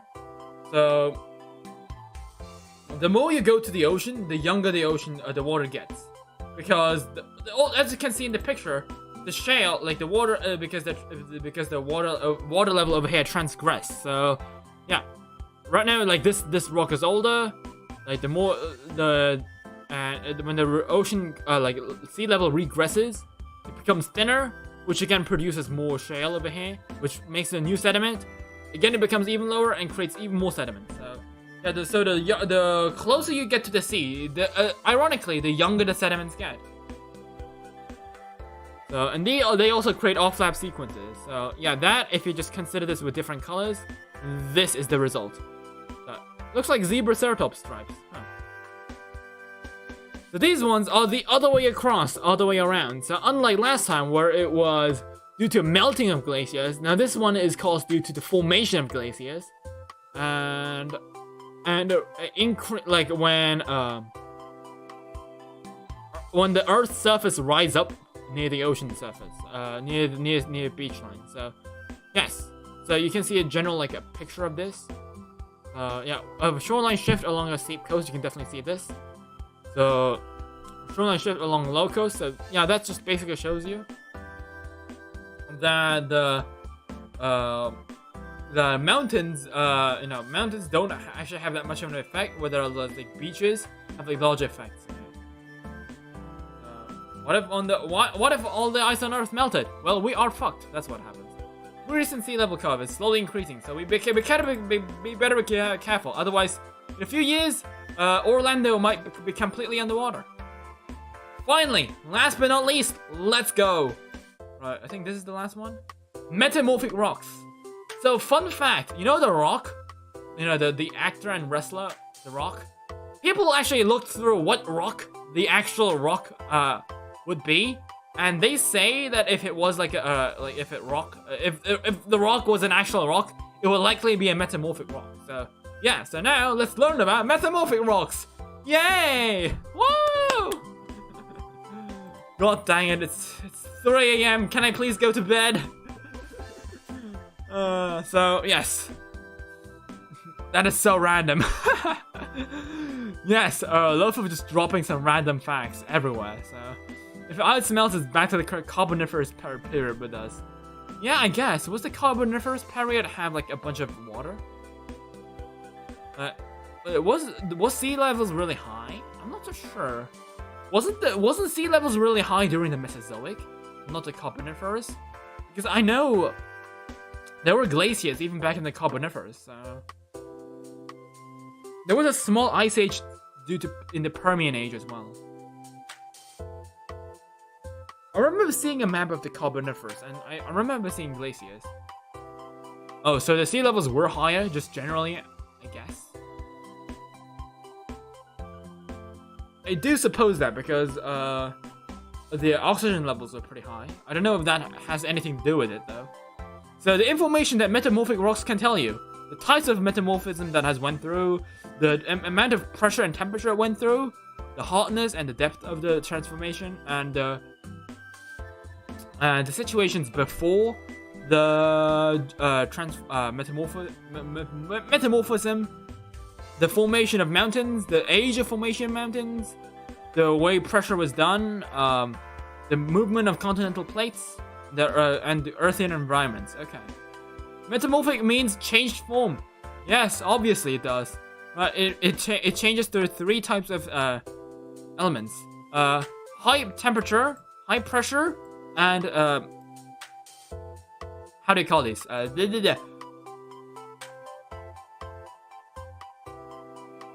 do you say this again? I'm losing my words. I'm so tired right now. I'm about to fall asleep. Chemical reactions. Yes, chemical reactions. How the fuck do you forget chemical reactions? Jesus Christ. It usually tends to have Precambrian. Yes, Precambrian. Yes. Now it makes sense. Yeah, Precambrian. Yeah, Precambrian is like all the way back in the ocean. Yeah. Nakotama Gaming, welcome to the live stream, buddy. If you haven't already, don't forget to follow. We're talking about metamorphic rocks. Right.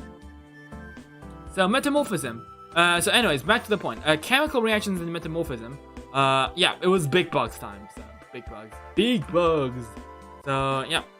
So the chemical changes are usually activated due to the highly active liquids or gases.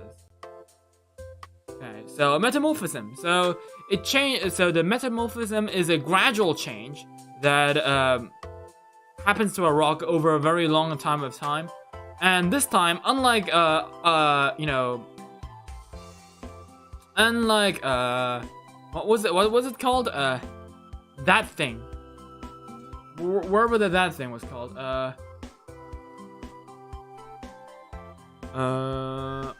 What was that called? I forgot, right. Hold up, let me look.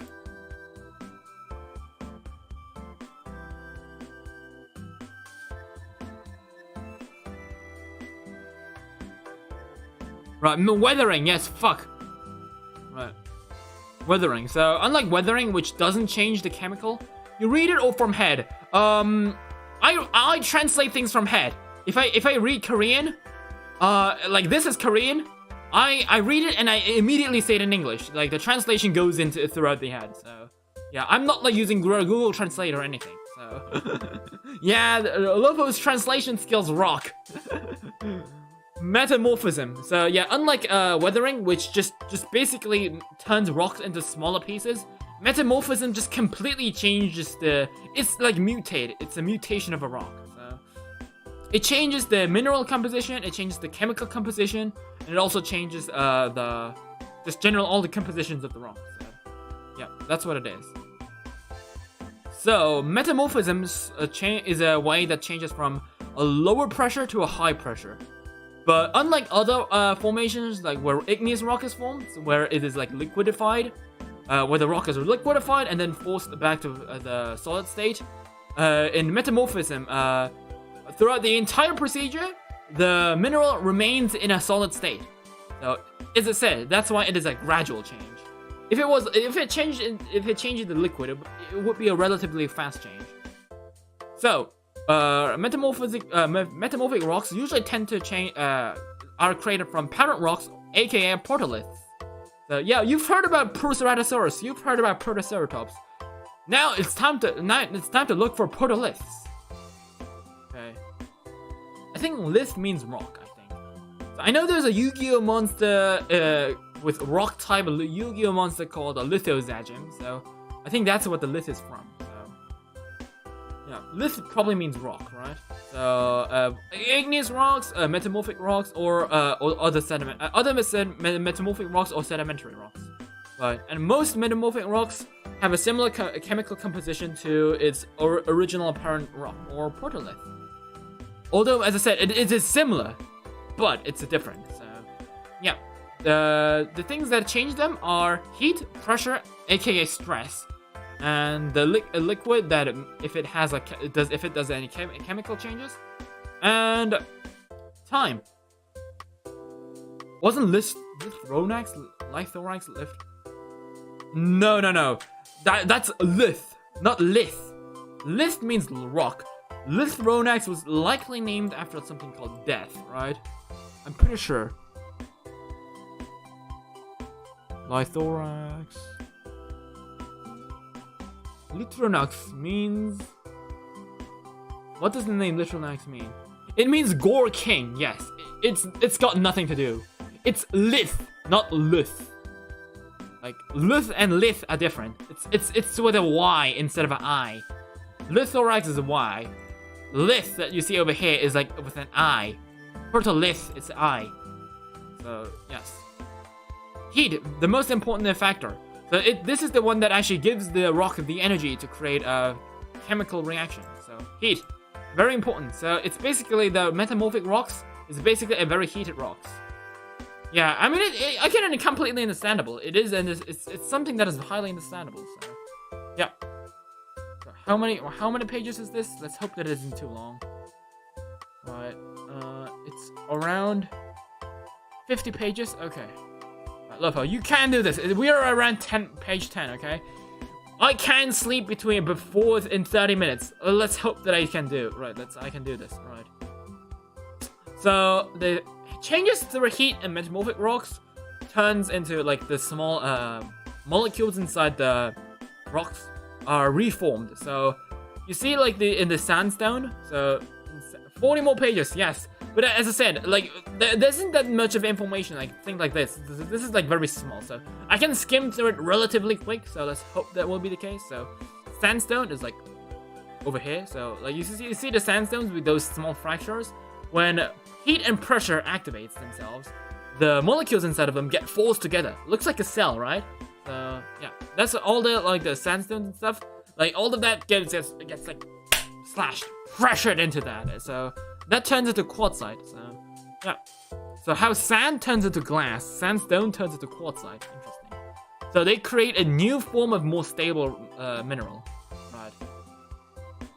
So there are two types of rock called contact metamorphism. So which is the rock from which is the molten lava that comes from here. We've talked about this. We've talked about this. But for those that haven't watched the stream for a very long time, who relatively joined, I'm just gonna explain it again. Is when an oceanic sediment goes in there, it's similar to when you were like drying wet clothes in a rack.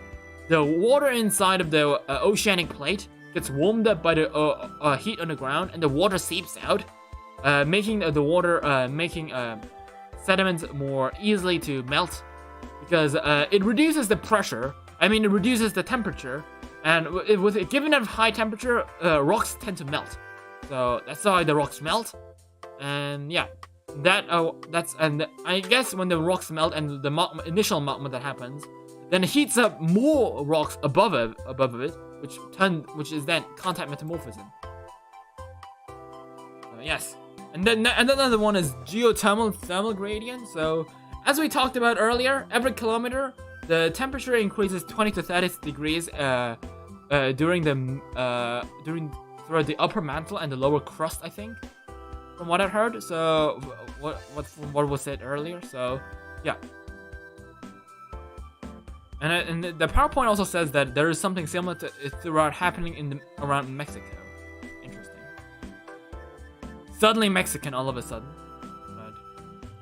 Confining pressure. So this is the pressure. Like this is the default pressure. So pressure. Yeah, just the whole weight of rock that is above it. The more it just closes up, the more it gets pressured, and the more rocks it creates that has a high level of pressure. Right. The differential stress. So this is the kind of stress that happens through mountains and stuff. So brittle deformation. You can the rocks crack, but with ductile deformation, the rocks actually just bend like this. So they form in the direction of where the highest pressure was given out. So pressure is the metamorph icy agent. So yes, the stress, like you can see the metamorphic rocks turn like over here when the stress is like coming up from the other side. Okay, so from a chemical composition, there are ions and melted inside of these things. And hydrothermal metamorphism just is when fluids, including molten rock, react with the host rock. Like, wirklich? Ja. Es ist so. Echt. Yes. Einfach Deutsch sprechen. Out of fucking nowhere. Yes. What? Don't worry, buddy. I know German. Do you remember German?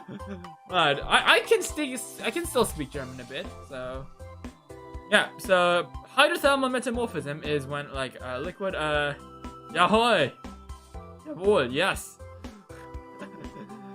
German time. So is when a hot molten chemical rock reacts with a host rock, and it tends to actually happen through low pressure and relatively low temperature as well.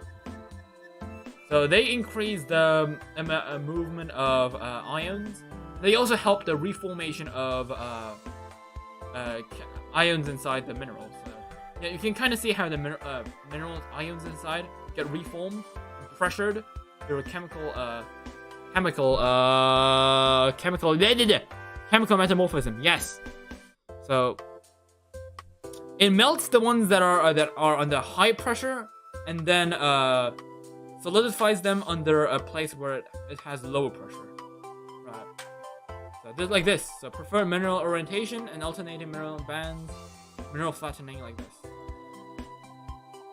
So chemical like this. Most of the chemical origins are from underground water, such as the small spaces between sedimentary rocks. And how do you call these things again? I looked it up on Google earlier. Things that are near like wyvern trenches. I remember saying that. I think it was split, right? Joints, yes, joints. Right, joints. So they happen through joints and places where rocks are deformed. Yes. And gases from magma and some clays and other aquatic water minerals that include water inside of them. So rocks change. They change in texture and foliation. So the size, shape, and arrangement changes. The foliation changes, which means that foliation is actually something that is really cool. Not gonna lie. So foliation is like this. So if you think about like this, so if you have like a bunch of clay mixed up together, and if you press them together, like no matter how various like you mix up like the various clay, assuming like it's not like the type of clay that who mixes colors, so it's like rubber clay. So if you mix them and just fuse them, they become like this, where you know, things are like where it turns into lines like this. So right now you can only see them because it's like marked in red, but if you look at go down like this, you can definitely see it more in clarity. So yeah, foliation is when long minerals, like long shaped minerals, form into a new shape. So like this one is like mixed up all together. Like this one looks like a sprinkled donut, right? They say to a hungry man's eyes or hungry dinosaur's eyes, everything that he sees becomes food. Yes. Can't believe I'm drooling over a bunch of minerals because I'm hungry as fuck, right? I want to go to the donut place where my friend suggested that had a donut with a cherry on top. It had those cool sprinkles as well. They were so tasty. Right. And they also had cherry filling. Okay, holy shit. It's so hungry right now. I'm so hungry. I skipped out dinner, so yeah, I'm very hungry right now.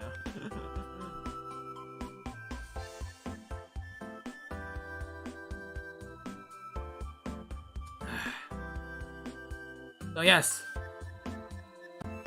Sounds like a cool donut. Yes, it was very tasty. It was very expensive as well. Like that one donut set me back like $5. You know, you'd think like one donut is like what, like $1.50? No, that donut was like $5. But like I thought I like more.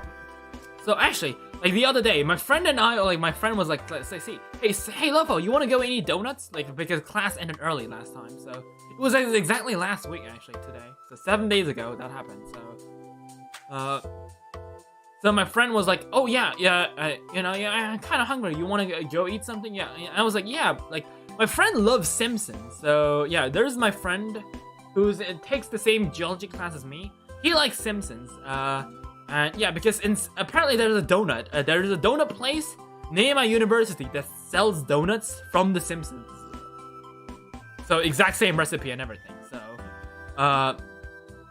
So that's why like, he should like. Oh, he said like, oh Lopho, you should taste it. They are delicious. And I'm like, oh yeah, sure.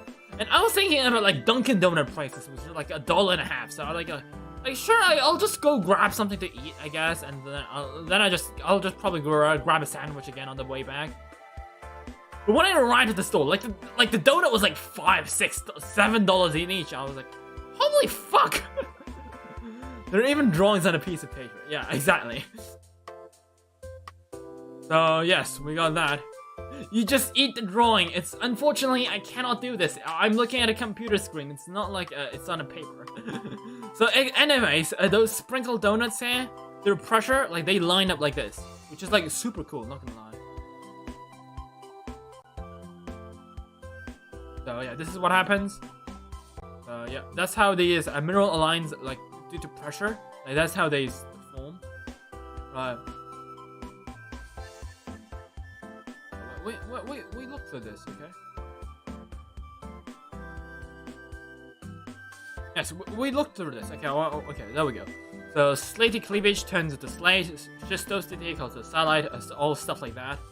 So yeah, some gneissic bandit, nice. So here are some examples of some foliated rocks, some slate, phyllite, schist, and gneiss. Schist, and nice. But I never knew that was a shit variant of the Geology nice meme. So Well, now I know. Right. The evolution of these things. Okay, how do you call these things?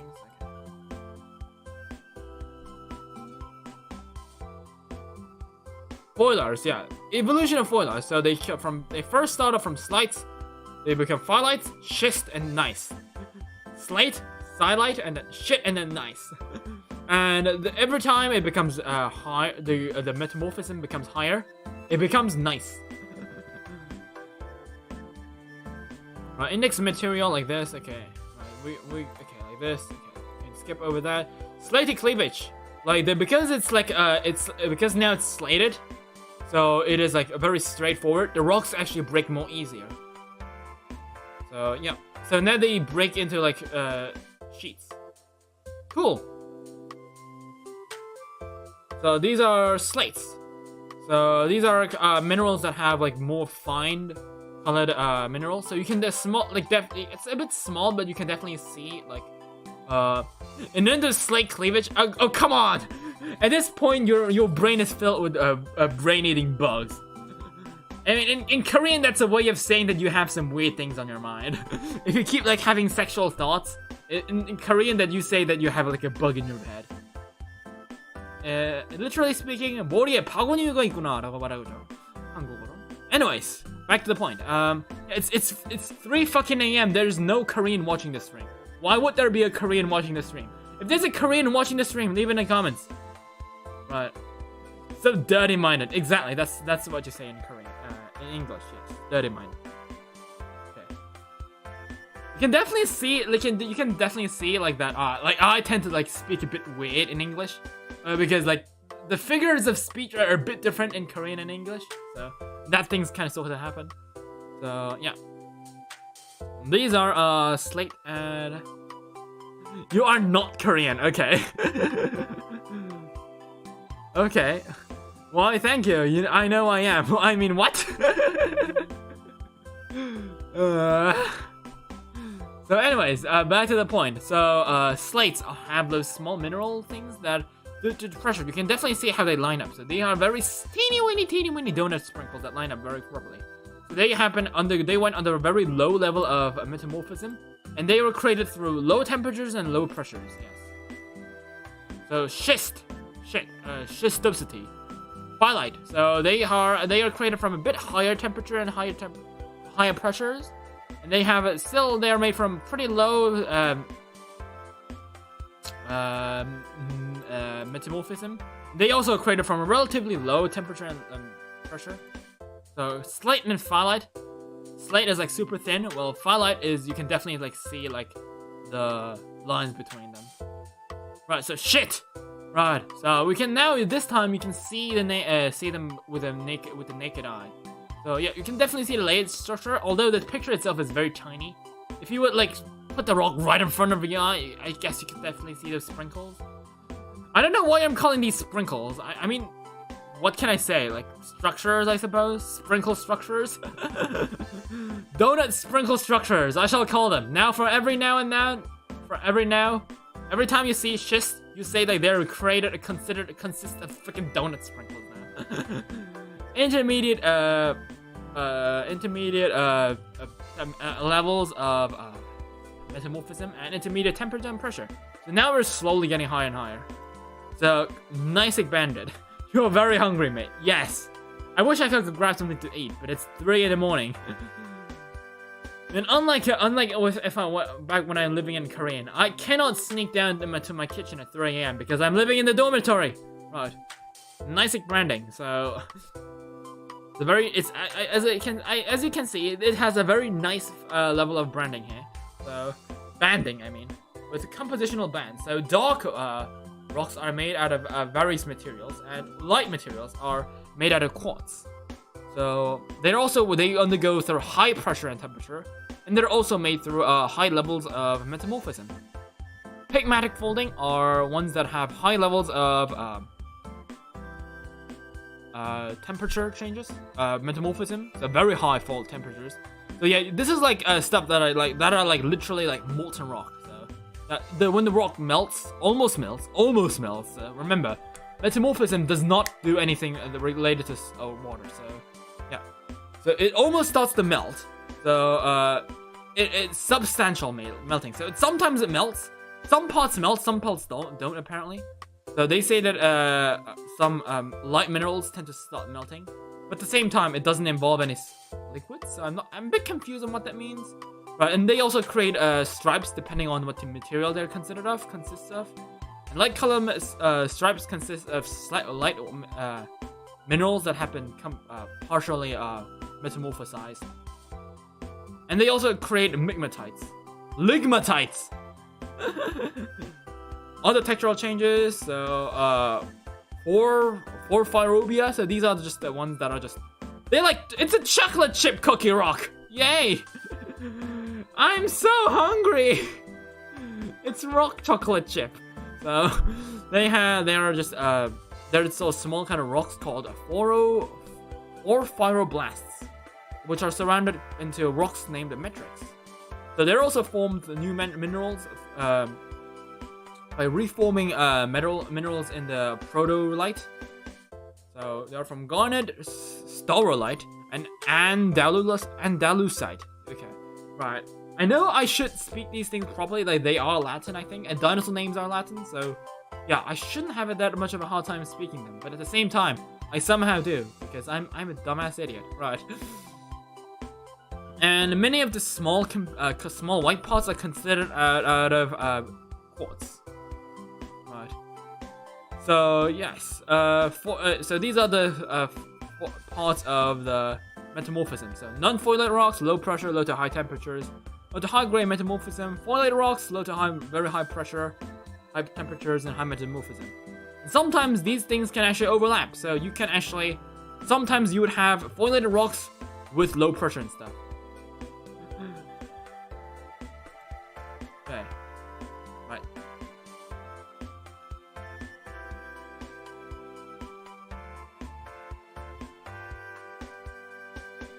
Almost done. Okay, we don't have to look through the glossary. Okay, we all have like 20 pages left. Okay. Alright, let's go. So first, okay, so let's go to the first. So contact salmon metamorphism. So hot magma in the ground, metamorphosized rock. Yes. High temperature, obviously. Alright, skip off. Tectonics. Yes, we've seen them. We like this is like the 5th time we're seeing this. Right. Forms a zone of alteration called the contact allural in the host rock. Okay, right. The parts of the closest to magma are resulting from a high level of temperature, and the further you go, the lower the temperature becomes. So yes, obviously.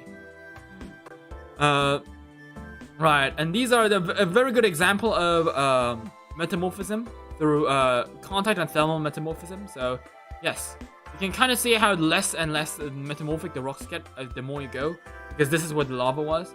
This is where the rock was. It's the other way around. So this is where, like, this part is over here, and this, like, the further you go, like, this is the further you go. So yeah, the red part is the hornfells that has been affected by the metamorphism. So how you get closer to the core, it gets cooler. What? I did not say that. Really? I said the closer you get, the hotter it gets, the further you go away, the cooler it gets. Yes. Sorry, okay, it's like 3 a.m. in the morning. Oh my god, okay, I'm trying to speed through. Okay, right. Speed, hydrothermal metamorphism. So this is like hot rocks. Yes, so when hot rocks and hot liquid create a chemical reaction. Yes, the low pressure, low to high temperatures, because, you know, it happens where we said last time, where the pressure goes, you wanted to check, yeah. It's important. So gas. Low pressure again. We saw the last time. The higher you go, the the closer you get to the surface, the lower the pressure gets. Low to high temperature, so metamorphism, and sometimes it tends to dissolve a very rare economically expensive rocks. So yeah, it's something bad. Okay. Metamorphic environments, plate tectonics. Yes, we've seen them again. It's burial metamorphism. So, oh, I see. So this time, it's metamorphism that causes through when the plates go deeper into the ground, it becomes heavier and heavier because of the rocks that are above it. So that's why it's literally a boreal metamorphism. So it becomes heavier, which causes them to undergo low pressure and low temperatures. But at the same time, low pressures? Shouldn't this be high? Well, I guess it's like relative, so it's like relatively low pressure, I suppose.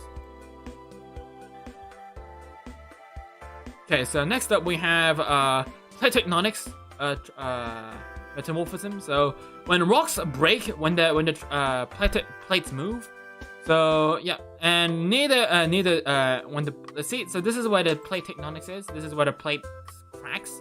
There's like a plate split, and this is like called a ductile flow. So this is where rocks slowly turn metamorphic because of the higher because of the pressure and temperature of it. The rocks tend to turn soft. Because yeah, obviously you're literally seeing a giant clash of plates. Obviously the rocks inside are gonna turn soft.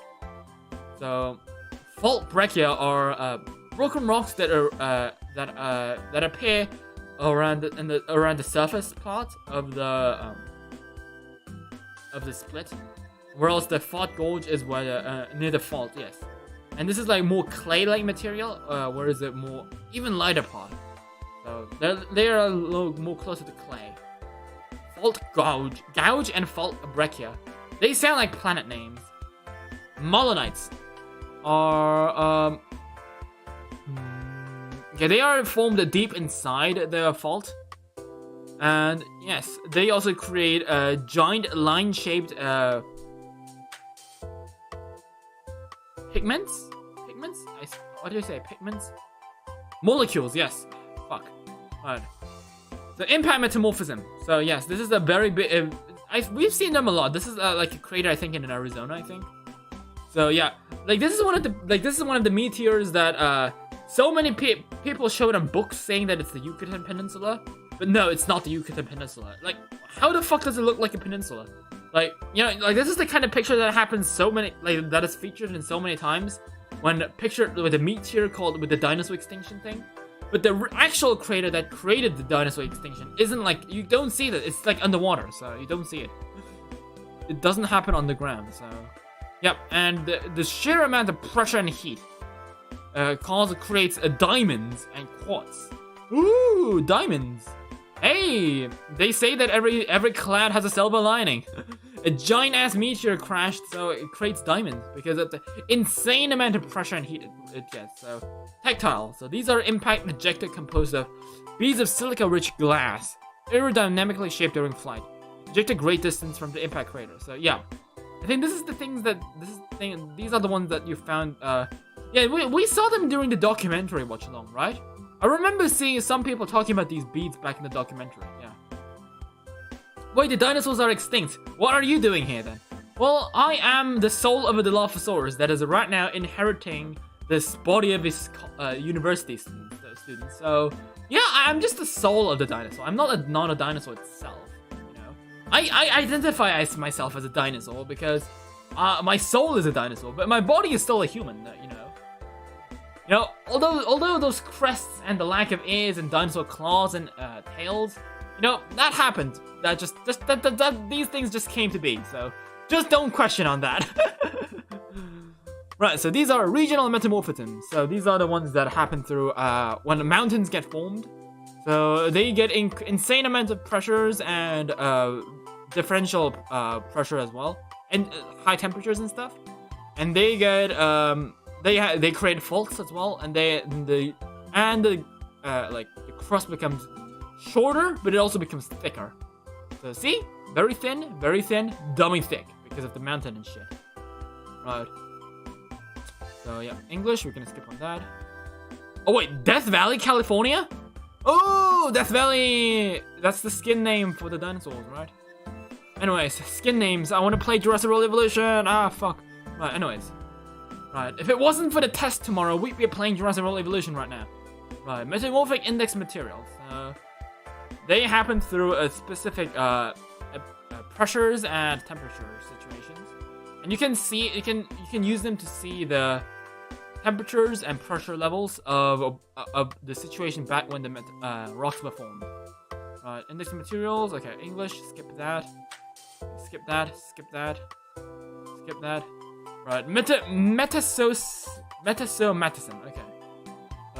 Oh, it's one of the hottest places. Oh, that's why it was the Death Valley. Oh, I see. Right. So metasomatism causes ore deposits. So I guess that's the reason why Minecraft has a bunch of ores. And they get up to 250 degrees higher. Okay, has loads of H2O, and it's so hot that it becomes over 250 degrees. That's also called a hydrothermal solution. Yes, water, heat, liquid. So let's see.